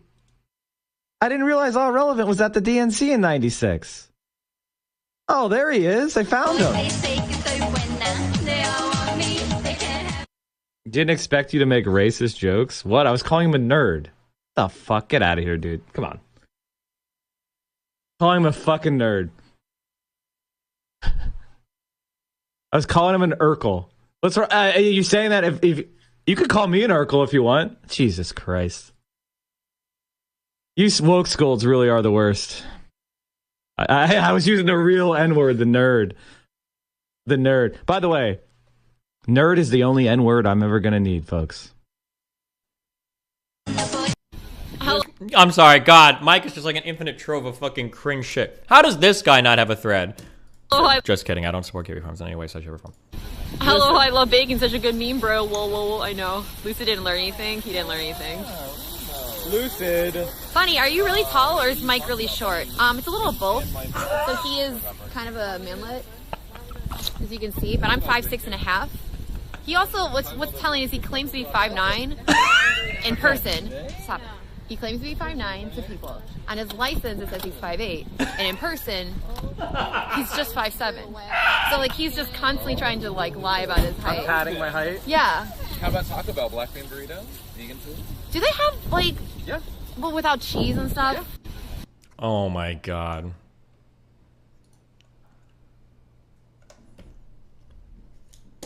Jesus Christ. It's just never ending. What is this? Listen to this. So all these fucking dudes that were at this bar were intimidated by the bartender. Am I wrong, Amy? Do you remember this? No. They were. You don't. Okay, Jesus Christ. All right. So there was this like bartender who was like LA. I went up to meet up with a bunch of people, and Mike was there, and it was Cake with us too, and I think Dan was with us, and I think Dan pointed out, he's like, "Oh, where's Mike at?" You know, the guy talks a lot of shit online, and I'm just curious if he's here or whatever. Dan is like, "Look!" And I turn around, and Mike has already ran half a block down the street. Dan's like, "Is that Mike?" And I'm like, "I think it is." And he like crosses and he's like gone, and I'm like, the whole group, we're all here. Cake, were you there? I think Cake was there too. All of us are like here, like standing here. The whole group is here, and he just ran away. When was this? This was like 2 or 3 TwitchCons ago. I don't know. It was a while ago. Oh my God. Is that not a meme story? No, that's a real story. Cake was with us. He can confirm. Dan, I think Dan might have been with us too. Aaron might have been with us too. I don't remember who was with us, but or that might have been 2019. It might have been Melina. It's not some girl I was with. They're all the same to me at this point. Just kidding. Don't make those jokes. I will ban you for ironic misogyny or unironic misogyny. Don't make them. I'm looking out for them right now. We're not doing misogyny here. We love women. Hey, if you're a woman and you're watching the stream right now, tell your women friends to watch the stream because we love and respect and cherish women on this stream. Okay? We do. Do not make anti-women jokes, ironically or unironically. We don't do that anymore, ever. When are you banning cooming to women just existing? There is now a soft ban in place on that. Don't do that either. It's weird. Unless they're specifically displaying themselves in a sexual context. Do not coom to them or make cooming things, okay? 5'7" isn't so bad, right, guys? Depends on how 5'7" you are. I'm 5'8". I'm really 5'8", though. I'm a strong 5'8". You know how I know I'm a strong 5'8"? Because I'm taller than every 5'9" and 5'10" guy I've ever met, okay? So it depends on what kind of 5'7" guy you are, all right? There's a lot of inflation going on, a lot of conversion problems going on with male height, I've noticed, when I meet a lot of people. A lot of 5'10" and 5'9" guys that are suspiciously my height or shorter. I don't know why or how that happens, but be careful. Hot, you know? And they were so intimidated. Like, I wanted to get more French fries or some shit or more ketchup. And they were like, no, dude, and they were all like intimidated by the bar. And I was like, what the fuck is wrong with you? Is he trying to make it, have I watched this before? Is he trying to make it sound like he went up and he ordered from a scary bartender? What? And I just like walked up. I think we watched this a long time ago.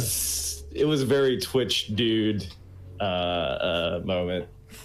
I was like, what the fuck is wrong with these people? I definitely don't remember that. All right, well, you don't remember. Okay, it's fine. It's just something I noticed from the other dudes, and I was like, what is wrong with these guys? He's so alpha. Does anybody have a thing where he said he went to like all 3 military schools and was like boxing and playing hockey like almost professionally? Does anybody? Fuck, I'm sorry, dude. We've got. Well, LA Hot is pretty hot, so let's be honest here. Yeah. Oh, it was an attractive bartender. I think she looked like Scarlett Johansson. Remember to hit that like and subscribe, and don't forget the notification.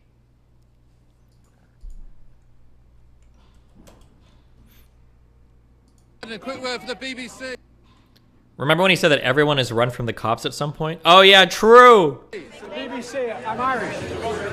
Come out, you black and tans, come out and fight me like a man.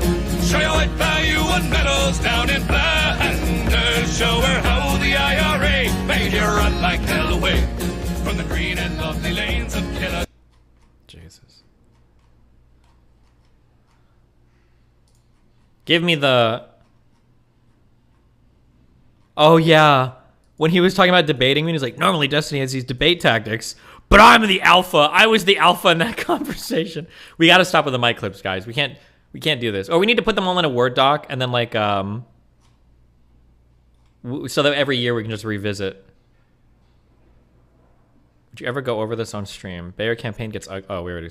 Are you a girl? I'm a woman, but yeah. Wow. Why'd you like this? 10 out of 10 cringe from Bad Bunny. Oh yeah. Oh god, I can't watch this.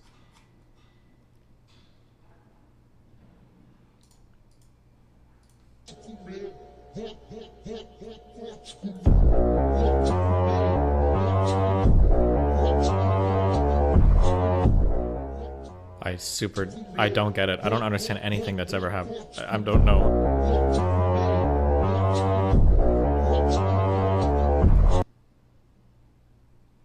It's Prince Harry? Oh, okay. I didn't know what that guy looks like, but apparently I'm too old for it. I'm just kidding, just kidding, just kidding! Video games!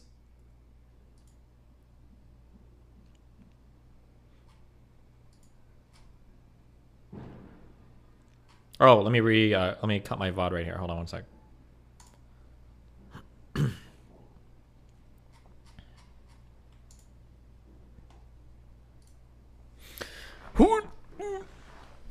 Wrong prince? Oh, fuck. I don't keep track of everybody, okay? Jesus.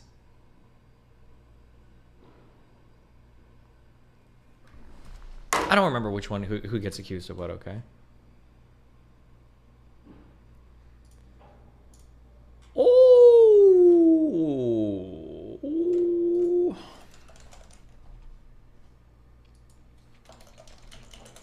Oh my god. Do you remember? Okay, this is the last mic meme. This is for real the last mic meme, and then we're done. Do you remember when Hassan was taking part of that hashtag day off Twitch? And Mike decided to stream that day for like 12 hours? He was an actual scab. He actually scabbed so hard. And the thing that made it so funny was that Mike got in huge trouble. He got banned from Twitch for a day because he actually leaked his own. There was a scab list of airline pilots. Back in December 2020, Mike. Oh, wait. Oh, this is the whole thread. Oh, my God. I was such a good tweeter. Hold on. I think I documented all of this. Back in December of 2020, Mike from PA was banned by Twitch for posting about and celebrating a dox list of scabs in the airline industry. I blurred the names out. He did not. He's describing scabbing in the past as a grave moral wrong.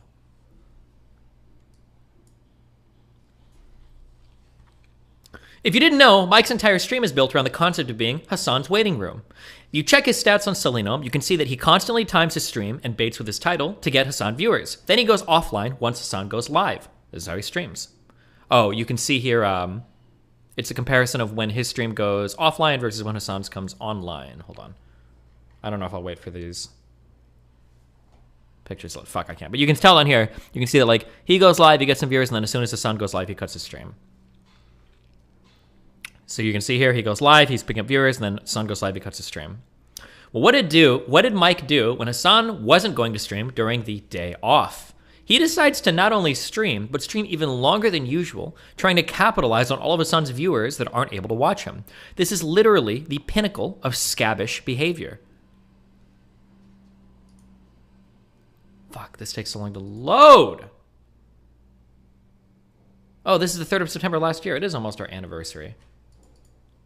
What's a scab? A scab is somebody that works during when other workers are on strike, basically. So if you're trying to be on strike and then other people are working, they're fucking your strike up.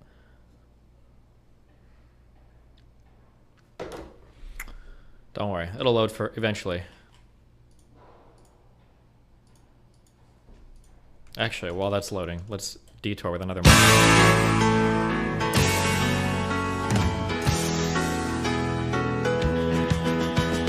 5 days a week, the whole year through. Wait, this meme sucks. Never mind.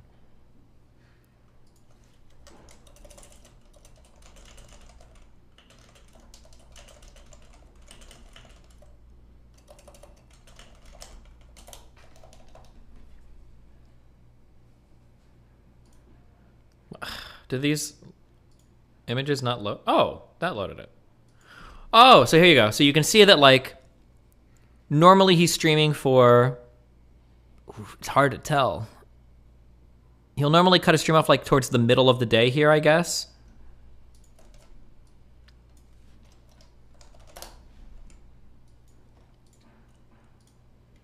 Like, about in the center.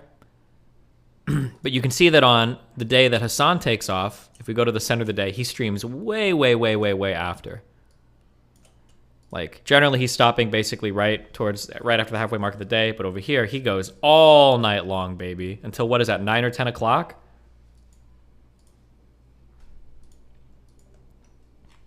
Just another data point. It's funny because he started later than normal, and it's one of the only times he streamed longer than 4 to 5 hours. He's literally soaking up all the extra viewership while Hassan is not streaming, an actual scab. Mike gets called out for the stream by Andre Demise or whatever, and then either feigns ignorance or implies that the strike doesn't matter because it's not with an organization. Why are you streaming? Is there a reason I shouldn't be? Hashtag day off Twitch. What organization is that? What did Mike say on stream when called out? He said it wasn't a real strike and made fun of people for taking their first steps towards collective action. When asked again about his longer than normal stream, he lies and says he streamed along with pretty much everyone else. Then he claims that he didn't strike because it wasn't an actual economic action. The funny thing is, though, is that when Mike was pushed to do actual economic action before, he pushed back and claimed that supporting things like mutual aid would kill his channel. Even his chat plus other broadcaster, Lucid Fox, thought his position was indefensible. Who's got the link to that clip? It's also strange because he's called out other leftist creators that did fundraising and charity as not doing real charity and just called them all self-aggrandizing fests and virtue signal events. Mike from PA is a pathetic, spineless fuck who doesn't care about any of the issues he speaks about and only does what he can to leech clout from others without making even the slightest personal sacrifice to further and support any of his beliefs. In other words, a grifter. True. Absolutely true. Good Twitter recap. Wait, where's the Lucid Fox clip? Give me that one. That'll be our last one.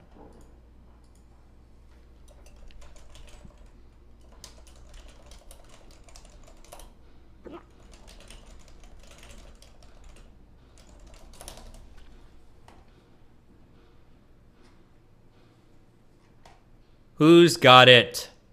I just recently stopped.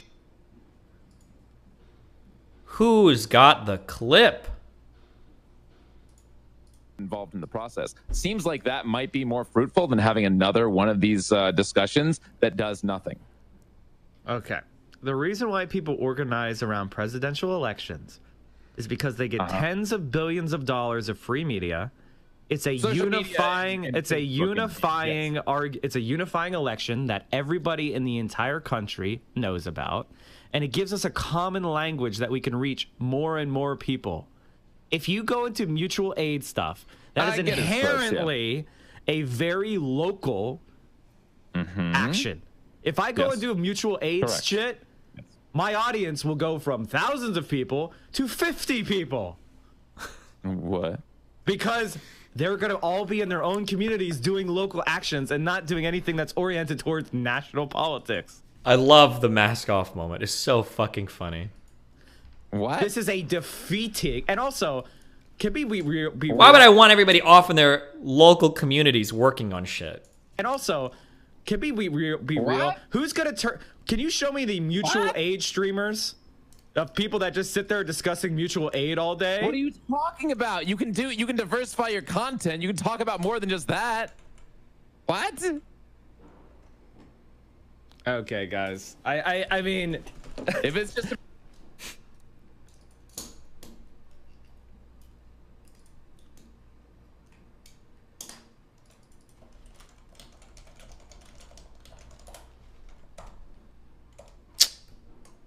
Okay.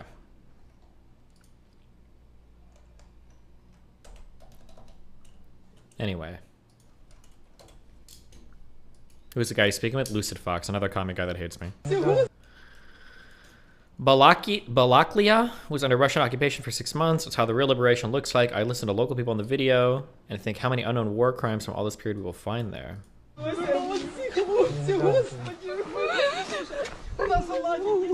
Все добре, все добре.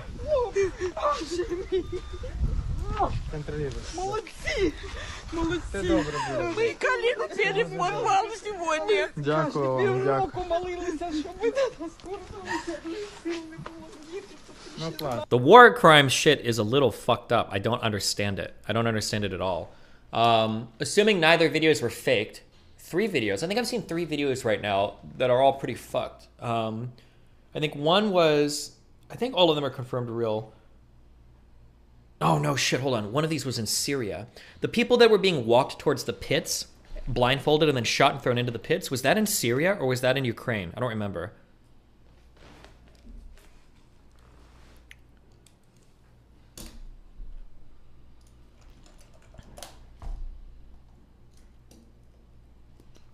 Does anybody remember? I think that was Syria. Yeah, that was Syria. There's the one with the soldier on the ground that had his fucking balls chopped off. That was really fucked up. There was the... Who was the soldier being raped by, like, the rifle? Was that a Ukrainian soldier or was that somebody in a Russian prison?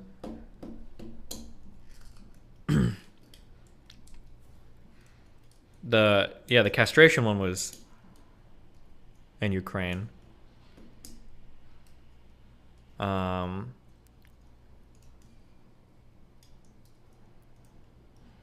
Some Russian soldier raped a toddler. I didn't see videos of that, if there were videos of that. I know that the broom rape dude was a Russian prison. Oh yeah, it wasn't a rifle, it was a broom they were using. Was the leg shooting one real? I haven't seen that video. Then there were all the bodies of like the children and the people that were raped and stuff that were found in, I don't remember which city was it in. Was it Bucha?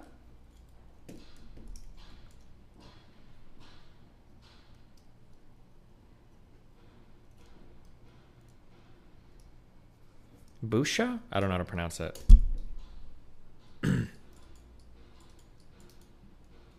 the time of the castration one, there was a POW prison bombed by Russia, and there's images of charred corpses on the beds, and it was all the POWs from the Azovstal steel factory. Oh, I haven't seen that.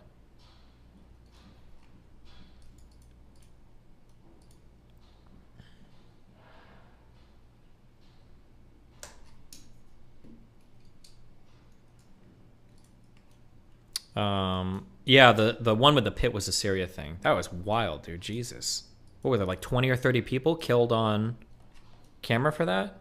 I'm sorry, more? 41? There's been a lot of wild videos coming out recently. Jesus. Horrifying moment. Russian troops gunned down and killed 2 unarmed Ukrainian men after asking them for cigarettes and then loot their office. A group of Russian soldiers gunned down 2 defenseless Ukrainian civilians. Blatant war crimes took place. Oh, I haven't seen that. We saw videos of the, was it the community center or whatever, getting bombed by missiles or whatever? I think we saw that one. Was that in Kharkiv or was that in someplace to the southeast? I think that was in...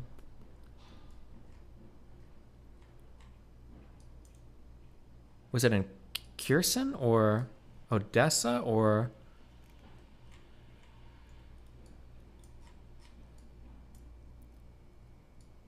It was in... I thought it was in some city down here. Was it Melitopol? Wait, no, but I think something that sounds like that. Oh, no, it was over here. It was more east. I'm sorry, Mariupol. Because it was in one of those territories where they were trying to connect... I think that was in Mariupol, wasn't it? Where the community center got attacked? Fuck, I'd have to... It's been a long time since I watched these videos.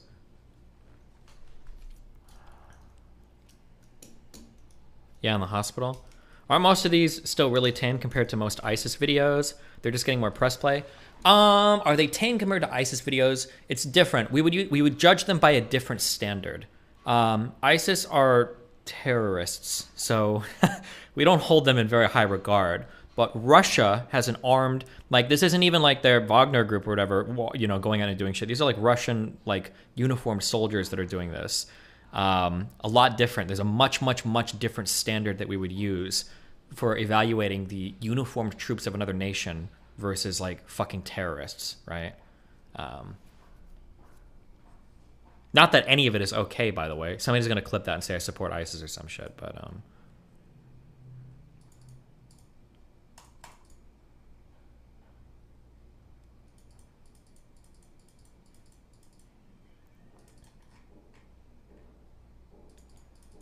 ISIS had insane levels of production quality during their heyday. Those are some crazy detailed vids. Yeah, the ISIS vids were pretty fucked up.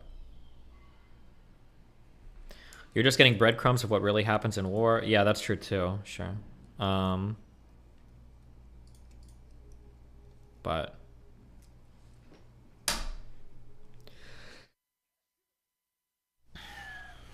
Hold on.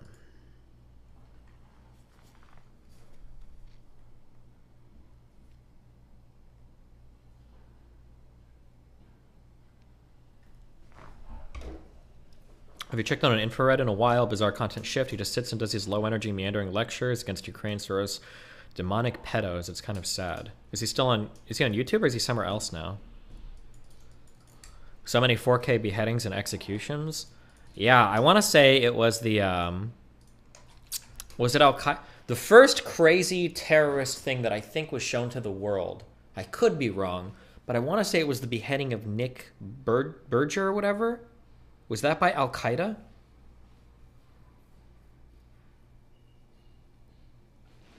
Is that right? Am I making that up?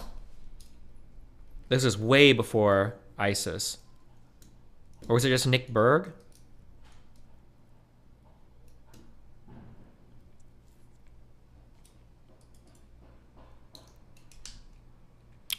Do you remember when Nick wanted to take a bet on Russians to take the Donbass? You should have taken that bet. I don't remember if I did or didn't, but...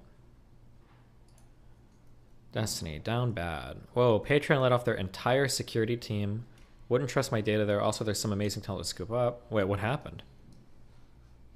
Is Patreon going under?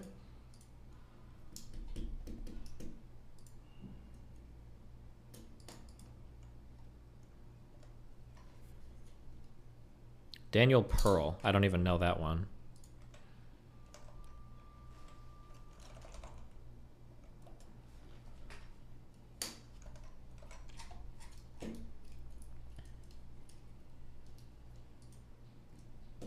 More tech layoffs? Good. Tech has been getting way too much money recently, okay? Tech is fucked, okay? You motherfucker. People in California are hiring these kids, 19, 20, 21-year-old motherfucking programmers, okay? for $250,000 a year TC, unbelievable, okay? You tech motherfuckers are riding high, okay? We need less fucking losers, okay?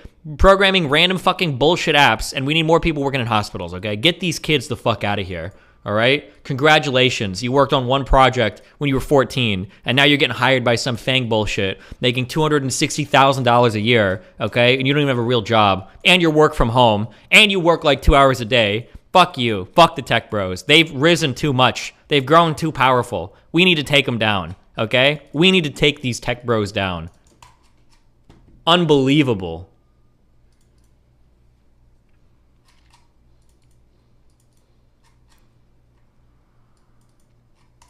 If you are a fresh college graduate, your salary should be capped at $85,000 a year tops. Max. Maximum. If you can afford to live on your own, fresh out of college, something's wrong there, okay? Something's wrong there. Shouldn't be possible. And if you're getting hired before you've even graduated college, that's bullshit. We need to bring NCAA football rules to tech kids. You don't get a college degree, you don't get a job, okay? Programmers should have to go to school. Fuck you. No more of these 19-year-olds making $200,000 a year because you happen to fucking make a mod for fucking, what is it called, Roblox, okay? Get them out of here. Get these kids the fuck out of here. Get them back in school. Unbelievable. Fucking losers. Disgusting. They're disgusting, okay? They don't even work real jobs, all right? I go out, I see men putting roofs together. I see people repairing streets and roads. I see people working hard. Then I ask these tech guys, how much did you make last month?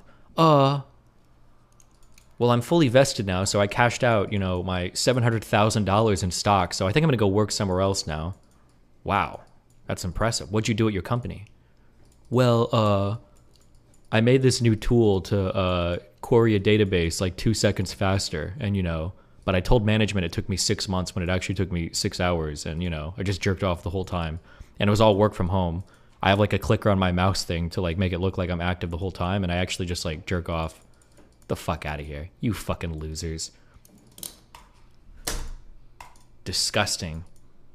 Disgusting tech losers, okay? No more of that in my chat. No more!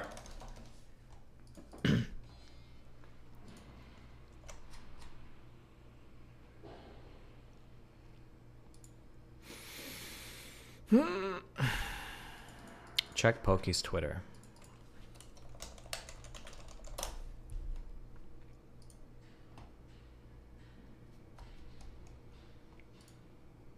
Jesus Christ. Jesus.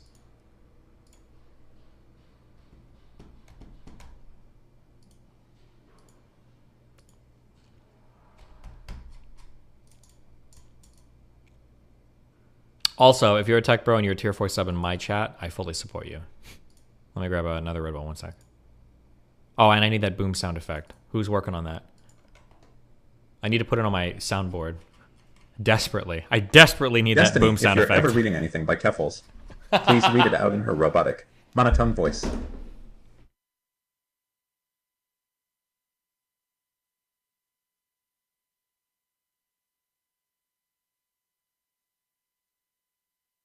Thanks for going in on these flowers.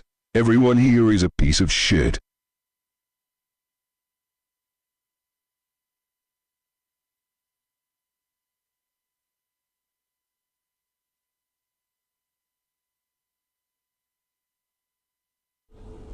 Bro, hey. Oh.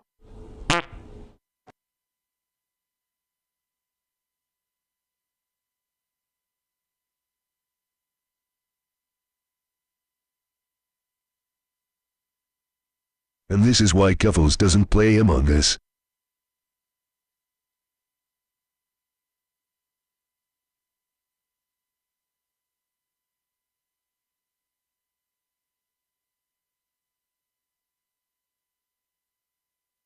Stephen, God bless the Queen. She was a Coke in a world of sprites.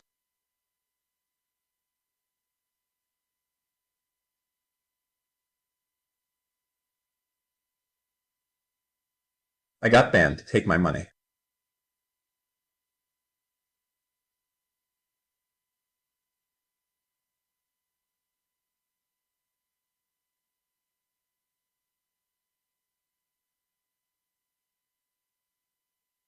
Dan. Unban me, Destiny.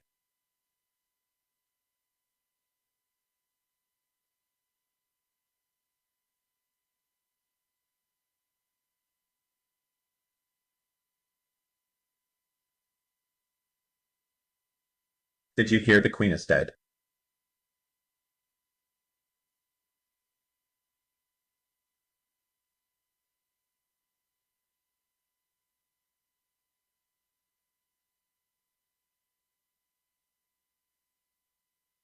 Keffals is literally padded for trans people.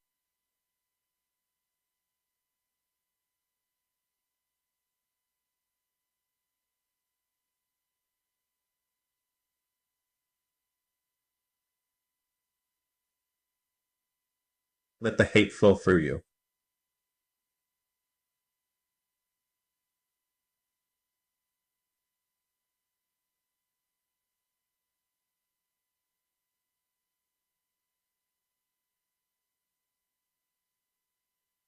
Moon Knight was the beginning of the end. Horribly produced show.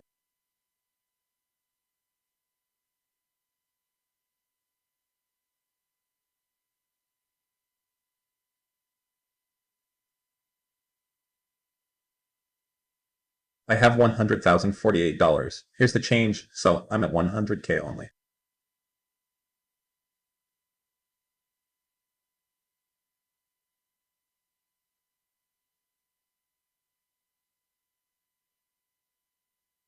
Cut.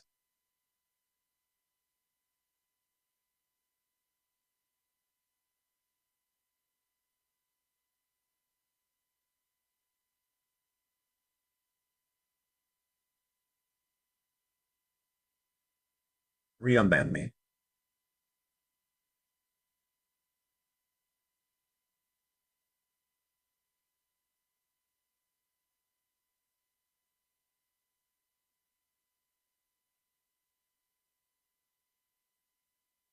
Ooh.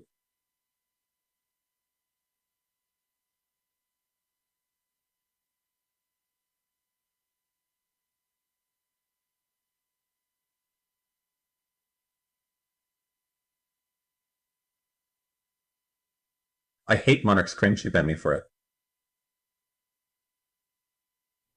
Are we done?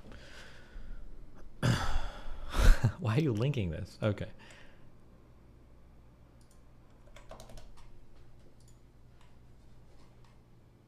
I hope when Hassan is dead, someone is gonna dance on his Baji grave. Jesus. Chill.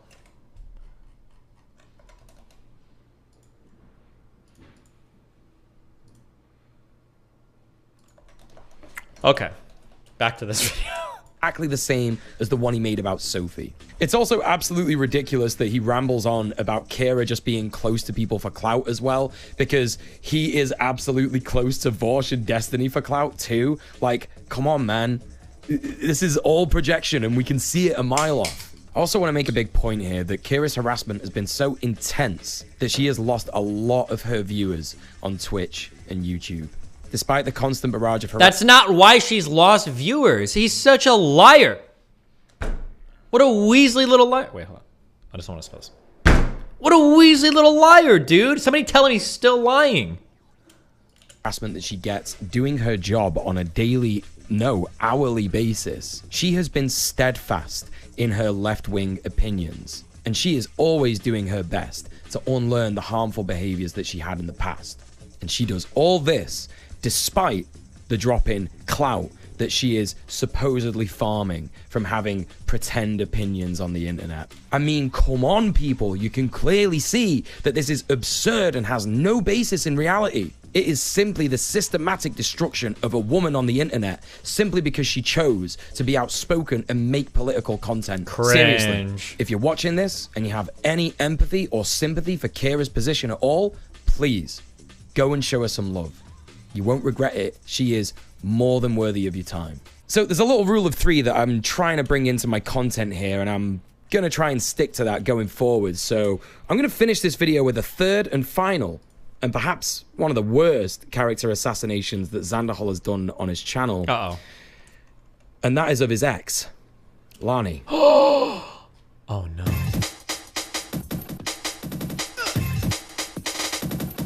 Not Lani. Oh boy, this is a lot. Strap in, everybody. Lani, aka Pastel Leftist, was Xanderhol's partner for 2.5 years, according to the twitlonger she posted about him in July of this year. She describes how one day, a few weeks before the time of the twitlonger, he dumped her via text for apparently lying, stealing, and cheating on him, which is already extremely shitty behavior. Lani says all of this. Wait, what? Bro, the bias. What do you mean? Is it really that horrible to dump somebody via text, depending on what's happened? Come on. This is completely untrue and has no idea where he got all this stuff from, but thinks it might be because a car was broken into one time and all that the people who stole stuff left was his debit card, which she already had permission to use to buy groceries and stuff like that. Lani also goes on to say that Xanderhol has refused to talk to him about any of this and claims that she was a master manipulator, also implying that she sold all the stuff that was stolen from her car for drugs. He demanded that she come home from work and pack all of her stuff, including her 13-year-old cat, into her Ford Focus and leave immediately, which is of course an absurd thing to ask someone on such short notice. She had to move out and couch surf and sleep in her car for a few weeks before she could finally go home, when she realized her room had been trashed and Xanderhol had left with her cat to go and live back at his mum's house. So she moved back into their old apartment and was obviously trying to deal with this sudden shakeup in her life, her happiness, her security, when Xan the man shows up without her cat and told her he was ending the tenancy on the apartment and she needed to move out and be gone the next day. Lani unfortunately was arrested while she was trying to find somewhere to live, as unfortunately she couldn't afford to pay the upkeep on the tags, which is vehicle registration for non-US viewers, on her car, and one of her friends had drugs on him when the cops pulled them up and she had to spend 5 days in a cell. When she made a phone call, she found out that Xanderhol and his mum had completely blocked her or were ignoring her calls. And when she got out of prison and someone managed to take her home, she found out that the locks had been changed and she had no way to get into the apartment. This meant that she was homeless and had none of her belongings. So let's recap real quick. A 2.5-year relationship, the guy ends it out of nowhere via text, claiming that she's doing drugs and stealing from him, literally makes her homeless, and what does he have to say for himself?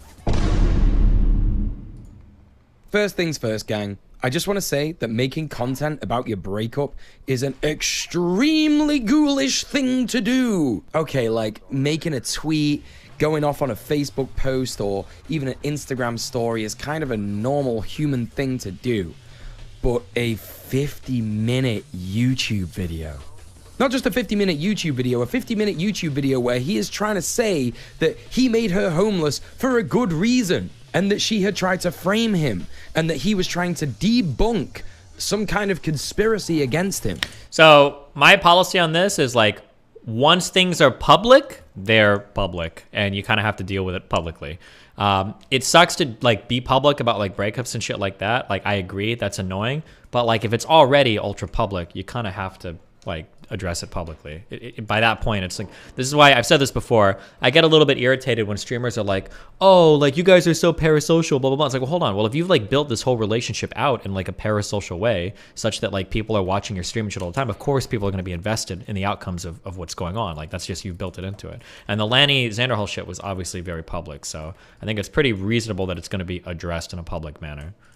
This man is insufferable. One thing I've learned from my time as a leftist and doing actual activism out in the real world is it does not matter how much of a piece of shit someone can be.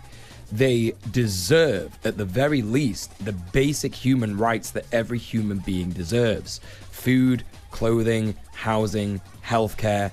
Xanderhol reaching so far into the depths of his cruelty to render his partner homeless is just something that is so sickening to me from so many different angles. It was genuinely hard for me to go through this video, just seeing how smug and comfortable he is, all the while safe in the knowledge that he is going to be fine and his ex-partner is going through one of the worst times of her life. He starts off in this video by saying that early in the relationship, when he moved in with her, they had a trad-con relationship. Now, for those of you that don't know what this is, this means that this is where the man does all the money making and the woman does all the chores around the house, the cooking, the cleaning, something that's known as reproductive labor because it's normally women in society that have done this thanks to the patriarchy. This is just like a kind of gross dynamic where he has all the power to begin with. But wait, hold on. It sounds like they agreed to it, though. It's okay if you agree to it. I've never heard that term before, reproductive labor, but okay. But Jesus, whatever. Okay. I gotta say, if a couple consents to this and it's something that they're both happy with, then that's absolutely fine. Like, Okay. if you have a trad con relationship like this, At least and he you're admits it. both safe in the knowledge that you are fine with it and you do not feel oppressed by this, cool, go for it, go for your life. Who am I to say what's right and wrong in a person's relationship? If that works for you, cool. But it does not sound like Xanderhal had a very good knowledge of boundaries and consent when it came to this kind of relationship. He says one of the first things that he noticed when he moved out is that he wasn't seeing as much money coming in as he thought he should be, which is like a very normal thing to happen when you first move out of your parents' gaff and go to live on your own somewhere, or even with a couple. This is called the material conditions of the working class. No, this was called that he felt like he was missing money, and when he went and he looked, he said there was money being disappeared from his account because it looked like she was stealing from it. Why is he misrepresenting this so much? Why does Melina have me so loud? Mel?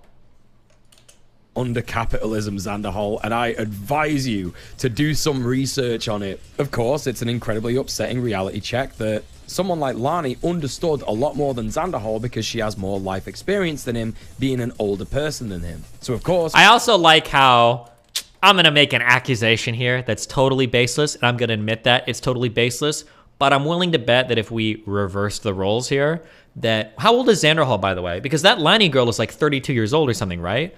I think it's a 10-year age gap between the two. I wonder if that age gap was reversed, if this guy'd be saying like, a little bit sus that he's dating somebody so young. I really wonder, you know, but he's 23, gotcha. So when she explains that to him, that makes a lot of sense as to why she'd say that. But no, of course, Xanderhal is implying here that she is covering up for something, that this is all part of the conspiracy against him. Xanderhal then says that Lani was not giving him the emotional support that he needed, but from the account that Lani gives about their relationship, it really doesn't seem like he was open in his communication about this stuff. It's actually really sad to read this, but here it is. I'll admit that since I started working outside the house, I haven't been as good of a girlfriend to Alex as I'd been in the 2 years prior. During the 2 years of COVID, I was home all the time, constantly available and on call to help with anything he needed. I was mostly happy, but I told him many times about how I felt lonely a lot of the time. Alex is a lot better at talking about himself than he is at listening, and most days he would hardly come out of his room. When I started working again and I made some friends, I stopped being home as often, which made me happier but him miserable. I should have tried harder to find a healthy balance we could both feel good about, but I don't feel like I deserve to have my cat and everything I own taken from me. So it kind of sounds like they came across a very normal problem that happens in relationships that's basically down to toxic masculinity preventing men from asking. Bro, you're reading so hard. You don't know if that was the reason why. There could be a million reasons why communication is breaking down. It's such a stretch. It's such a reach. And it's inappropriate because you don't actually know. You have no fucking idea. Why would you even try to like guess into this? Like, that's a little bit gross. For their needs directly. This guy's like a buzzword machine. What is a little bit more True. sickening in this situation, though, is that he says the only reason that he moved in with Lani was to escape a living situation with his parents. My living situation with my parents eventually just got too toxic for me to continue being happy and making content, and I decided that my best course of action was to move away. And so I did. I moved all the way across the country to Palm Springs, California with Lani. Which is, and I will die on this hill, a fucking terrible reason to move in with someone. It's a great reason to move out on your own, absolutely, but you should not be moving in with someone else just because of that. That's true, but I mean, it sounded like they were dating, right? Like, if they were dating, it's pretty natural that they would move in together. He's not gonna move out while she lives someplace and he lives someplace. Like, when you move in with someone that you love, that you're in a romantic or sexual relationship with, you do it because you love them and you care for them and you decide to face this life together, not to escape another shitty living situation, which in all honesty doesn't actually sound like that bad of a situation because his parents took him in straight away. after things went wrong with Lani. He also goes on then to say that Lani needed attention, which is like, dude, do you know what relationships are? In fact, even 5 minutes ago, you said that you needed attention from Lani and that she wasn't giving it to you. And apparently that's a valid thing for you to complain about, but not for her. He also does this bizarre mental backflip here saying that Lani would want attention, despite the fact that both of us were at home all day and we spent tons of time together just by virtue of that. That's not a good thing to say. Like, no, dude, just because you're in the same house as someone or even in the same room doesn't mean that you're doing bonding activities or paying attention to your partner. That is like the laziest relationship I've ever heard of in my entire life. And from what Lani said in a twit longer that we just read out, it kind of sounds like you were just in your room a lot of the time, just doing your own fucking thing. This next part is just absolutely batshit. Like, I really gotta hand it to Xander Hall. Of all the things that he does wrong that I've talked about in this video, this really takes the cake. While my suspicions became ever increasing, Lani was offered a job cleaning Airbnbs by a friend of hers. She took it, claiming she wanted to be able to get out of the house and make some friends and help make ends meet financially. Lani was now spending most of her time out of the house. In some cases, she would go more than a day without responding to me, and eventually started not coming home. When I'd questioned her about it and she'd actually respond, her reasoning was that she was spending the night on her friend Sarah's couch because they worked together and they were carpooling to save money on gas. I didn't buy it, and the first night that she didn't come home, I started to consider the relationship over. Like, to consider the relationship over the second that your partner does something that you don't like is so weak, dude. Like, you utter waste man. I couldn't think of a situation that is more childish, ridiculous, and self-serving than a man not even attempting to fix his relationship. Depending on the type of relationship you're in or what's going on, a partner spending the night away from home, if it's not pre-agreed upon, I could totally see that being like literally just an instantaneous relationship ender for some people. Like, depending on, now it's going to depend a lot on your circumstances and like who's doing what and like what the expectations are, but like a partner just disappearing for the night, that's like a pretty big deal to some people. I would be wary of stuff like that. There's a reason why, especially if it's not communicated beforehand. I don't know if the rest of the world is like this, but in every job I worked, if you no-call, no-showed, if you were at a really nice place, you'd get to do that one time. Otherwise, but for a lot of places, you would just instantly be fired. If you no-call, no-showed to a job, you were gone instantly. That's it. Yeah, I don't know. That doesn't seem that wild to me, but. When his partner is trying to make herself happy on her own. Everything he talks about next, where he says that she wasn't answering his frankly ridiculous text demanding to know where she is. That's not a ridiculous text, my dude. To ask where your partner is when they don't show up after work? That's not a ridiculous text at all. I would expect most people, to be wondering where the fuck their partner is. He mentions that Lani shuts him down, saying that he's being controlling. And like, yeah, dude, that's because you were being controlling. Demanding to know where your partner is all the time, that's a... Oh, man. Oh, this guy is just real fucking stupid. There's nothing wrong with asking where your partner is, or even demanding to know. I think you probably have a right to know if it's your partner where they are. Like, what do you mean? Like, extremely controlling behavior. That's not extremely controlling. Why are you not doing any self-reflection here, dude? Being completely overbearing in how you smother a partner is absolutely absurd. And you really need to consider that other people need space. Throwing all your toys out of the pram and making her homeless because you simply cannot be bothered to try and make the relationship work is, well, the whole man belongs in the bin. He also complains that Lani took the keys with her every time that she went out, and that meant that he couldn't go out and do stuff. And it just makes me think, dude, are you an actual amoeba? Just get some more keys cut. Speak to the property manager. Like, what do you fucking want, dude? I think that... Are you allowed to do that? I feel like, I'm being, I don't know. But I feel like in most of the places I've been at, you're not allowed to make duplicate keys for apartments.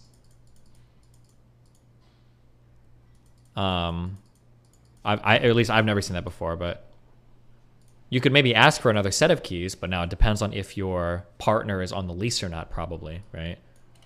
In listening to all this and understanding what's happened here, I've come to the conclusion that Xanderhal made a huge mistake that a lot of people do when they look for a relationship, and that is that he wasn't looking for a partner, he was looking for a mother. This kind of makes sense when Xanderhal talks about the stresses that he had living with his mum. Bro, this is actually some cringe, wild shit. This guy's like actually a piece of shit. He's like, it's like the opposite of like the toxic masculinity person. This is like the toxic femininity shit, where he's like just making these insane stretches, these insane reaches, these huge judgments, and he really has no fucking idea. He just doesn't know. I can actually relate to it a lot, and I did used to exhibit a lot of the same harmful behaviors that he did in like overbearing, needing to know where your partner is all the time, thinking that they're like lying and cheating on you and stuff like that. But my dude, that is a trauma response. And to be fair to myself, I never fucking made anyone homeless. Just to be clear, me and Melina, who are in an open relationship, we can't do that. We wouldn't do that. If I went to sleep and Melina didn't show up some night, I would think that something is really wrong. And I'm pretty sure she would think the same thing. We're literally open. Like, the idea that he thinks that it's controlling to know where the fuck your partner is, it's just such a wild, insane fucking thing to think. I don't think in any household, or if you left home and you didn't say anything, your parents would wonder where you were. If you lived with a partner, they'd wonder where you were. It's such a bizarro thing for this guy to say. Never made a fucking 50-minute rant video on why doing that was a good thing to do. And this next bit just, ew.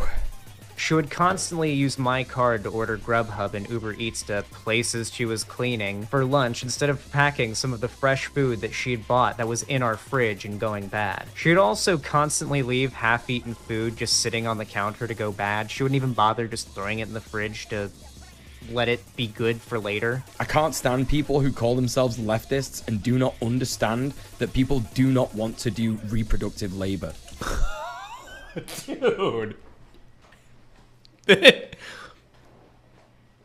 This is some brain rot shit. Like, this guy's brain is rotted. He's learned so many buzzwords. I always say this, and I'm going to keep saying this, and I encourage you guys to do this. I did this a few times when I was debating Richard about the, how am I running out of energy all the time? About the Nazi shit. I think every now and then it's good to take a step back and like have like a macro analysis of like what the fuck is going on right now in my life, in this argument, in this debate, and what I'm standing for, what I think of. It's always good to take a step back and look, am I losing the plot? I'll do this in the middle of debates sometimes where I try to refocus or ask what are we arguing about or whatever. It seems like I'm being passive aggressive. I'm not being passive aggressive. I'm just genuinely trying to figure out what's going on. I think this guy probably needs to step back and do that. Like, when you get to the point to where you're arguing that like, well, I can't pack food even though it would save me money, because that's reproductive labor, which is a vestige of the patriarch, which is actually an oppressive structure that capitalism reinforces us with and makes it so that I can only order Grubhub. Like, you, at some point, you gotta say, like, okay, hold on. What the fuck are you talking about? What is wrong with you, okay?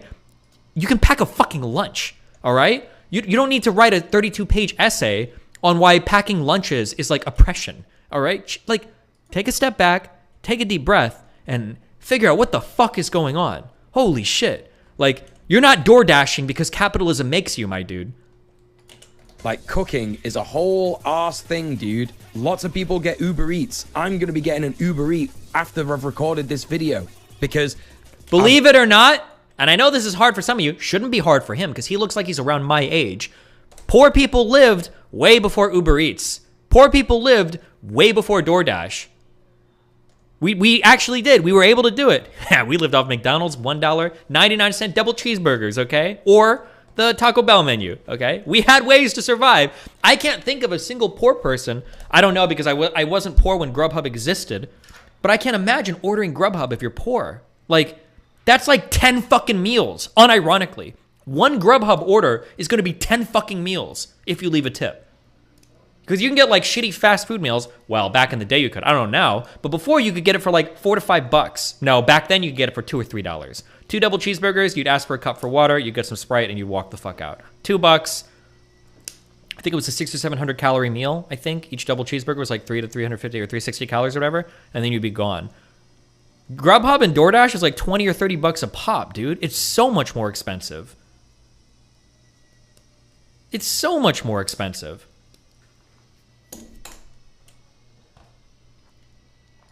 got no energy to cook. And bear in mind, Lani, again, as he admits, was the entire trad wife ideal. So she was doing all the reproductive labor, she was going out doing a job, and she was trying to socialize. He complains that all the food in the fridge would go back. Reproductive labor is not that hard. It's just often unappreciated. And it can leave the woman fucked in the case of a divorce where she now has no marketable skills.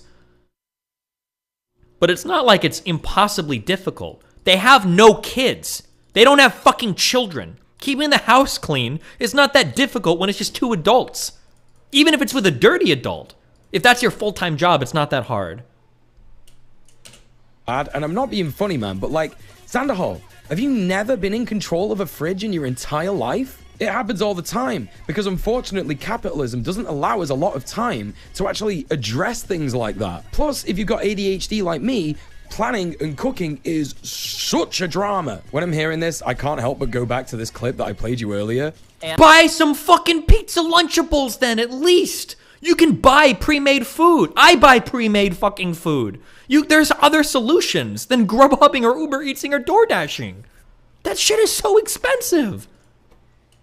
And Going along. And Lani says, Go to the bathroom. Why can't you ever throw up in the toilet? like, this is a thing that happens regularly, and this poor woman has to deal with this literal baby man popping whiteys on stream because he smoked too much weed and he just can't make it to the bathroom. That is pretty cringe of Xanderhal. But so Xanderhal is then talking about how he blocked off all of his PayPal accounts, all the access he knew that Lani had to his money, and then goes on to show a bunch of Cash App transactions made to her account. But hang on a minute, if he just like on a whim decided to like stop her from getting money, which was her only access to money, by the way, especially considering that he thinks that she was lying about the job that she had. And of course, remember chat, her having access to his money was an agreement that they previously had in the relationship, whether it was unspoken or not. What did Xanderhal expect Lani to do when he stopped her from having any access to money whatsoever? No, there was no chance for Lani to plead her case. No chance for her to talk it out with him.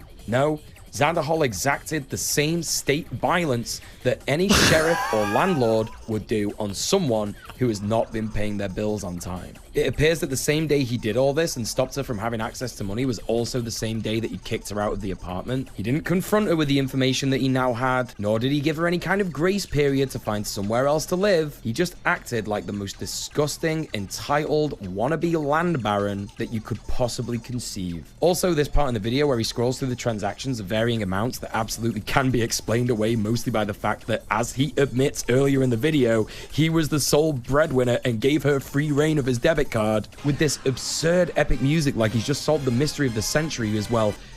It's gross. There's no other way to put it. It's sick. He's a sick misogynist that treats women like shit on and offline. Now, I just want to stress that while this is a really difficult part of the video to go through, I did want to add a little bit of comic relief in here for people, because what kind of a content creator would I be without anything like that? So, here you go. I didn't hear from him at all, except when he would text me to complain about how awful his mum's house is, and how she won't let him go anywhere, and how he's miserable because she won't get him any vapes or weed cartridges. He would only text her about that shit. He is an actual winner. And to be honest, that is on brand, considering a lot of the stuff that we've already gone through. here's my #1 rule why I don't shit talk my partners. Here's some life advice for you, because people know this, even if they can't put it into words, and even if they don't have a way to like say it, and even if they're not aware of it, okay? People know this intuitively. I don't shit talk my partners because it reflects badly on me.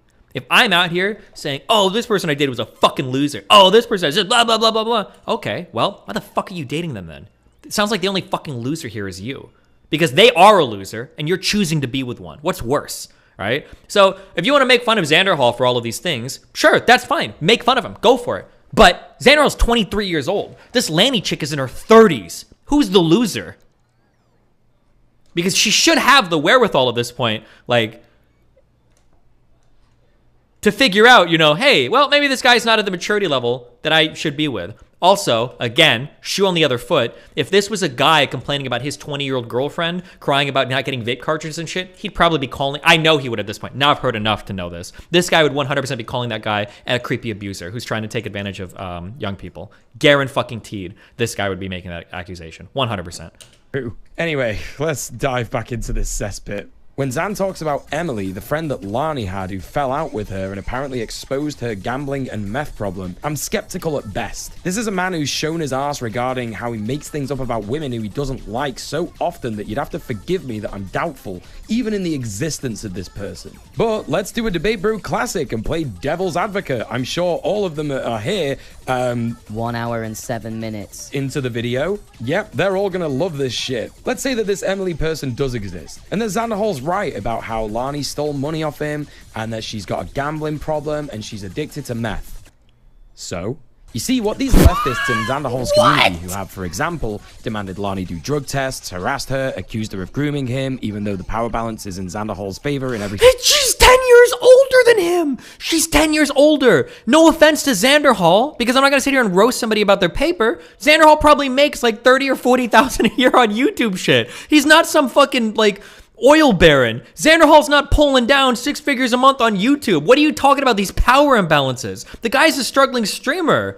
Like, the guy's tweeted out in the past that he's like doesn't have money to make rent. Why do you keep talking about power imbalances here? Every single instance of the relationship and made her online life a living hell after this video's publishing don't understand. And again, this is the fault of Xanderhall and other debate nerds, is that punitive justice, especially financial violence, aka making someone homeless, is not justice. You don't just become a cop when someone has issues like that. You know better than any fucking cop in the police forces of America or the justice system. Holy fucking shit, touch grass, the lot of you. I swear to God. Apparently this Emily also accuses Lani of getting her ex-boyfriend evicted by not paying the rent on time. This man calls himself a leftist. A leftist. As someone in a tenants union, I cannot stress enough. The only people who evict anybody in this world are either landlords and/or the cops. The idea that this man thinks that it's a tenant's fault when they get evicted fucking boils my blood. How the hell can you call yourself any kind of leftist when you've got an opinion like that? I'd love to hear what Bernie, who apparently Zan really hoped would win in the DNC nominations, would have to say about that. Also, Zan then going on to say that when Lani said she got evicted because her ex was hitting her and abusing her and they were being so loud when they had fights that they got too many noise complaints, he of course says, well, Emily said she made it up, so obviously she did. You fucking piece of shit. He goes on a lengthy diatribe now about credit scores and his hopes and dreams of being able to move to Seattle.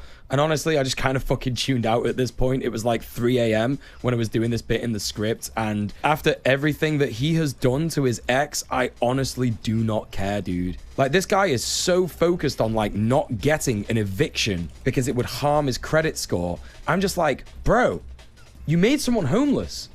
You made someone homeless and removed access to their money so that they got arrested because they couldn't afford the upkeep on their registration, and now they have a criminal record. What the fuck do you think that does to someone's credit score? What do you think that does to someone's life? Anyway, next, Xanderhall just like admits that Lani told him that she has nowhere to go, and he's just like, I don't care. And then he says this. She needed to move her stuff out. I don't wish homelessness on anyone, but it just had to happen. Had to happen. Had to happen. Had to happen. What, all for your fucking credit score, Zan? All because you didn't have the guts to sort out your relationship? Weak, dude.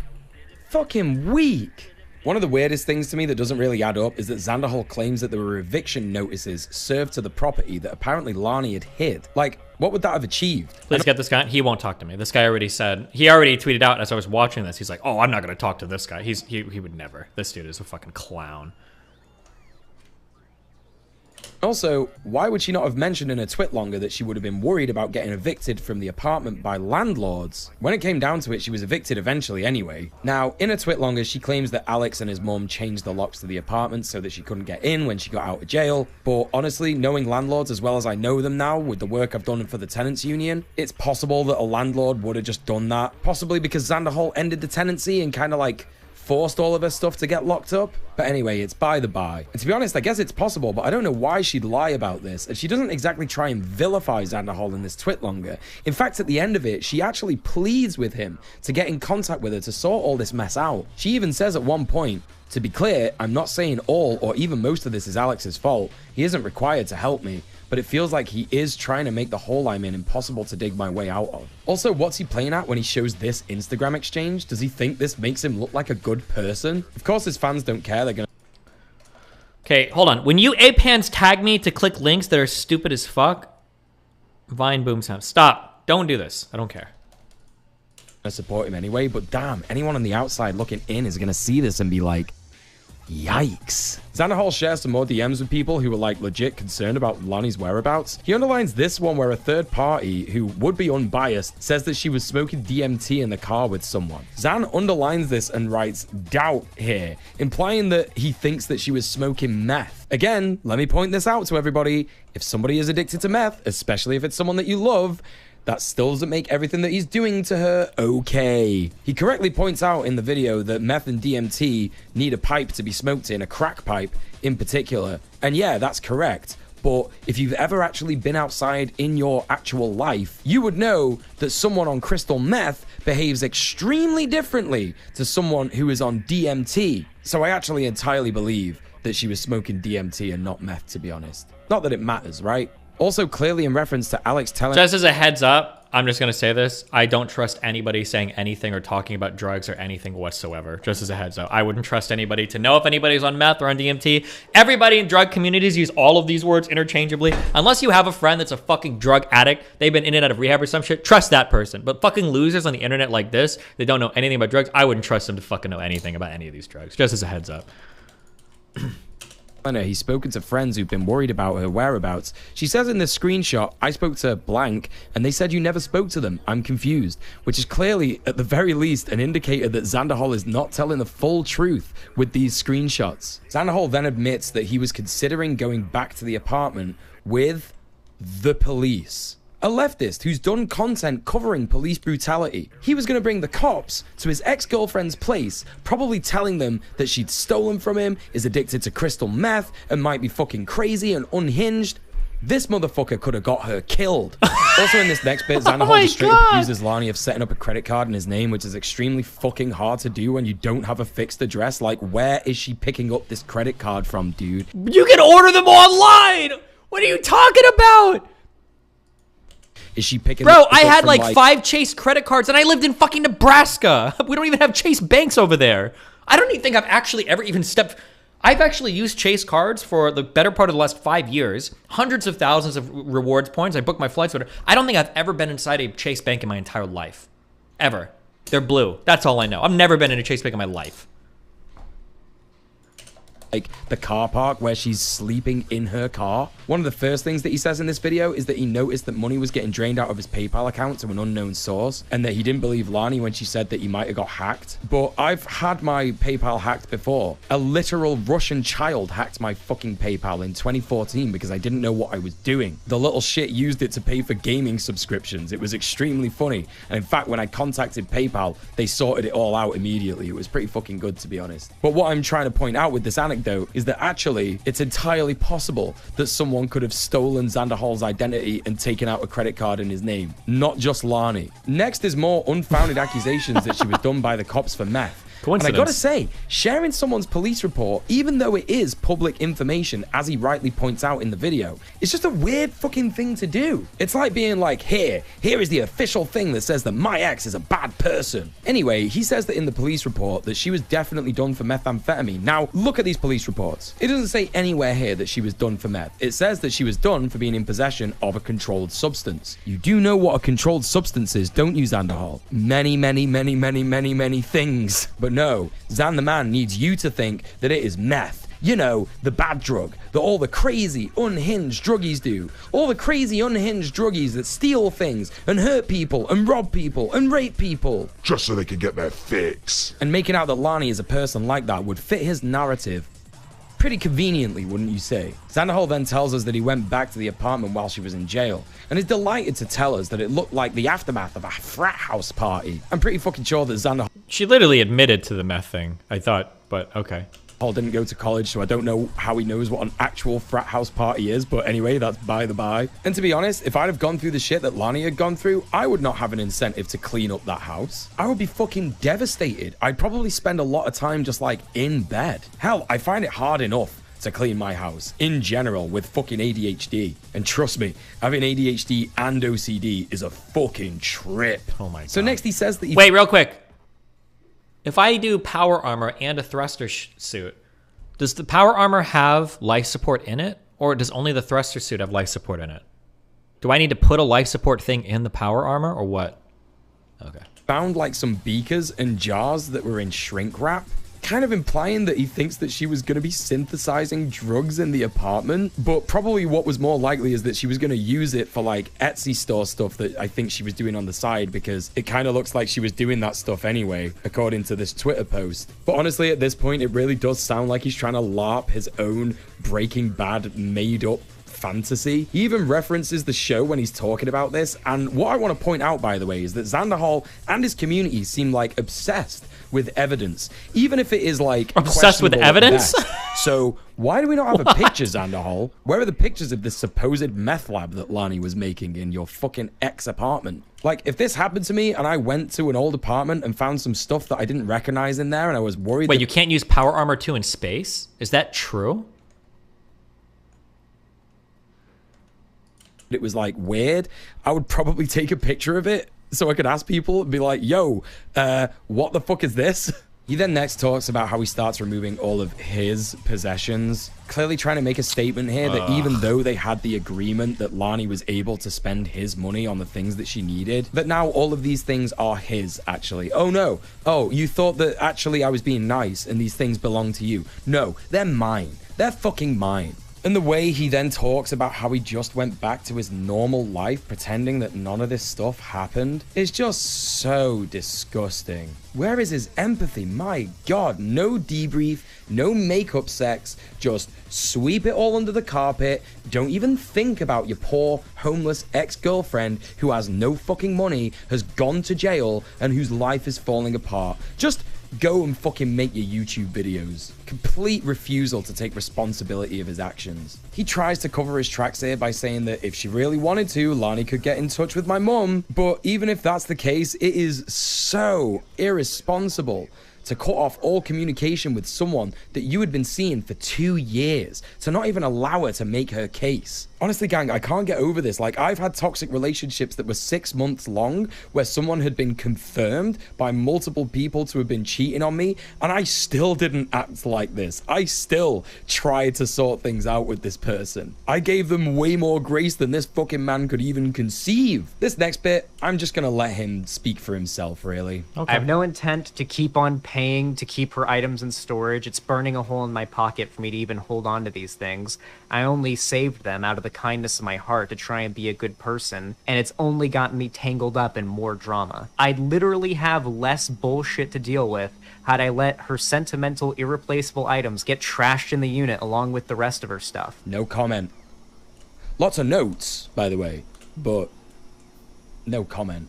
I don't really think I need to cover any more of this video than what I've already mentioned, so I'll just leave you with this part. Zan references the twitlonger that Lani made and says that he's proud of his fans for already being skeptical before he'd had the chance to make this video.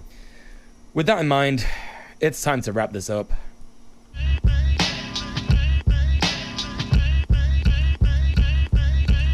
The long and short of this stuff is that Xander Hall has fostered a community of liberal toxic masculinity. No one here is listening to the victim. No one at all actually even understands that Lani is a victim. Nor do they understand that Sophie or Kara or the woke scolds that he talked about are also victims. They actually believe that Xander Hall is the victim in all of these situations, despite him having all the power in the situation with Lani and his fans being predispositioned to support him in the case of Sophie, Kara, and the quote-unquote woke scolds. In the situation with Lani, he is your traditionally toxically masculine, head of the household manly man. His community clearly have a sheer lack of understanding of material conditions, human rights, drug use, state violence, and financial violence. Not to mention homelessness, which is a clear indication that he doesn't educate his community on those things. And the fact that he called his video on his breakup debunking the allegations against me sort of implies that there's a conspiracy against him. This is a narrative that he falls back on a lot in his attack hit pieces on people like Sophie and Kara. I imagine he thinks this conspiracy exists because of all the other people on the online left who dislike him for fairly credible reasons. All the things I've mentioned in this video,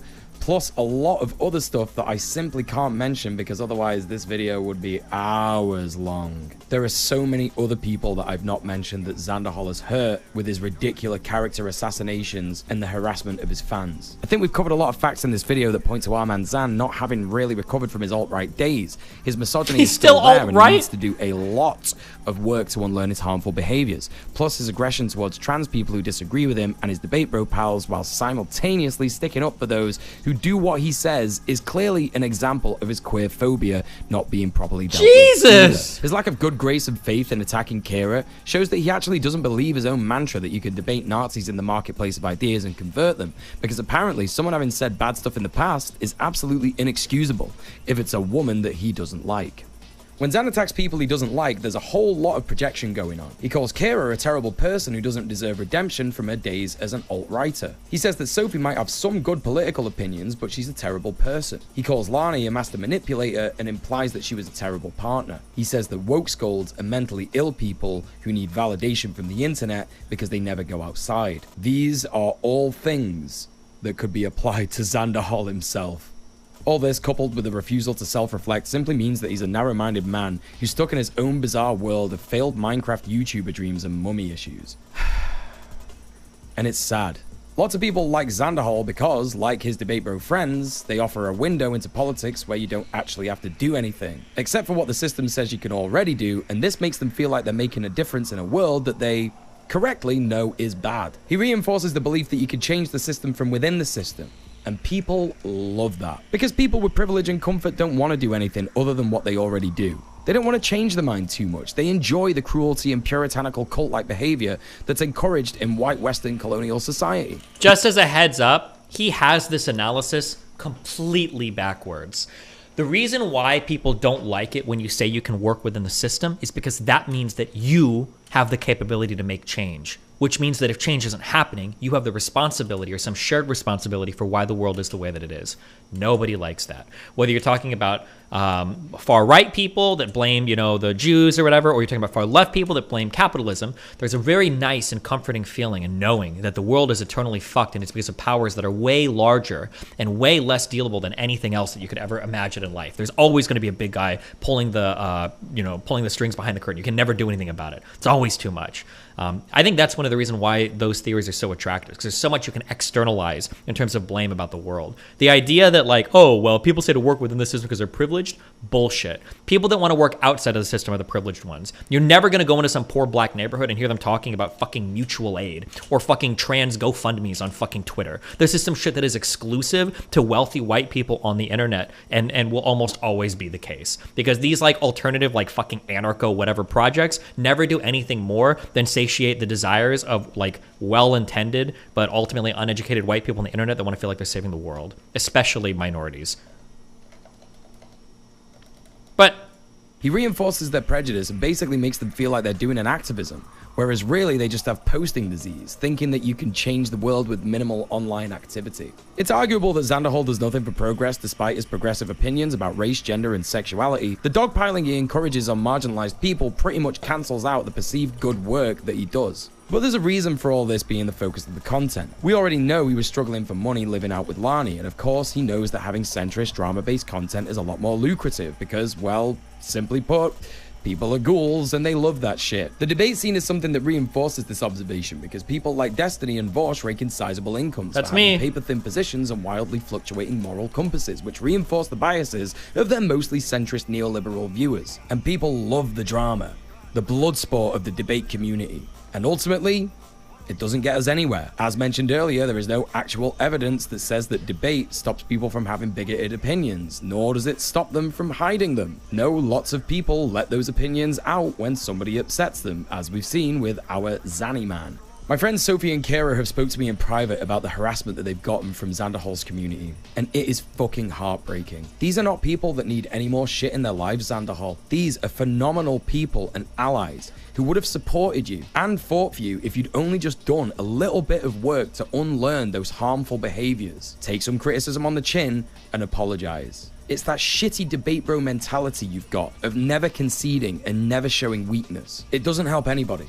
including you. I actually started making content criticizing the debate circuit because of the tweet that Sophie made that you unceremoniously blasted and sent your community after her for. I already knew that debate bros were a farce in terms of their progression for the left, but that harassment and hate that you sent my friend's way radicalized me against the debate bro circuit in its entirety. I don't want to be doing hour-plus long videos about nerds who just need to fucking log off for a month and read some theory. I want to be doing content about how we can literally change the world and all the awesome activism that people are doing right now. I want to restore people's faith in humanity, but you and your mates are clogging up the online political space and hurting people, and it's gotta fucking stop.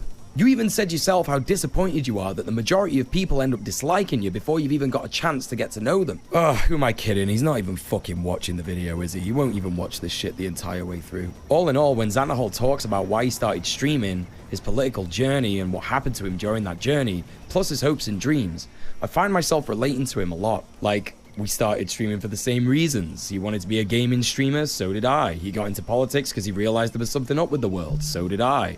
He enjoys what he does in the politics scene, so do I. So how did Xan get so close but so far from being super based? I'm literally 10 years older than Xanderhol, but I've got a lot of faith in Zoomers. They seem to be really well politically aligned, far more so than millennials.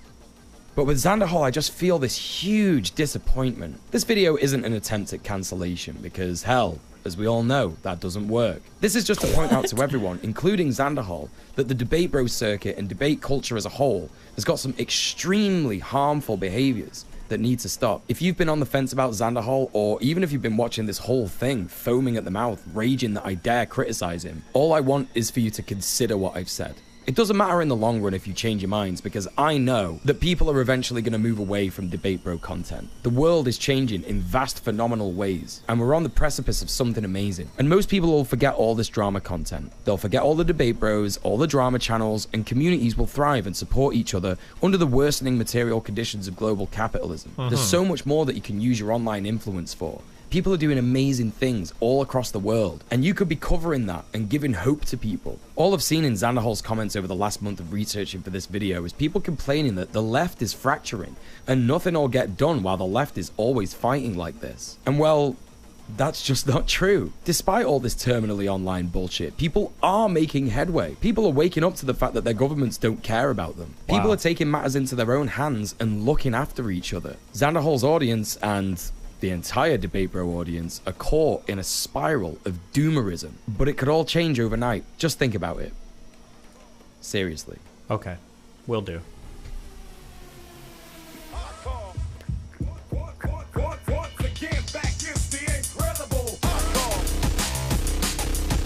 Jesus. Rough data storage. Why do I not have any of this? Oh, I don't have any of this.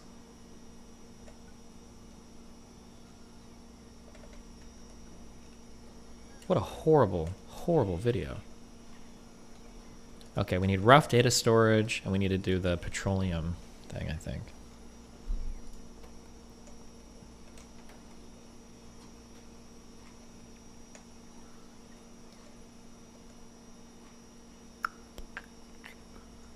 Was it worth watching? Sure.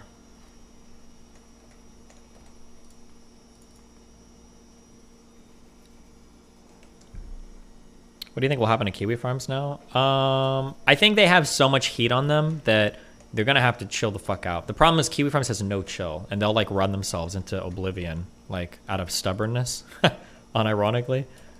So I don't know. Kiwi farms might be done for. It might be the end of our little kiwis. The site that I love so much. Please quote me. I love it. I'm just a huge kiwi farm supporter, you know. I love getting doxxed by them and harassed by them and everything. It's so much fun.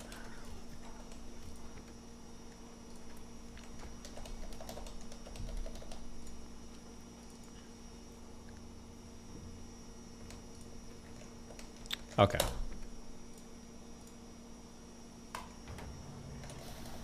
Farmers are in wait in Telegram now. Yeah, I don't know how Telegram works. I know people use it, but...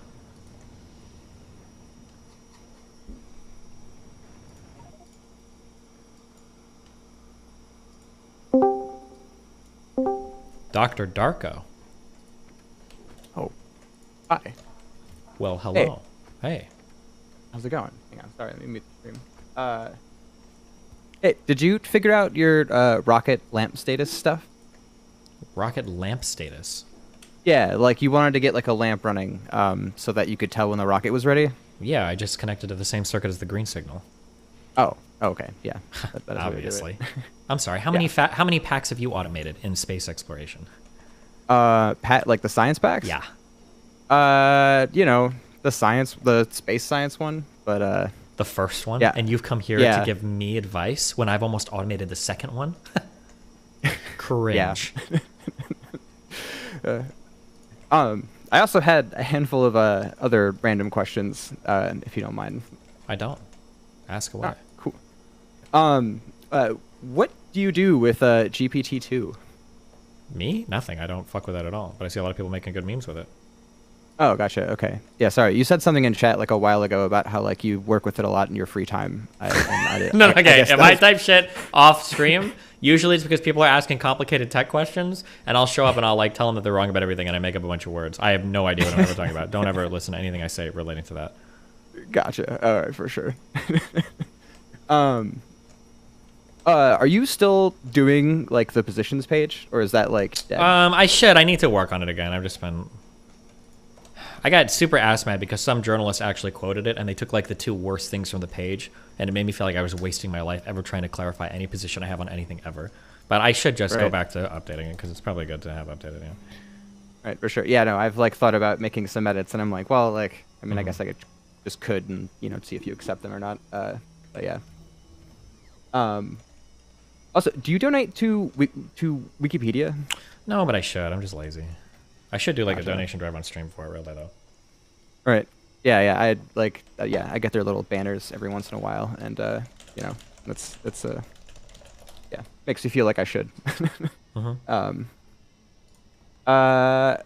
What is your goal weight for like your like working out thing? I don't know. It depends on how strong I get.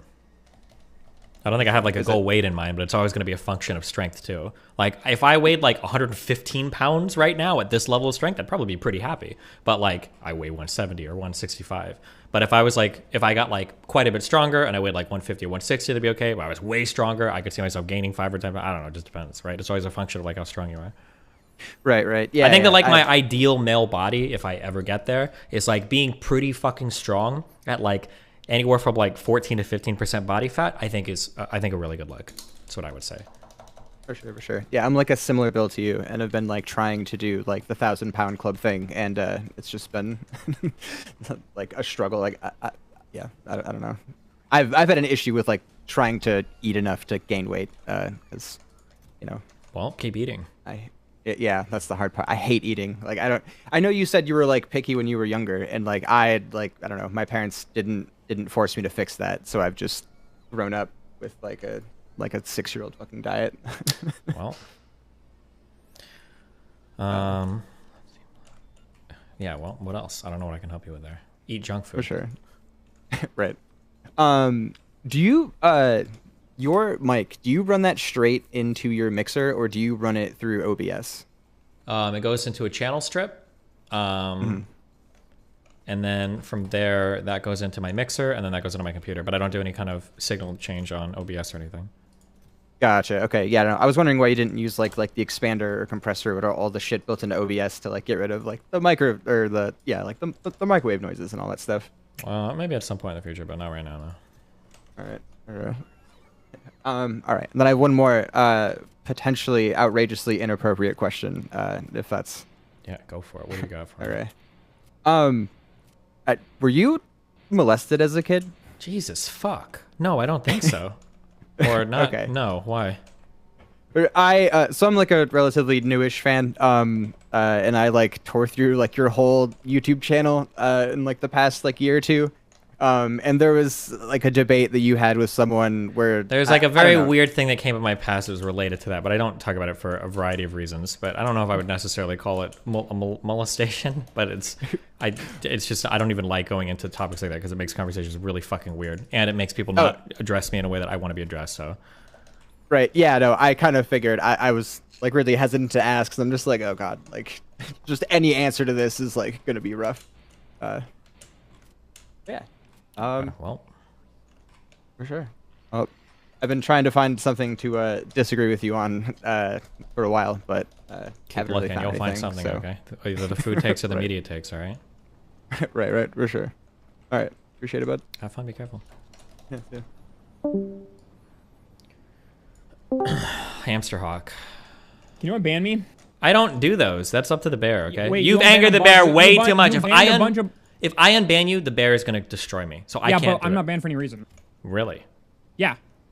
I You was sure about banned. that? You want to? Yeah. Well, I mean, obviously it's for a reason, but here's the reason. Okay. I subbed out of a mute, and then he perm-banned me. You can go to my thing, and you can see banned for 3 hours, and then you can see that I subbed out of it, and then he perm-banned me, and it was like, if you run back to my DMs, I'll tell you to choke my cock loser.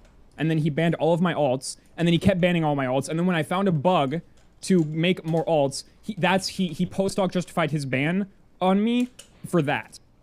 But I was already perm banned with absolutely no time frame given after that. Well.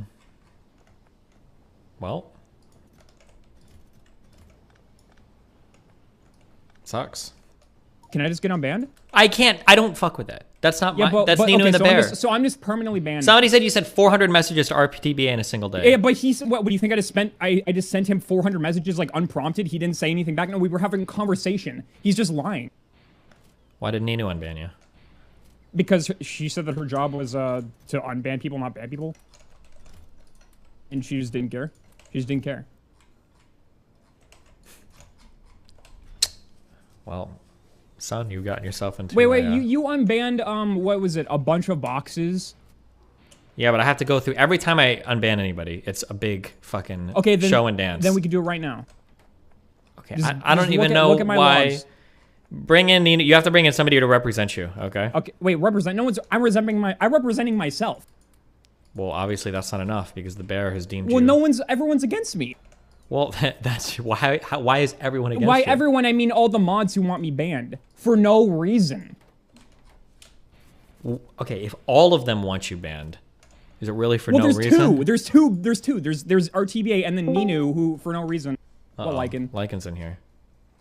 I am the public defender of this community. Hamster Hawk, what were you fighting about? Why'd you get banned? Okay, I got banned because I was spamming a link and then I got banned for 3 hours, which like whatever. Yeah, like it's 3 hour ban. Like I'll take it. I'm not gonna. Hold on. What? What was the link? It was just like a meme. You Was want me it to a go good get meme? it, or do I? Yeah, I want. Yes, okay, we need to see the meme. Okay. Just give me like 2 seconds. I have a. Oh, never mind.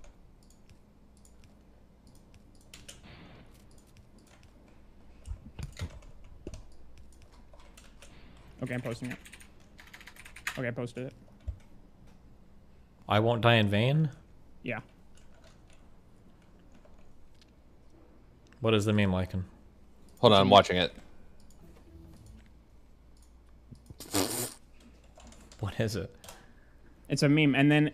Oh my God! It's funny. It's funny. Slug Christ posted it before me. Okay, so it's not like. And I he don't didn't know get if trouble.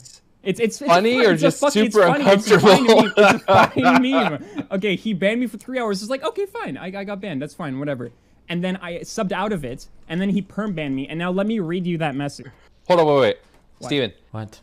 For the absurdity, it's kind of fucking funny, but it's Okay, weird. I watched it, but I don't have the volume for it. But okay. Well, the volume's like a big part of it, but It's probably a joke anyway. about raping the animal, I imagine. But go There's ahead. something about cancer, but either way, It's, all right. it's funny. It's okay. And he was like, okay, well, yeah. I mean, do you need me to say the? Wait. So were you tagging people, or were you just No, spamming I was the link? just spamming. So I spammed the link like few seconds in between, which I mean, yeah, like I was spamming it too much. Like, okay, fine, ban you 3 hours, and then I'll sit it out. Like I was totally planning on doing that, but I also really wanted him to see the meme, so I subbed out of it. I wasn't spamming the meme after I subbed out of it. He just instantly perma-banned me after I subbed out of it. Okay. And that was it. So you spammed the meme, you subbed out of the ban, and then you were immediately banned. Did he ban you manually, or did you get link spam So banned? after he wait, what do you mean?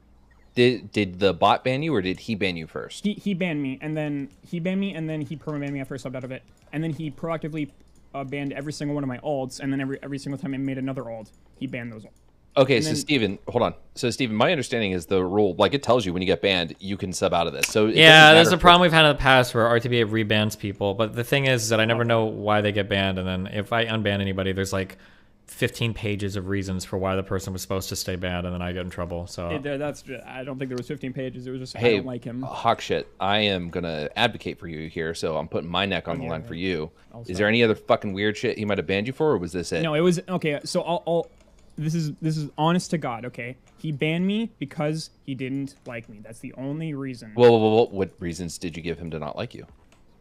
I'm just annoying. Right. So that's what I'm saying. So what else have you done in chat that has made him not like you? Like if I just like her all fuck, like I can give you like I would have to go back in the logs. Like he just says that you're annoying. He just says he doesn't give me any reasons. He just says that I'm annoying. All right, Steven, I think he deserves another chance. Sounds like the bear just has it out for this guy. You know, he's got blueberries in his pockets, and we gotta give him a chance to change his pants, you know? I'm gonna get fucked if I unban him. You have to convince the bear. Or Nino. Where's the bear? What? He literally has me. He put me on a perm ban list. Like he's just like ban on site. You know, like. Nino, link me his log, pretty please. Oh wait, hold on. Oh yeah, the bear's probably talked to Nino too, because I think he told her explicitly don't ever unban him. Yeah, and also Lemmy Winks, and I'm pretty sure also there's another dude, but I don't forget Cake. I mean, and I don't know if this. Hold on. What? I don't know how to read this meme. What meme? The one. Something about a 13 and a 17-year-old. What? I'll link you. Unless some fucker in here just made this up just to fuck you. Wait, it's really hard to get around this fucking. I'm linking you. I'm linking you in Discord. Oh yeah, that was like that's out of context. That was also that was fucking months ago. That was a joke. Hold on. Wait, no, that was like a year ago. Bro, Sorry. wait, who the fuck is linking you this shit? This has nothing to do with why I'm banned. He probably doesn't even know that. I mean that is a good point. You know, I don't believe in cops, you know, arresting someone and then throwing every charge they can at them just to fuck them. But give me a second. Did you make alts before this? Yeah, Why? because everyone makes alts. Steven, I can't do fucking things in chat, but can you run a what's it called to see how many people have an alt in chat? Every regular has an alt that's been banned before. What? I've never made an alt. Is this not like? Wait, what are you asking me to do? Can you pull chat how many people have There's alts? a lot more than there's a lot more fucking regular or non-regulars than there are regular. So hi guys. Hi Nino. Hi, how are you? You are the prosecutor. What's up? I'm really not. It's RTBA. It has nothing to do with me. Okay, I just, you know, if somebody tells me I tried unbanning people that RTBA told me not to unban before and I got in trouble. So I've decided not to go against him and instead, you know, work as a team and not unban people who he says needs to stay banned. The biggest problem with you, Hamster Hawk, right, is that you've made over 20 alts. Yeah, in the but past, it's because I keep getting banned. Okay, excuse me. In the past 2 days. Damn. Okay? And I understand that you keep getting banned, but the correct thing to do would have been to email me with, like, you know, explaining yourself. Well, my appeal was ignored. Because you probably wrote one sentence and you didn't. No, I wrote over 120 characters. It was a whole thing. You want? Let's just go read it right now. Wait, you even said that to RTBA. Well, hold on. Nino is not here to be your enemy. Nino is here to help adjudicate the scenario. I sent it to RTBA, okay, and the reasoning was that because of all the alts that you've made, okay. Okay, but this is post hoc. This is like what? Like... No, he showed me all the alts before I. No, I know, but this reason for why I should stay banned is completely post hoc. Okay, hold on. Right, but that has nothing to do with me, right? That well, I know. The RTBA says that, and then, but the correct thing to do would have been to not like go ham in the chat, right, and just come at people's back. Okay. Let's say I didn't. And then I would have brought this situation to Steven, and then as a team, we would have figured out what to do. But how would I actually, I don't think that is true, because if my appeal is getting ignored. Before. But if my appeal is ignored, then why the fuck would I think that's going to happen? Because if you wrote down like a whole email showing me that, you know, you really want to be back, etc., Okay, you feel really bad for your hindsight- actions fine. instead of doing something that's hindsight not is correct. 2020 though. Like how am I supposed to? All of this shit is supposed to happen when my appeal is banned or is ignored, and I'm getting permabanned off of subbing out of a link. Okay, what I'm trying to say is, if you haven't done something like, you know, you permabanned and then you ban evade by making like 100 Okay, different stop accounts. with this permanent or with this ban. Well, evading this is thing. the Everyone biggest ban issue. evade. No, I mean the people who ban evades a permaban that No, it's not. It's true. No, I don't it's let them not. back in. I know people ban evade, but if it's a serious thing like RTBA doesn't want you back, then you have to. Yeah, but he wants me. He doesn't want me back because he's a bitch. All right. I mean, you're Well, digging okay, so your grave hold on. right Yeah, there. Hawk, okay. Hamster, hold on. Yeah, I know that it's annoying to have to give deference to an online janitor. Love you, RTBA. But you can't shit talk him and you can't get aggressive here. Oh, but he can. This is He where can say that he can say that I'm a child pornography enabler, and he can say that I'm trying to dox Ninu. Like, Did he okay, say yeah, that? sure, dude. Yeah, I can show you the DM. Let me see. And also, so in chat multiple times. Let's go. Okay, I'll have to. How much you want to? I know this is not going to mean anything anyway. Like, hey, as much hold on. I brought you in here because I empathize, man. Like, yeah, getting okay, banned so from chat is how annoying. Much how much time do I have to go get, like... Go grab your shit. No, we're not in a hurry. I have to leave in 2.5 hours, so you got plenty of time. You've got some time. We're in the discovery phase, so... Listen, I have listen, I don't have... I unbanned a lot of people, okay? Maybe too many Yeah, but not people. me. Okay, because I was told Yeah, by I know, the so then bear. it doesn't really matter. Yes, it does. Hey, okay. If he can answer this question... Okay. Right to bear arms. Vindicil or whatever the fuck. Just know that if he does, he's enabling literal CP posting pedos because they will do the same thing he currently is. But he... What? What? So he's saying because you were Yeah, he's saying that because creating I alts. found a way to ban evade that CP posters will do it. And he said this multiple times, even though there's absolutely no link between me doing it and then someone weird finding Okay, out hold on. doing it. All right, hold on.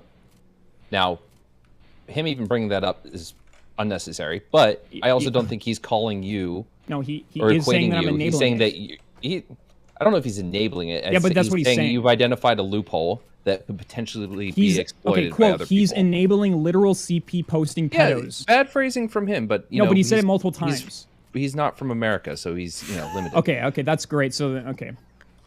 Fucking ESL, by the way. I love that defense. Well, all right, look, my guy. I am making light and trying to get you unbanned, but you're taking this way too seriously. So yes, should he have made any kind of comment in any way that could insinuate you were doing anything near that? No, but did he do that? Also no. He's just saying that what you have done is identified a loophole that could be exploited by people that we definitely don't want exploiting that loophole. I know what That's he's not saying. that bad a I know what comment. he's saying. But I'm saying that he's still saying it, and that's fucking retarded. Okay, cool, but we don't care about that. What we do care about is whether or not you deserve to be banned. Now, can I say Okay. for being obnoxious, you could probably take another fucking 7 days? Absolutely. But 7 days. Love that. yes, but that's because I came in here to help you, and you kind of made it hard. But that said, do I think that you deserve to be permid? No. Do I think that you were justifiably rebanned after you unlocked it with your thing? Am I Also, no. justifiably angry in my tone and voice? Would you say? Angry? No. You could be annoyed. I give you that. Okay, so my tone of voice isn't justified. Not when you have people here that are trying to help. Nina's just trying to do her thing and adjudicate. I'm here to Okay, try well, to help she was you out. also talking shit too. Like, this goes down multiple roads. Like, I'm not What just shit like did she I'm not talk? just blowing up in their face like completely unprompted. We were Okay, still hold on. arguing and or Well, like, yeah, we were arguing because you came at my neck like fucking No, I Mike did. Tyson, I was no, okay? I didn't. Yes, that's No, I the didn't. reason why. And also, Mr. Whatever You were the fuck one your who said name the is. first thing that was Listen, that was aggressive. listen. The RTBA and In- I in were, chat, by the way, not hold in on. mine. RTBA and I were literally waiting like a couple days to see if your behavior would like chill, okay? And you wouldn't Okay. make like so many. Can I fucking finish, dude? Yeah. Okay, and you wouldn't make so many fucking different accounts, but you ended up just making accounts after accounts after accounts and going ham in chat. Okay. So you saying that that's what you were doing? That's okay. First off, that wasn't told It's- to me. That also, and it doesn't matter if that's what you were doing you given me no reason to believe that's what's gonna happen. Like, if you're gonna tell me, just give me a day count. He specifically avoided to give me a single number count on any message ever. He specifically avoided doing that. It was like, okay, so it's just indefinite. And then when I pointed out that he's giving me an indefinite ban, he's saying no, or he's like saying no, I'm not giving you an indefinite ban. It's just like, what am I supposed to do? Like, I think there has been a lot of miscommunication. Yeah, not on my side. Everything has been on the mod side. Like. Listen, I don't fucking know what. Listen, I only unban people. I don't ban people unless they go ham in chat. Okay. Then don't defend him if you don't know the full story. I'm not defending anybody. Okay. Dude, I just explained. I've gone against the bear before. I've got bared. Okay, or whatever the fuck I gotta say. And I just chose, okay, for my sanity, not to go against him again. Okay, that's literally it. Yeah, not going against him doesn't matter when if I just do anything that he gets annoyed by, he can permanent ban me, and then I have to deal with like a week ban. After a long time of complaining. But I only get to know that it's a week ban after like another week of me complaining. Yeah, I just want to be unbanned. Like, can you just give me a number? Can you just give me like a number? I think that's a fair request. I think he doesn't deserve a permaban. I don't think he deserves a month-long ban. So I think that 30 days for what? Originally? Whoa. Where'd you see 30 days? Where'd you see 30 days? You just said a month. Oh, I sorry. I said not a month. Oh, dog. I'm Chill. sorry. Deep breath. All right, hold on. Goose Brava. All right. I don't think anything you did warrants that ban. I think that your alt accounts are an understandable form of what do we call that? That non-compliance to the law, but it's relatively Yeah, but everyone peaceful. has a fucking... Hold on, that's fine. Everyone creates an alt, but the difference is when you create an alt for band evasion, that is a problem. But, No, however... that's weird. I'm not finished! But, I think that you were wrongfully rebanned after going through the legal process to get unbanned. So therefore, I give leniency to the fact that you created... That's why I should be granted immunity. Not immunity, because you created 20, so I kind of think you just need a break from chat. But... I don't think you need a permanent break, and I do think that it is. Okay. Hold on, okay, can I finish? I think get the point. I'm making multiple points. I'm making a point every step I take, but every time you talk, I want to ramble longer. Silence. The point is that you deserve a date. I think another week would be fine, and I think you need to handle that week. Okay. How about -2 days? Because I've already been like making an account for. No, but I already didn't make an account for 2 days. You made this chat harder on me. You can if you cannot handle. Wait, I thought you were fucking defending. Stop! I am defending you. I'm getting you a goddamn date. If you can't handle the 2 extra fucking days that you want me to get rid of, if you can't, you should probably go away from chat for a bit. 7 days. 7 days, sir. 7 days. This is 7 ridiculous. days. 7 days, sir. 7 days. There are 365 in a year. You could have said you can 3. suffer. Okay, wait. Can you at least agree with me that if you said 3 days and Destiny agreed with the 7 days, he would have already agreed with the 3 days? No, You're my defendant, and you just gave like a bullshit number. I think by giving you 7 days, I'm making it easier for Destiny to agree with me. Destiny, if he. Okay, well, what about 7 days? Because he also has to account for the bear. There are multiple factors here. You have to consider society, and society has bears, and bears eat beets and these bears are vicious. unfair. These bears Sometimes are the bear unchecked. can be unfair, but you know what? These bears are gonna ban me again when I poke them, and it's gonna be another crusade. Hey, you know what? I'm not even gonna be. I'm not trying to poke them on purpose. Yeah, well, you know what? The bears are bigger, so when the bear wanders onto the trail, okay, you fucking stop turn lecturing me. I get it. And walk back. I get it. Okay. Can I just get a 3-day ban? I've No, already been. no, Bro, you can't why litigate are this. you saying The litigation this? is Why done. are you We're in the saying this? souks Lakin, of you are not my Algeria, defendant, dude. fucking You are not acting bargaining like for my- days. I just want to get unbanned in Sir, 7 days. hamster. A week. Sorry. 7 days. Hamster. Oh my god. What? Hamster. I love you. What? I love you. I'm now going to remove you from the chat, and we're going to talk amongst ourselves. Wait. Okay, You've fine. made your case. Wait. You got to go sit in the box. Just wait. Just let me wait. Let me say something. Go ahead. Can I at least make a hidden alt? No one will know me. No. If you were gonna make a hidden alt, why would you say that? Just make one and shut the fuck up about it. Yeah, because they'll know anyway. How will they know anyway? Because of the way that I make alts. Well, don't They'll then make it in a know. different way. You're not a fucking serial killer, dog. This isn't the Zodiac. Everything I have is already banned. I have to do it the way they'll know. You know what's crazy? Or don't make any alt and wait 7 days. Yeah, but that's bullshit. You don't get to wait 7 days. How old are You you? wait 7 How days. old are You 7 days is. How old are you? I'm 20. Okay, I could tell. Guy, Yeah, I just cool. need you to Why fucking... you didn't even need. I need you to need ask. chill. I need you to chill. Okay, so you just asked my age for no reason. That's great. No, I asked your age because now I don't hate you for being like this. It's like, okay, you're 20. I was like that me too. Before? No, I would have if you were fucking 30, and I would have suggested serious mental help. You sound like an adult. Yes. Okay. Well, you sound like 7 a days. child. Voice so- changes as you get older, but not that much. 7 days is so long. Okay, you know what? I get it.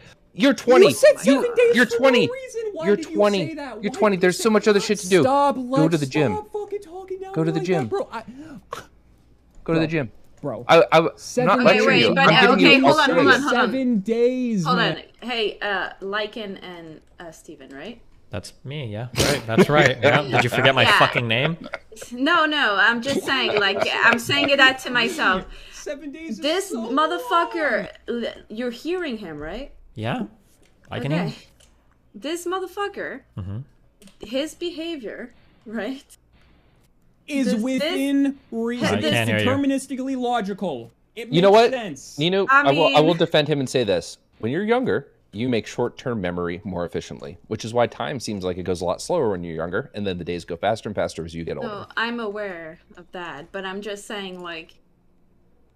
You're just saying what? Say something. You're not saying anything. Yeah, it's just his behavior is fucking shit. It isn't. I am. Wait, hold on. We can't hold him to account for that because there are a lot of shitheads in chat. Like, so being a shithead kind of an argument isn't is that? necessarily a disqualifier. Oh my god. I'm just saying, like, there's a lot of, like, you know, unnecessary Can it not be things are- 7 days? Like, I'm fine with 4. Can we do 4? Just make a hidden days? alt and don't let anybody know who it is, and then you just No, post. we didn't. We just went through this. He knows because every account that I have, I already have permaban. So the way that I make that I make the alts, he knows, and then he'll just ban them. Wait, what do you mean he knows? Okay. Why can't you just make it with a name that's... I don't want to expose it. I don't want to expose it. But No, stop. I order you as your fucking defendant to stop talking. Bro, You're making this surfshark.deal/destiny. Just get a VPN and make a new... that's not what I do, dude. Then you're a dumb fuck. If there's an exploit in the fucking chat, then you should report it on the fucking Git. What are you saying? He already knows what it is, and shaders are... Oh my fucking Christ. Okay. I know, content cuck, but I believe that as his defendant, or as his lawyer, I can't allow him to continue to get himself in more trouble. And I think he was just cruising for a bruising, you know? Okay. Anyway. Oh, hell no. Hold on. Oh my god. Hold on, before anyone... Can we agree on the 7-day ban? Can we be done with that? I'm okay with that. Yeah, I don't know how RTBA feels, but yeah, I'm cool with it. I'm sorry to kind of interrupt, but I just want to sit there and say all these like pussy little children that are complaining about a 7-day ban when you sit there and you argue with the bear and you get banned for what I think it was 14 months, and you just take it on the chin. Who got banned for 14 months? I did. Did you really get banned for 14 months? Yeah, it was close to that. It was at least a year. Jesus Christ. Hey Steven, can you un-IP ban Sushia so I can use chat? You guys have to go through the bear on all this shit, okay? It's too much for me, okay? Because I'm going to get in trouble because he's got ways of doing things and then I get in trouble for it if I go against him. I am no longer attached to Sushi, and if she makes another account, I can snitch. I just need to be able to use the chat room without using a VPN. Would much appreciate that, but thank you. Oh, okay, forward that to Ninu. She'll take care of that, okay? Okay. Mucho apreciado. Yep, good luck. Jesus fucking Christ.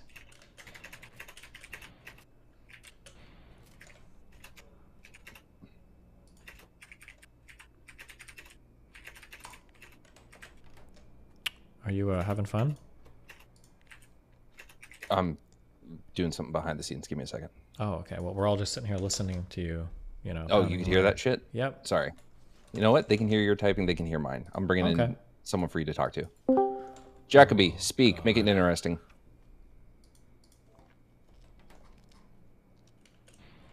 Hello? Good one.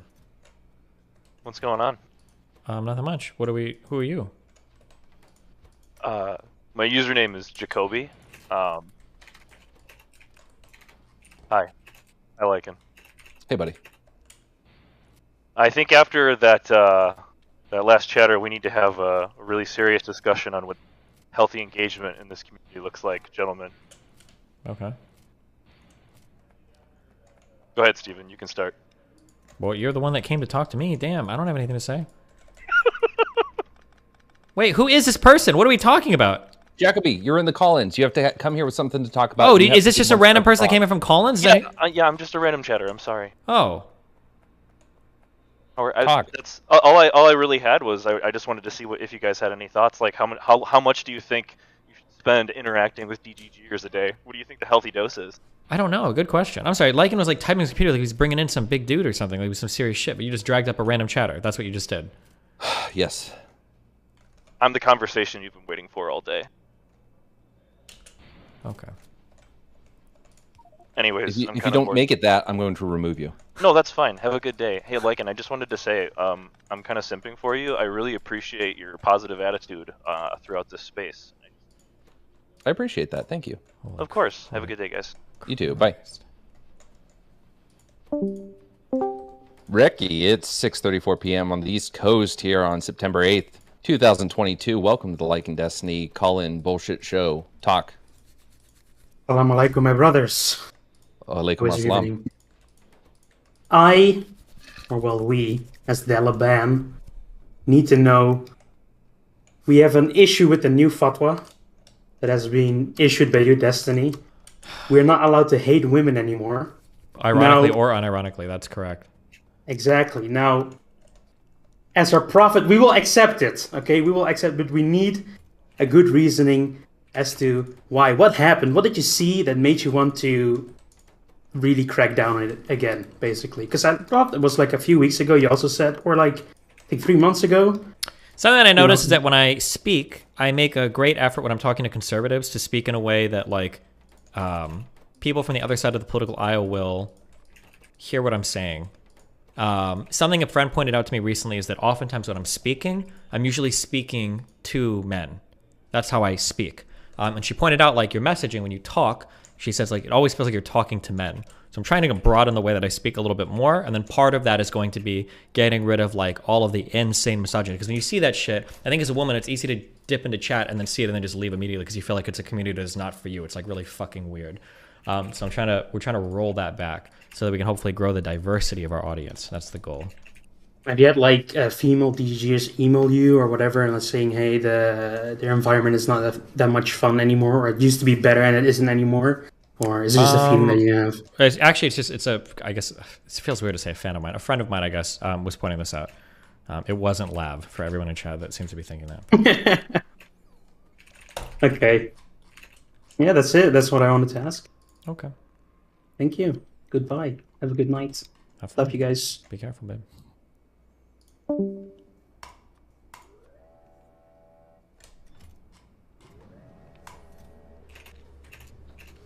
Are you good? Yeah, I'm just talking to the bear. Oh, shit. Uh-oh. Call me spineless. Hamster's life is on the line right now.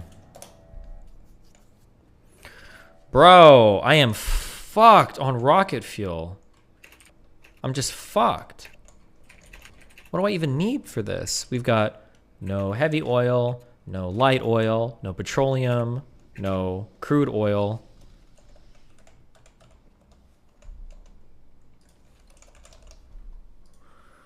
What am I looking for? Okay, rocket fuel. I can either make it from water, which is a fucking joke, or we can make it from pyroflux, which I ran out of, or we can make it from oil, which I am also out of. Oh, I know what I have to do. I know what I have to do. What do you have to do? I think what I have to do is... There's a planet that I'm mining from right now that is,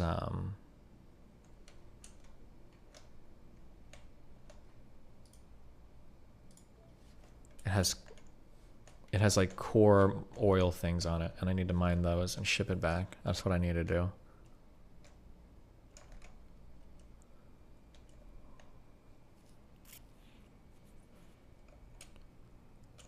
Do you have coal liquefaction? I don't even know if that exists in this mod. Oh, these things. These are core seams. Wait, the core fragment barrel. Wait, no, I thought these were for oil. Am I crazy?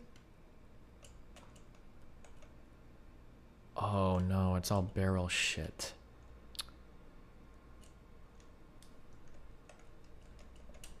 You ready for the next one? Yeah.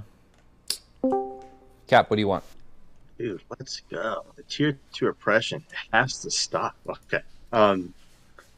Okay, the whole part about attack people's ideas instead of like calling them names or running away, that's based. Okay, but I think the like manosphere thing is like the Andrew Tate, Sneeko shit. Like I think that's like impervious to that because essentially it's like if I'm a fisherman and we're talking about like ethical ways to catch fish, and then like in this analogy, like fish can talk, and like the fish are even like there's an ethical way to catch us or whatever. Like what is the point of like talking to someone who has like a boat full of fish essentially? So like no amount of like, argumentation I think will stop it. Like no words will stop it. I don't know what the fuck you just said. Try this again. What? Where basically the conversation around like Andrew Tate, Sneeko, blah blah with women is like you're doing that the wrong way. This is like not a good way to do it. This is not what they really want. Blah, blah, blah. Okay. So we're essentially telling them bad, right? But like their end goal is like women, whether it's like relationship or sex, right? Okay. And essentially they're getting it. So like the end product is always there. It's always there. And like we're just kind of talking to them from afar, being like, that's not the right way to do it. But then they look over their shoulder and there's tons of women. Oh, because I don't think, because one, that end product is not attainable to most of them. Most of them aren't going to be Andrew Tate or have a fucking. No. But here's the thing. So like, would you agree that there's like Walmart brand Andrew Tates everywhere? Like everybody has that like high school story of like, they like the girl, they're really nice or whatever. And then like went with some loser who was like super mean. That's like pretty common. There's like Walmart brand Sneekos and Andrew Tates everywhere pretty much. So it's like that kind of happens. Like obviously not the women that Andrew Tate are going to be with aren't going to be the women that, everybody else is with. But that ethos or whatever we want to call it, like kind of works for other like dudes. For some dudes, yeah, sure. But then I think the fact that these guys don't focus on relationships at all is kind of a big deal too. Like these guys don't seem to talk at all about like being in a happy relationship ever. Yeah, but I mean, I think my question is like, do you think there's any amount of like, is there like a non-0% chance that like argumentation is really going to get them on a different side or a different way to think about it? Because I think like the only end result is like a mass demographical change of like women being like, actually this sucks, like fuck no. So like imagine Andrew Tate is like womanless, maidenless somehow because women have been like, no, fuck this, I'm not going to do that. Then he would like be brought to his knees and he's like have to change or whoever falls. I think the goal is to show that there might be Walmart brand Andrew Tates, but there's still 1 in 100 or 1 in 1,000. So the goal is probably to show one that it's not very attainable for most people. And then the second goal is probably going to be to give somebody like alternatives to show that you can live a happier life without trying to constantly obsessively go after girls all the time. Because like I don't even think that like that trying to fuck a ton of women is like the way to be a happy person. I don't think that's even true. No, true. So I don't think it'll be replicated 1-to-1 like with Andrew Tate, but I think it does, like again, like the Walmart brand theory, I guess. Like there are people that kind of believe in that or just essentially generally just don't treat women very well or whatever, or have weird thoughts about women, but like those are the guys that people in people's regular sphere that works. Yeah, but it's going to be, they're very rare. Not like most of the people listening are never going to be fucking 2 girls at the same time, even 2. Yeah. But I mean, okay, I guess. So I mean, like, it's to point it out, like even the Fresh and Fit guys admitted that their advice is going to work for 1% of their audience, right? True, yeah, but the thing is, it gets practiced though. Like the Sneeko, like the funny ass Sneeko thing where you like push them. It's like, okay, well, what about the 99%? It's like, well, that's tough. And you can strive to be like the guys are going to still do it. They're not going to be like, well, I'm probably going to be a part of the 99%. I can't employ this. Like if you're watching Fresh and Fit, you're going to try something.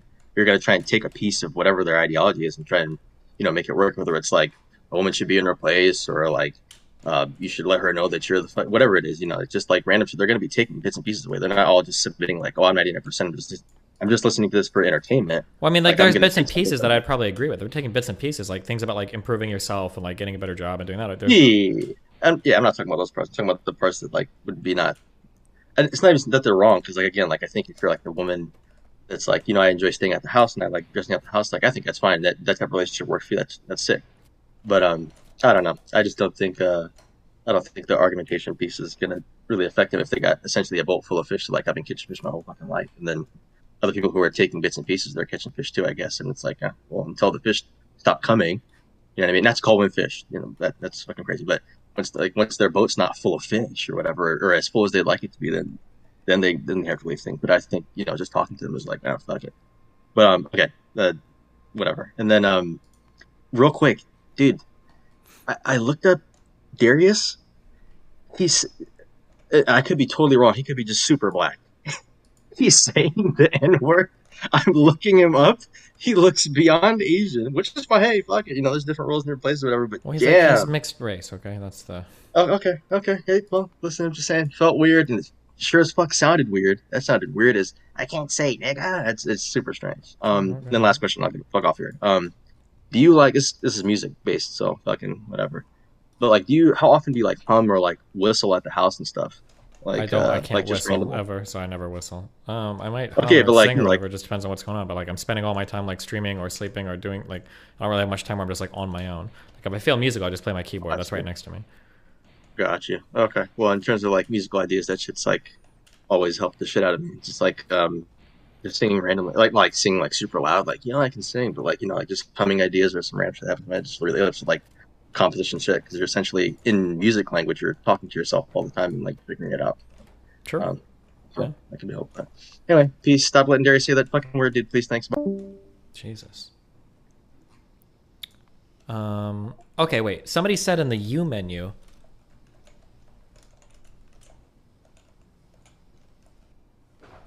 Oh, in the U menu, I can see the primary resource. Is that what comes out of the core driller? I see. Okay, so my next stop is going to be Arcanus, and I'm probably going to get Vulcanite and then crude oil. And crude oil, because it's the primary resource, is going to come out of the core thing, right? Oh, Jesus. Okay. Who's next?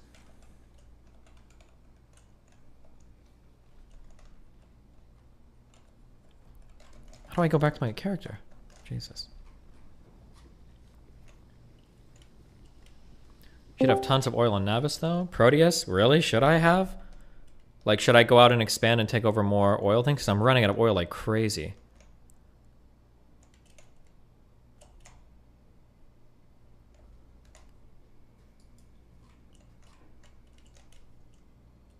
Who joined? Hello? I think somebody moved me in. Oh, well, you're in. Hopefully you're a sub and you got dragged in correctly. Yes, I am a sub. I joined about like 5 minutes ago. Well, aren't you fucking lucky? Nice job. Right No, to the no, no. phone. I'm a woman, so immediate privilege. Excuse me! We are not doing ironic misogyny either, so I need you to rescind that joke. The joke is absolutely rescinded. Okay, thank you. Go ahead. I am very curious how deep you'd be interested in getting into the evolutionary psych stuff with people like Fresh and Fit and Sneeko. Almost not at all. Why? Maybe a little bit. Because I think that you hit on a lot of points that whether you realize it or not, it's very evolutionary psych thing. Like for leagues, for example. And they didn't seem to understand what you were saying whenever you mentioned it, but that was incredibly important, and I feel like it just got blown over a little bit. So I'm trying to think of a good place to start. If you don't care, you can cut me off at any point. I think the issue is that, like, if I was trying to explain, like, anything related to Evo Psych, I could do it without ever having to invoke Evo Psych. Yeah. Like, that's kind of my issue, that I don't need evolutionary psychology to explain, like, real human interactions or things that happen in the real world. And if that's the case, then jumping into the Evo Psych world just presents, like, so many weird issues that it makes me not want to do it, I guess. Yeah. That's understandable. It feels like a lot of their points are so easily torn down whenever you're understanding the context of what they're saying in Evo Psych. Well, yeah, what do you mean by that? Or give me examples. I like to speak through examples now. So give me a specific example. So resources. Yep. Or even short-term mating and long-term mating. I think that's... You've pointed out a couple times that they don't distinguish between it, which I think is very intentional. Because it is. I think all of it is intentional. All of the Evo Psych, like bringing it up, the invocation is always done in some weird post-hoc way. But I think a lot of their ideology is, like, for instance, when they say women don't know what they want, women don't want to know what they want. But when they pull women on their show and the women say something they agree with, well, now the women are like very honest and very truthful. And it's like, okay, well, yeah. I think that even something as like there are a million different mating strategies, and we use them a million different ways. So, for Mhm. example, they're going for long term versus going for short term, versus going for cheating, versus going for like all of these different things completely change the strategy that's being used. And a lot of the stuff that they're saying is that they're trying to attract women for short term mating, Mhm. but then they're using the things that women would want in long term mates as, so for example, resources. Resources are beneficial in the short term. For short term mating, you can get pretty quick access. But if you're dating a guy who's seeing like 4 other women and all of your mating psychology is focused around not only you surviving, but your offspring surviving and reproducing. So, how beneficial is it going to be to me as a woman if you can't actually like stick around long enough to provide resources? Like, how much do I really want to trust you? And that's why trust is so vital in relationships with like long-term implications. So they're trying to say, hey, you need to prove to women that you can provide resources, but also you need to be showing women that you're not going to stick around long-term, and that you're not special, and that you aren't worth being invested in. But that goes completely against what women want the status and the resources for. Yeah, I mean, and like, not women on like average. I just understand. generally. I understand what you're saying, but the issue is that like it really feels like when I'm engaging with their points that like there's always going to be kind of these like post hoc ways to get around what they're saying, because again, it feels like they really only invoke this stuff when they feel like they like it's all done like post hoc. I'm trying to think of an example. So like if we talk about like competing for resources, I feel like I could invent, and this is kind of the problem with invoking Evo Psych, I feel like I could invent a story like to explain away every single time you think you've caught me in an inconsistency. So like if you're saying, and I might say this, like, well, how can you show a woman that you're able to provide resources if you're fucking around with 4 or 5 other types of women at the same time? Because it doesn't seem like the resources are very secure. I imagine their answer would be, well, the type of man that would be able to fuck around with 4 or 5 women at the same time is the type of man that's showing that he has a ton of resources. That's what we call social proof or social credit or social validation. That's why when women look at men that are with other women, they all of a sudden see that man as being more valuable. So actually, you're wrong. A man that's sticking with only one woman, in actuality, that man probably has less resources than a man that can get 5 or 6 women at a time. So women would be gravitating more towards the man that can run the harem rather than the one loser that just wants to be loyal to one woman because he doesn't have the resources to keep down 5 women at once. Like that would be their response. And then you're in like some weird post hoc world where you have to try to like make up reasons against their made up reasons, and it's like it just gets like very fucking weird very quick, and it's like there's no point. I think that's why I don't like to play in that battlefield, because it's basically like whoever can craft like the better story basically is what it feels like. So I just don't think their story is very well crafted. So what do you think that the approach is? The best approach for doing damage control, which it seems like that's... I think the best approach would be to fight. If I want to fight an Evo Psych ground, I need to stake out one strong position and fight really hard against it. That would be the best way to do it. I had that position and I had it prepared, but I don't know if Myron either reads my subreddit or he very likely like didn't step into it, but I did a lot of research on that 17-to-1 female to male mating ratio a long time ago, and I had a whole line of argumentation to debunk that. But even though I tried to bring that conversation up a couple times, they always steered clear of it every time. But that I think that would have been a good line to go down. So they cite this study saying that, well, at one point in time there was 1 man for every 17 women, but the hold on. But the when that came up, Jesus fuck, hold on, my chat is turning the fuck out of me. When that study is brought up, in reality, that's like one bottleneck that appeared 5,000 to 7,000 years ago. It was one time that it happened in fucking in all of human history, where it seemed like that DNA was such that there were like 17 women for every 1 man. And some people read that as going like, oh my god, it must have been like these hugely uneven like harems ran by these powerful men. But that's not true at all. Like back then, the tribes were patriarchal. Women would go outside of tribes to like have sex and be married to other people, but men would all stay in tribes. And anytime one tribe was wiped out, a whole line of male DNA would be lost. Not in the same way for women, because when tribes go, women are still in other tribes. And if we really truly believe that an uneven balance of resources or an uneven distribution of resources is the reason why men are able to keep multiple women locked down, and that's why throughout all of human history, men have been so insanely harem-oriented, then you would have expected to have seen that trend either stay the same or increase as wealth inequality grew, but it didn't. Once chiefs and kingdoms and serfdoms and all these kingdoms started to rise up with food and resources and everything, and inequality grew between the poorest and the wealthiest, you actually saw more and more people tend towards like monogamy or whatever, which seems to fly in the face of the idea that men with lots of resources can lock down lots of women. Like, that's just not actually, the data on the history there is the complete opposite of how they usually present that study. And then for the other examples they brought up, which I was more prepared for, but we didn't get into it much, anytime they bring up the idea of like powerful men having harems in history, and they bring that as though like women will get with powerful men, that's not actually true. In history, those societies were all incredibly driven by men, and women were oftentimes forced to be part of a harem. It wasn't like women were choosing that like, oh, I'm going to go and be with the king, or I'm going to go be part of the aristocracy. Usually women were sectioned off from society, high-class women, and they were forced by men to be part of these harems. It's not because they were choosing it. So I would probably, because that was the history argument that I prepared for, and I was ready to stick out a strong position there, but it didn't come up, unfortunately. And then every other like Evo Psych story is another Just So story, but I'd have to get ready on any of those. Like they bring up that weird like genital electrode one, but I wasn't like read on that, so I didn't have like the data to fight on that story either. But you just have to be like really prepared for particular things, and then be willing to go like really deep into one or two examples, I think. I think it's really the short-term versus long-term mating, especially with the leagues, because it seems like they really did not understand that, like, you're not going for the fullest, high status, absolute best that you can get if you're somebody more in the middle. Yeah, but that's what they kept saying, and they'll say, well, actually dating apps have given women the opportunity to do that. And I think I even countered by saying, yeah, but those women aren't dating those men. It's like, well, they try to. Like, that's always what they would say. So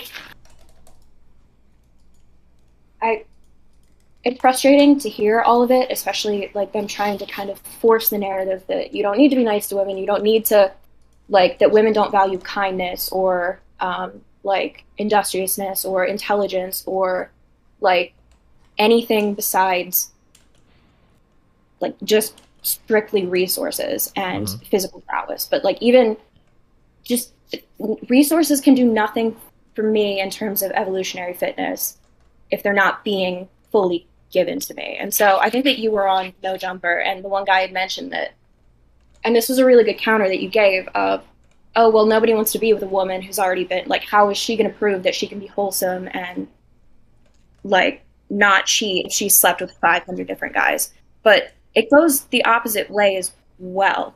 And you pointed that out, rightfully so, but they skipped over it a little bit, where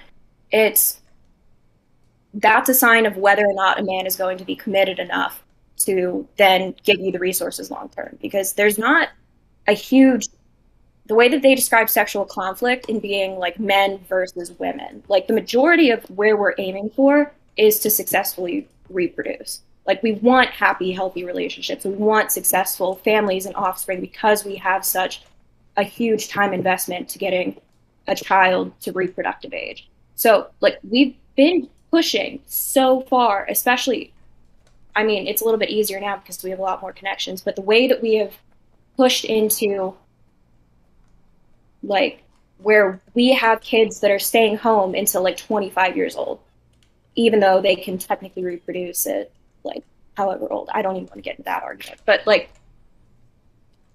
yeah, I mean, like I understand, but like this is going to be made a little bit more complicated too by the it's going to be made more complicated too by like the different strategies or the dating apps that exist and the different strategies that people can pursue on that as well. So like, for instance, everything you talk about in terms of reproductive health is going to be a reproductive strategy. It's going to be true in terms of like having offspring and whatnot. But I think when women are being sexual in their early 20s, I don't think they're necessarily thinking of things like that. Like if a woman is going on Tinder and she's like 19, 20, 21, she's college age, she's probably not thinking of like future potential partners. And I think there's like an interesting thing that happens. Here's something that's like this is a challenging thing for young men, okay? I'm going anecdotally here, but so I could be wrong. But I feel like I could go, this happens. I feel like I could outcompete almost any 20-year-old man for a 20-year-old woman. And I think that young men see that, because the things that are usually desired for men are things that you're not going to have when you're 20. It's going to be when you're 25 or 30, unless you're from like a rich family, maybe. So I think you have this weird issue where men in college at that age aren't necessarily desired by women in college at that age in these dating markets, although a lot of them probably hook up and stuff anyway because they're in similar areas. But in terms of what you see the most, what you see on dating apps, like women will tend towards like a few men or like really high status men or older men. And as a college guy, you're kind of fucked. And then I think there's probably a type of resentment that builds in you that a lot of the women that you're interested in your early 20s don't seem interested in you until you're in your late 20s. I think that's like a challenging thing that a lot of people have a hard time dealing with. And I think that, oh, sorry, go ahead.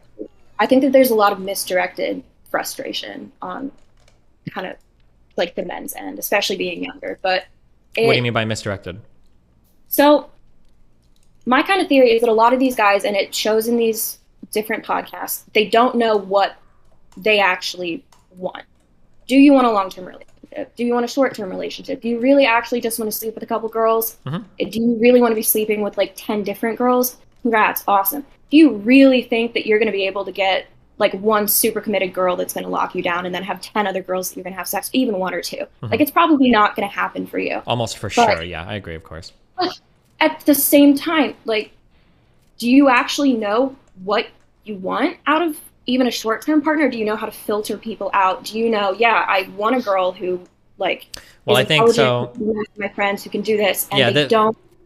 I was going to say, this is like the big issue. I agree 100% what you're saying. This is like the big issue with these types of like the manosphere people is that it seems like they don't talk about this because they don't really care. It seems like the goal for a lot of these people is just to like fuck as many women as possible. And I noticed this because I brought this up a few times on the podcast. They don't ever really, or at least I've never heard almost any of these people talk about relationships. They just talk about like getting somebody and fucking somebody, and that's kind of it. I've never heard them talk about like getting into a relationship, maintaining a relationship, like long term. Like I'll hear kind of like the weird like reproductive stuff brought up, and that's it. Yeah, so I mean, it seems like they don't really care that much about that type of stuff. As sad as that is, I guess, or as weird as that is. So if you're actually, so that becomes the issue. If you're teaching guys that I'm interacting with on a day-to-day basis who think like, oh yeah, I should be able to demand this of women whenever they can't even get laid on a normal day when they're trying their best. And then like beyond that, even kind of the lower level stuff of you need to go to the gym, you need to work out, you need to be better for yourself, you need to get a house, you need to prove this, you need to prove that. And then you get guys to do all of that. And then they're mad because they made a woman, they're nice to her, they've done all of this work. And she's like, yeah, no, I'm sorry. I just, like, you're fine. I'm just not interested in you. Like, I just don't have. And then it's like, okay, well, I did all of the things in the formula. Why am I not getting laid? Like, why am I not getting the girl that I want? Even if it's, I think that I'm better than her anyway. Like, where it ends up being, it comes back around. And then they get more and more bitter. And it's almost like that's what's becoming their biggest issue. Yeah, I mean, potentially, yeah. Now I'm not attracted to you because you seem to think that, like, you can almost push a button or, like, do this and this and this, and, like, that I don't have any agency or any ability to be like, yeah, no, maybe I don't. So.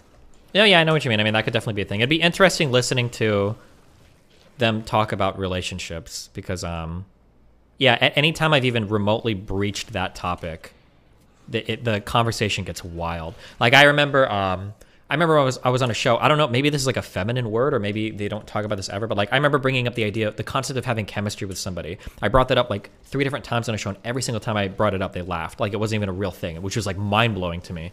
And then I think they brought up this idea of, I think we were speaking about whether or not like how to figure out if you want to date somebody, and they were saying that their goal was to fuck a woman as soon as possible because they don't know if they want to date somebody if they haven't fucked them yet. And I'm like, what a weird thing, because like fucking somebody and being in a relationship with somebody are two like really different things, even if one is important to the other.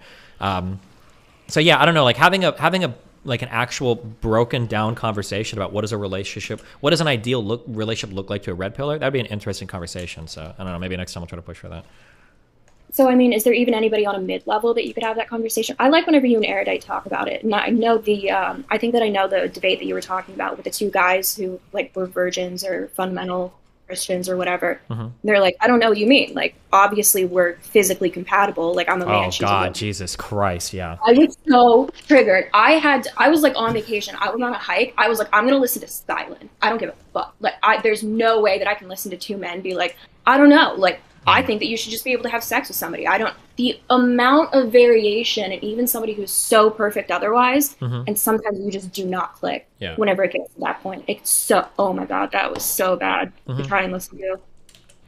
Yeah, I like talking to Erudite, but the problem is we usually agree on everything, so there's not much like back and forth, unfortunately. But yeah, I don't know. Maybe next time I'm on Fresh Event, maybe I can bring up one of these topics. We can fight about it. But yeah.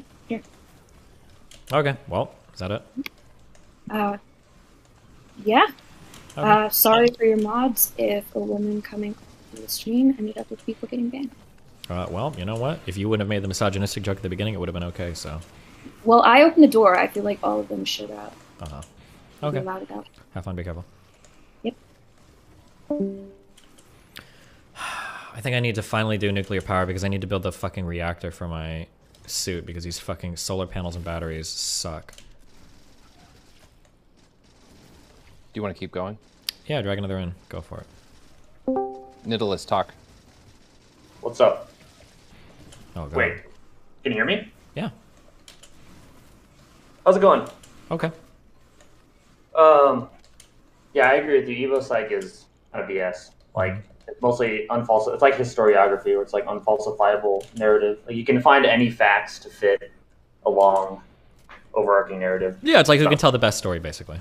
Yeah, and I hate arguments like that. It's sort of like arguing about history. That's why I don't like history that much, even though it's super important. Because like, whenever you talk about any historical event, it's like, which story is the most convincing? So it's basically not even worth arguing about.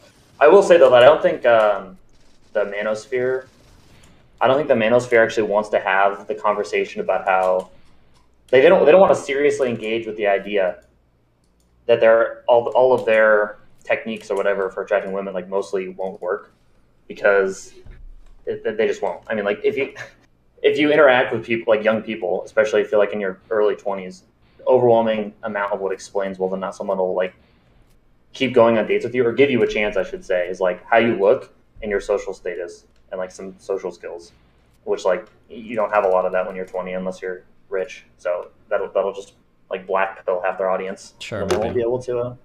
I mean, you can train some of those skills up, though. I think, right? Which usually those. Yeah, and social status, or not social status. Sorry, like social skills, you can definitely train up. But like, I think especially for young people, I don't know what the research on like older people, but I know for younger people, like physical attractiveness was a huge contributor to whether or not someone would like continue like go on a second date.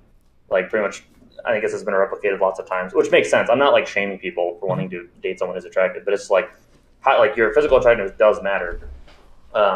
Anyway, something that I'm really curious about, I don't know if there have been studies on this. I didn't think this was real, but I've gone back and I've reviewed like different people that I've like hooked up with and people that I've been close to or whatever.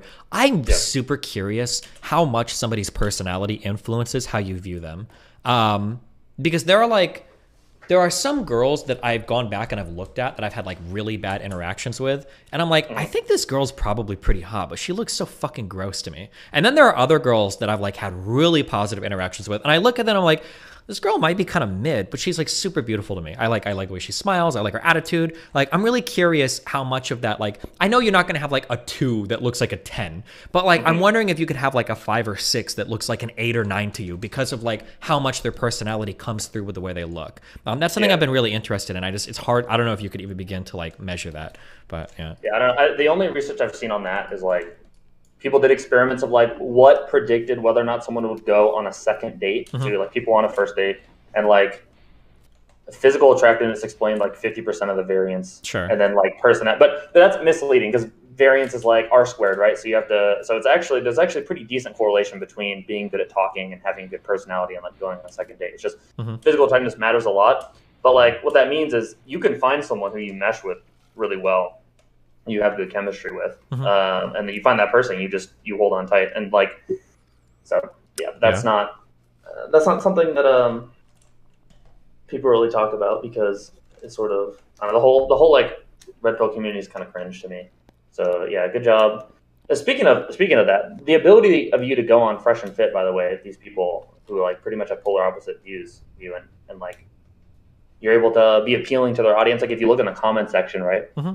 Everyone there is pretty much like, I may disagree with somebody said, but I really like this guy. Like some of them were like, this is the best episode you've ever done. And I don't know how much of that is just like Those are the most upvoted comments. I don't know how much of that is like GGG going in there and upvoting the comments. Yeah, I mean, like, I'll take some credit for that, but also I'll give a lot of credit to like Myron and them too. Like, they have me on. Like, it's pretty crazy in this world. Or even like Sneeko. Like, these are people that I have a lot of disagreements with, big disagreements with, but they're like willing to have me on and have the conversation. I have a lot of respect for people that are willing to do that. So yeah. Yeah. So this is leading into my general question, which is like, you seem to be really good actually at communicating with people to the right of you in a way that they really resonate with. It doesn't mean you're going to convince like Richard Spencer to become a Sockdown tomorrow, but it does mean that like you can reach average people who are right of center with ideas that would have otherwise not been able to accept. Yeah. My question to you is, why can't I do that with people on the left? No, well, I don't know if I would say you can't, but my question is how? Like, how do you? And I want to get specific because like the right wingers, I know how you do it. Mm-hmm. I know what arguments are convincing. I know what arguments I've heard you use that are like sort of convincing to me. Mm-hmm. You appeal to like, you just appeal to like certain aspects of reality that they get right, but then you say maybe your interpretations could be a little bit wrong, and that normally is enough for people who are a little bit to the, and that works for people to the right of me as well. But how do you talk to people to the left of you and actually get them to sort of like be on board with what you're saying? So this is kind of what I was saying in the past. Why I feel like this is so unbelievably fucking difficult is that I feel like I can talk to people on the right because I feel like those people are hungry for understanding. Like they're just kind of like looking for somebody to like understand their point of view because I kind of feel like they've been ignored by all of society. Appealing to people on the left is much harder because all of society right now feels like it's built around catering to their viewpoints and their wants and their needs. So like if you've got a bunch of guys that are here to listen to every complaint you have and they're going to blame all your problems on capitalism and colonialism and ADHD and like all the ills of society, everything is against you. Like those people have the world listening to them and they feel like that, they have that feeling. So how am I going to reach that person when my message to them is going to be like, hey, listen, it's actually not the whole world against you all the time. Sometimes you're just a lazy fuck and you need to like do some shit. It's really difficult for me to communicate to a type of person like that. Whereas people on the right, they're generally, it's kind of the opposite with them, where people are saying like, oh, well, you're white, you should be fine. You're white, you should have everything okay. Like it's like, well, hold on.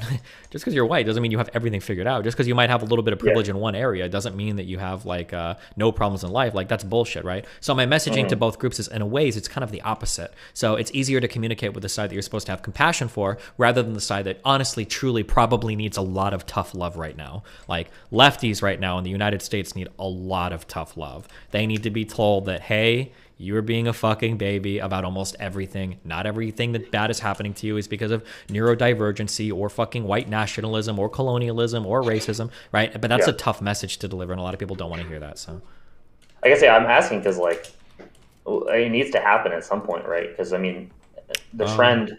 You'd hope so, right? But... I mean, the trend of like young people, especially. And I know young people don't vote, but I mean, eventually they're going to get older, get into more institutions, etc. I mean, the trend is just like increasingly like further and further to the left. And I don't know how much of that has to do with like complete ineptitude of the Republican Party. Maybe it has to do with some of it, but like there has to be. I haven't given up. There has to be like some way to reach these people. I just haven't figured it out yet, and it's a little harder it might be easier for you because you're someone they view as like already left of center. Well, not all of them, but some of them view you as left of center. Whereas someone like me, I'm viewed as like a literal Nazi. So there's like nothing I say penetrates. But there has to be some way, I feel like, to get them on board. I just don't know what it is.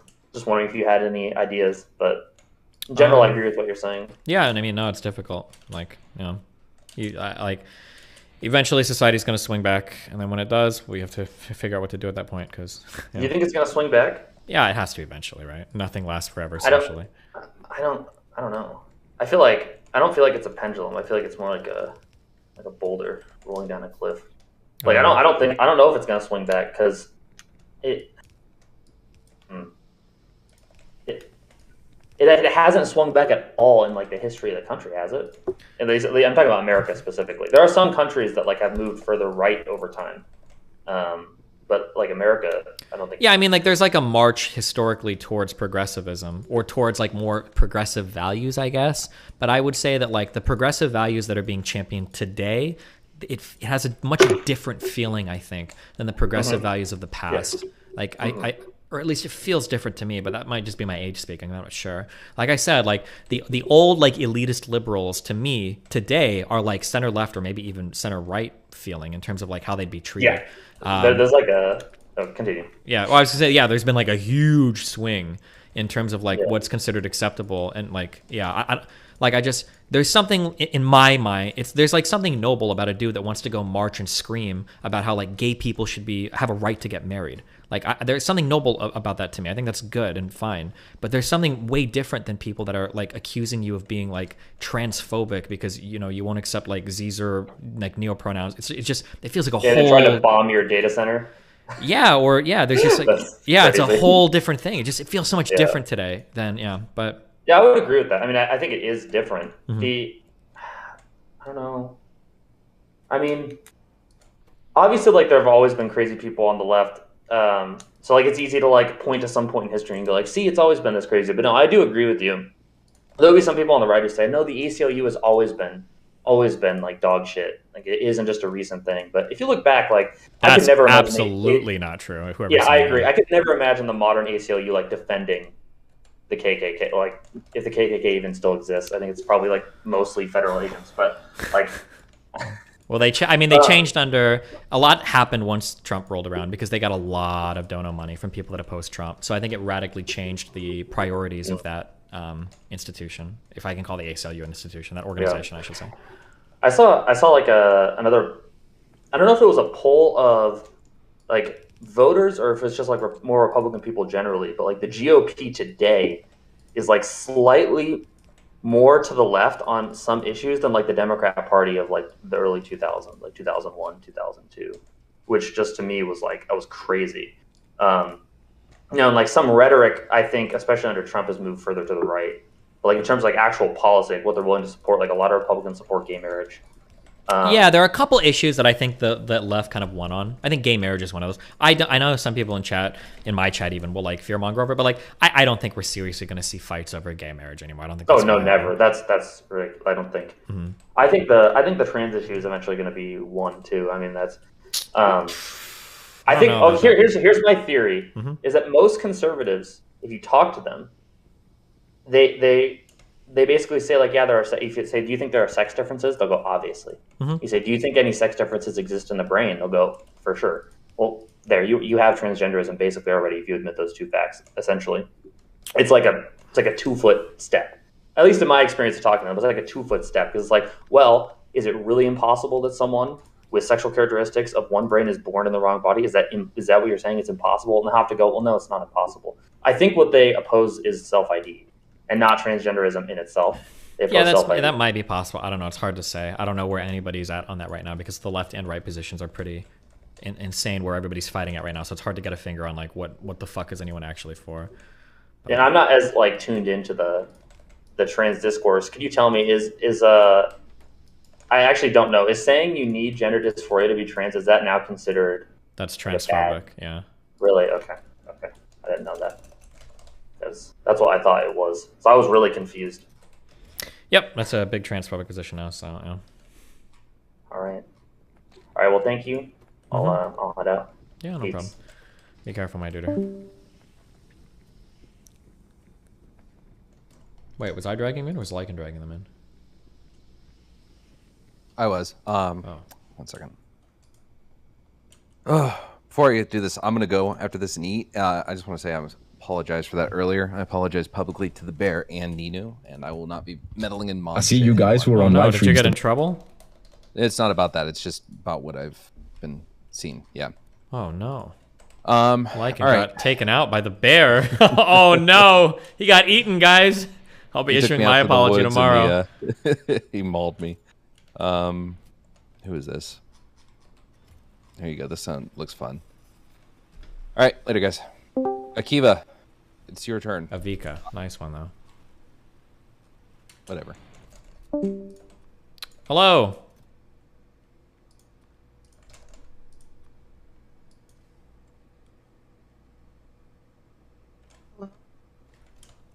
Hello.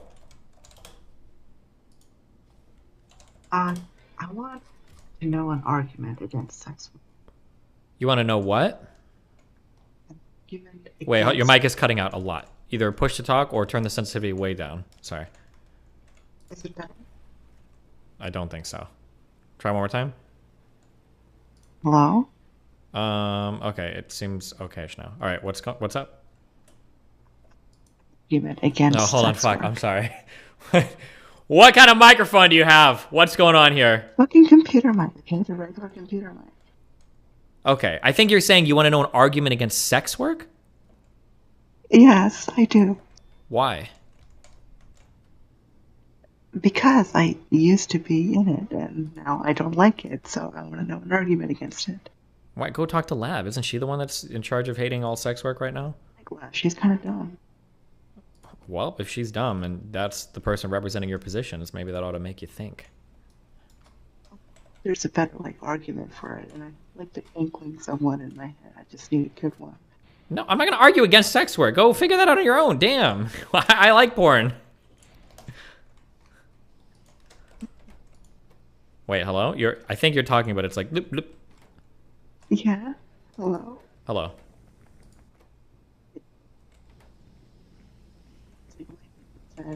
Access to it is... Hold on. Okay, wait. Try that one more time. Go ahead now. I was thinking access to sex work. Sorry, no. Access to porn. I feel like very ready access to it. Okay, hold on. I think, listen, you gotta buy a new microphone, okay? Do more sex. Email and we can talk about it later once I have a better mic. Sure. Yeah, go for that, okay? Okay, thank you. Bye. Okay, bye. What? Oren. Yo, what's up, man? Nothing much. What's up with you? I wanted to talk to you about some things that we probably disagree on. Okay, go for it. First I wanted to get some foundation. I've heard you mention that with some conviction that Guccifer 2.0 was a Russian asset. If not Russian asset, I believe it came out that they were taking direct direction from the Kremlin. I believe that was the case, yeah. I don't think that's the case. I've never seen anything that suggests that. If Chatter's got a link, I'd love to see that. But if that's the source of your conviction, if that exists, then I don't have anything to throw back against that. Hold on, let me check real quick. I thought it was part of the Mueller indictments. Let me check. Just give me 1 second. I'll just read this, everybody. In the press conference, Rosenstein said that one team of these operatives was responsible for retrieving the documents, another team was in charge of disseminating the material. The Russian officers siphoned off thousands of stolen emails and files, which were released online in the summer of 2016 under the monikers DC Leaks, a website, and Guccifer 2.0, a mysterious online figure. Guccifer 2.0 communicated directly with numerous reporters, including Trump confidant Roger Stone, who posted screenshots of his private Twitter exchange with the disguised Russian hacking group in March of 2017. The indictment is presumably referring to Stone when it describes a person who was in regular contact with senior members of the presidential campaign of Donald J. Trump.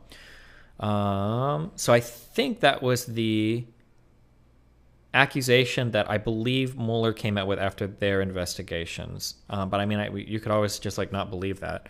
The indictment brings previously unknown details to light about just how active Guccifer 2.0 was, including the allegation that the Kremlin hackers received a request for stolen documents from a candidate for the U.S. Congress, a request they fulfilled. The indictment claims that in one exchange with a reporter, Guccifer 2.0 sent documents about the Black Lives Matter movement and that the two communicated about writing a story. Guccifer 2.0 also offered to provide a reporter email stolen from Hillary Clinton's staff and handed over the password to retrieve the emails from DCLeaks.com, one of the domains registered by the Russian hacking group. Okay, go ahead. Okay, yeah, I'm familiar with what Rosenstein has said, but don't you think he's basing that off of the CrowdStrike report?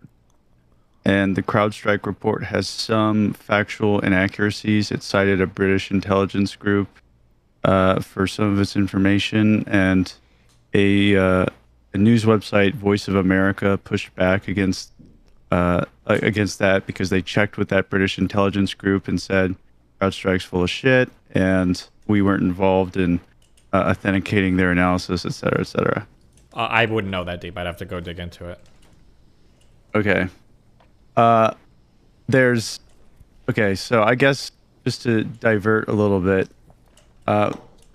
what do you think about inappropriate appeals to authority? What is your metric for establishing what is an appropriate authority when one makes an appeal?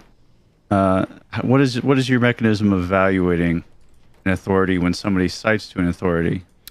There's two different fallacious appeals to authority. So one is going to be a fallacious appeal to an authority that is outside of the domain that you're talking about. So for instance, I think that it would be really healthy for me to, take this medication for my heart. And somebody says, well, who are you citing?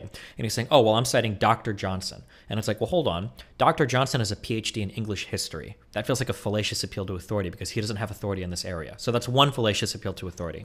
A second fallacious appeal to authority is when somebody wants to have an argument about a particular topic, and instead of responding to the argument, all you do is cite the expert as though that's enough to overrule the argument being made. So you might be saying, I think that this particular heart medication is bad. And then somebody says, oh, well, actually, this researcher that does have authority in this domain, they say that it's good. And it's like, okay, well, I have an issue with their study for this reason, that reason, and that reason. And the other person goes, oh, well, you're wrong because the other person has a real authority here. That would be another fallacious appeal to authority. I think those are the two ways that it's generally measured. Okay, so there was a time a little while ago you were trying to read 3 articles a day on stream. I linked an article. It was from The Hill. Chat railed against it. You read like 2 paragraphs, and then you read a couple more paragraphs to yourself after reading those first 2 paragraphs aloud. And then you were like, okay, this is dog shit. It's opinion. And the person that wrote that article was one of the law professors who was put on the stand or, testified during the Trump impeachment hearings.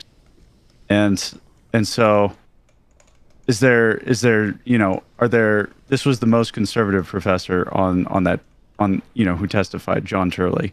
Do you sometimes feel like if something challenges your beliefs or the way you've thought things out, do you just sort of discard it, even if it's an appropriate authority, or I would have to see the particular article. You can link it to me. I can tell you why I thought it was dog shit, but yeah, it was a gun control article back when Biden was talking about that just immediately after Uvalde. So anyhow, to get back to it's pretty important because I shouldn't be throwing out an article just because it's written by a conservative judge or because I don't like the opinion. But there might have been, depending on the topic, there might have been like a trigger word or something that he said where it's like, oh, okay, well, this is a dumb opinion or something because I'm familiar with the subject, or it might have been not related to what we were talking about, or so, I don't know. I'd have to look specifically at what you're talking about to know why I didn't want to go down this article. Yeah, I'd love to, go find that article again, but he's so prolific, it would take me a few minutes, and I'm trying to save time. Well, what is do you want to tell me the name of the guy? And then you said it was about gun control. You probably find it pretty fast, right?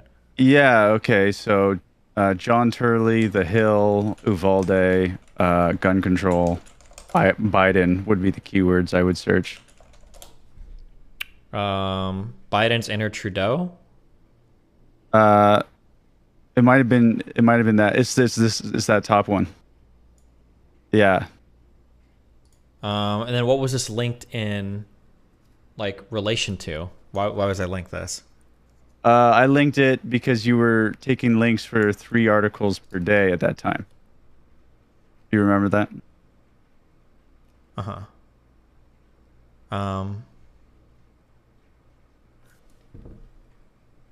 Hold on, I'm just skimming real quick. I feel like if I wouldn't read this, I feel like it's because it's not it just seems like it's an opinion piece. Yeah, and for a few weeks after this was linked, you kind of were saying things like, I don't know if chatters understand this, but there's a difference between opinion and news. And, this is clearly not news, this is opinion, but most legal stuff is opinion, and it has to be argued in court if you're actually going to, have an authority on it, be established by a court or something. Clearly this is not the end all be all. You can push back against this if you're qualified, and I believe that most reasonable people can come to one conclusion or another about this particular article. And whether they condemn or condone, it's really up to them, up to their own rationale, et cetera, et cetera. Okay. So getting back to the Guccifer thing. There's a dearth of good writers on this subject. But if you could replicate an analysis of the metadata that proved conclusively that there was some sus shit about the manufacturing or the metadata of the particular document dumps that Guccifer 2.0 hosted on his website, would that be convincing to you?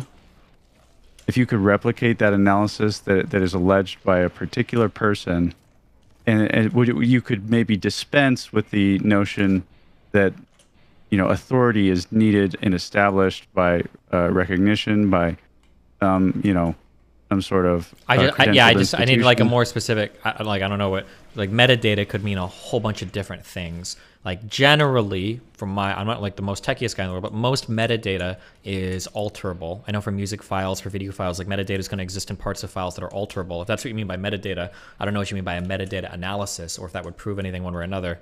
But maybe it's useful. Well, I don't. If you could take the documents that were originally hosted on the website, open them up in like in an RTF format and view the metadata tags and determine that a Russian template for Microsoft Docs was copied and pasted into the documents in order to sort of breadcrumb the notion that Guccifer 2.0 was Russian.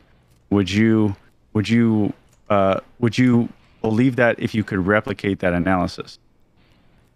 Would you? I mean, it almost sounds like I kind of have to say yes. I would just need to know that like this was like a thing that could be done.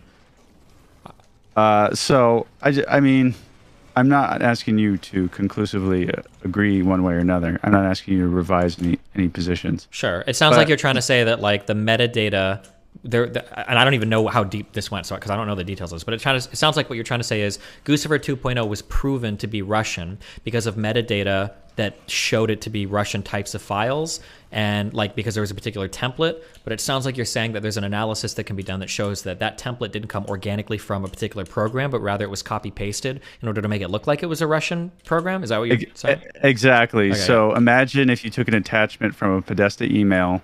It was a docx file. You modified the file and resaved it so that instead of a English template, you changed the author, you changed the time zone to GMT +3, and you also changed the. I understand what you're saying. There might be signs that like this wasn't like an authentic organic Russian file, but rather it was something that was probably done in another language, and there's telltale signs of it being like disguised almost as another file or something, right? Because sure. And I think if I was personally trying to hide my location, like, and I'm a Russian, I'm not going to use a VPN from Russia to show that, like, oh, look at me, I'm using this VPN because it's, it doesn't keep logs. It's in a country that the U.S. doesn't have jurisdiction. There's plenty of countries around the world where the U.S. doesn't have jurisdiction, and you can buy a VPN from that place. If you were trying to hide the fact that you were Russian, you could fucking use any other VPN under the sun. Maybe. I'm not entirely sure. It would really depend. Like the way that Russian foreign influence works is it's not always. They don't always try to hide it. I don't know if they cared about hiding the Guccifer stuff. I'd have to dig more into that. Like there's a reason why I think like this even happened to Yukashenko, where they tried to like cyanide poison him and shit. And it's like very like public like telltale signs of like Russian shit, but it's not always supposed to be like super secret. Like in a way, it's kind of like a wink, wink. Like this is what we're doing. Like yeah, of course. But that might not be the case for the Guccifer stuff. But I'm always really cautious. Somebody's like, oh well, if they were trying to do this, wouldn't they have always done this? I was like, well, I don't know, not necessarily. Like there's a lot of like misinformation. I don't know how far right you are. So some stuff I might say you might just, for whatever reason, you totally don't believe me. But like I know for a fact that there's some misinformation that Russia has engaged in that's almost like comically silly. Like where they released some I remember there was one for Ukraine where they pretended that they were getting like bombed or rocket launched or whatever that looked really fake. I think there was some where they literally had, this was either China or Russia that did this. They were using like Call of Duty footage to show like them getting attacked by planes or something. But I think that it was Battlefield. Oh, Battlefield, yeah. But I think that the propaganda mindset is that like they know that it's kind of bullshit and their citizens know that it's kind of bullshit, but they said it's just think everybody does bullshit, so it's not even a big deal. So they can get away with stuff like that. And it's not like nobody cares. So when you ask me like, well, couldn't they have hid the Gooseper stuff better? It might have just been making sure there wasn't like an IP leading, you know, like into the fucking Kremlin or into Moscow. But otherwise, they don't give a fuck. But maybe not. Also, I don't know. I don't have a strong position on it. Yeah, I'd love to send you an email with some information that you could go over and see, not necessarily on stream, just familiarize yourself with what I'm talking about so you could evaluate it on the merits. I did send you an email once about this, and I think I got rabbit holed, but it's, you know, it's cool. Another thing I wanted to mention to you on another topic is I had a discussion with Erudite the other day, and this was on the subject of toxic masculinity. Mm-hmm. And I, for one, believe that toxic masculinity is much more often attributed to a particular pathological action as opposed to toxic femininity. And Erudite had sort of argued with me and said, well, if you know, would you agree that there's a toxic femininity, blah, blah, blah, that, you know, that also is explicable for certain pathological female behaviors? And I said, yes, but she sort of missed the point that I was trying to say, that toxic masculinity is much more often cited as opposed to toxic femininity, except for like right-wing memes. Like you're going to see like the Matt Walshes of the world say toxic femininity is as you know, at work, when he doesn't really mean it. He just means that toxic masculinity is a joke. You understand what I'm saying? A little bit.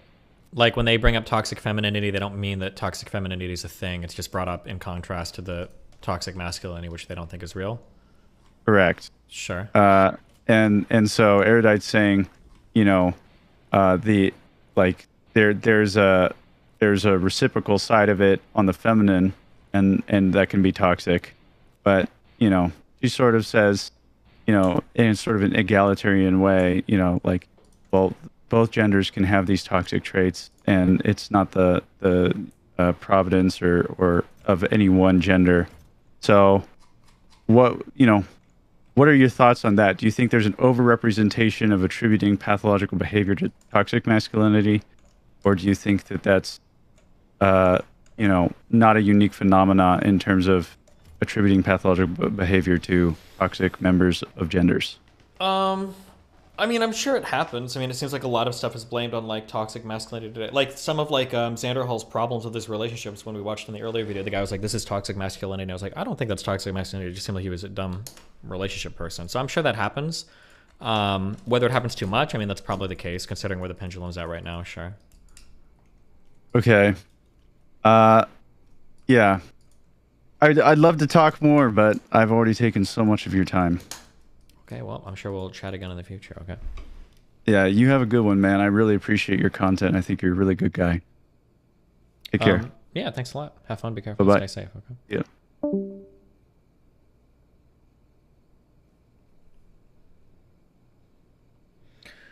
Okay. To stop running out of rocket fuel, refine raw cryonite and vulcanite to rods and blocks on site.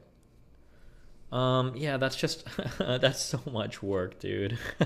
What do I do with the extra? What do I do with the sand powder? Is there a way to actually destroy stuff? I don't know. Okay, I have to leave in like an hour and a half. I'm probably gonna chill and just play Doom for a little bit. I'll be right back. Stay safe. Have yes, explosives. Jesus. Remember to follow my shit. I love you all very much. Hold on, I'll be back 1 second. Jesus. True. Have your donos.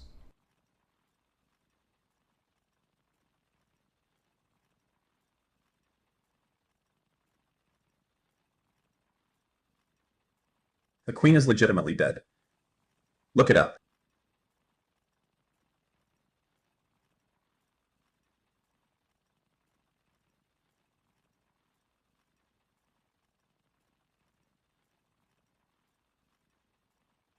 Now, I want a death metal cover of Lincoln's Emancipation speech.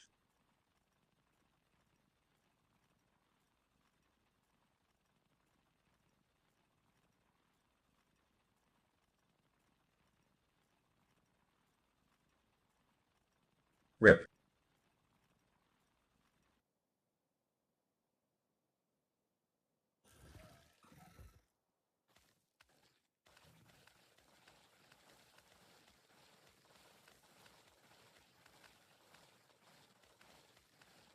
Forgot about the Cuban. Hell. Yeah.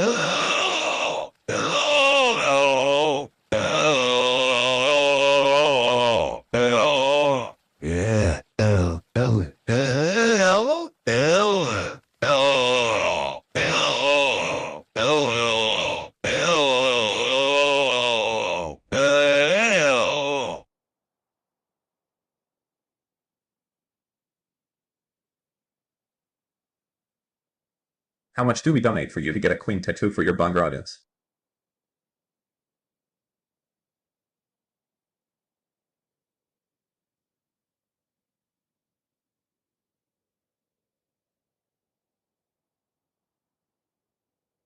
Your stream is giving me soy poisoning.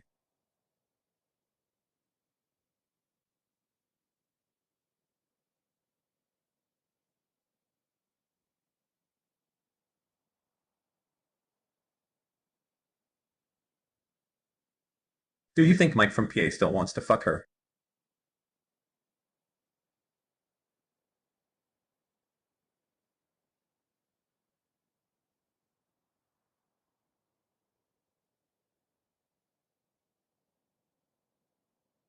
DK, Bad Bunny actually banned me on my alt account Skull.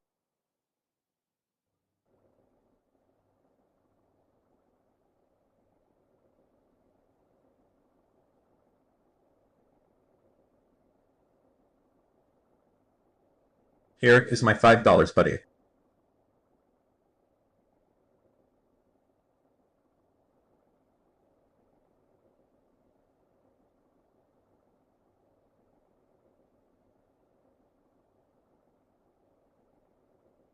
Any members dank memes?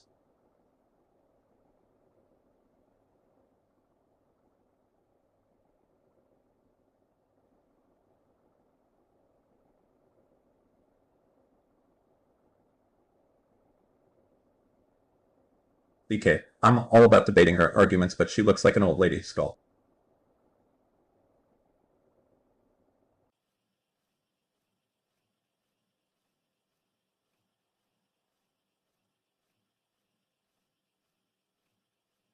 He's failing her shiz test BAD.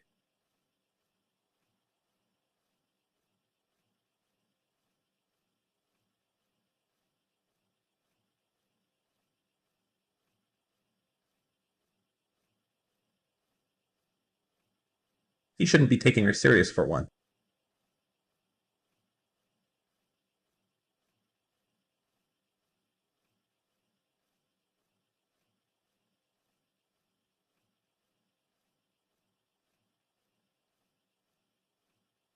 Did you know about the bot in her Discord? That was called like Friendrin 9000 or whatever that would call people the F slur when they left her Discord.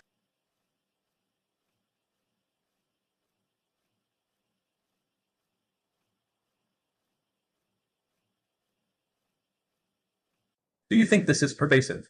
New Veritas on schools.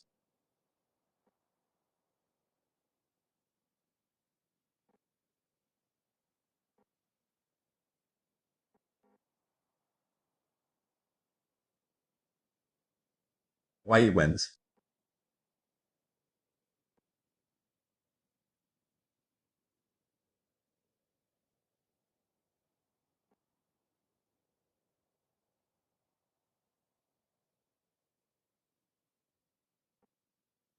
Yum!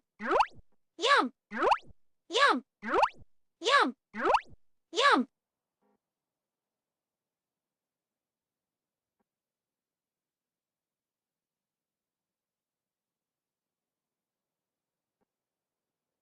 DK, what forums or set of knowledge that she got a hold of that drastically changed her views? Chat, what do you think?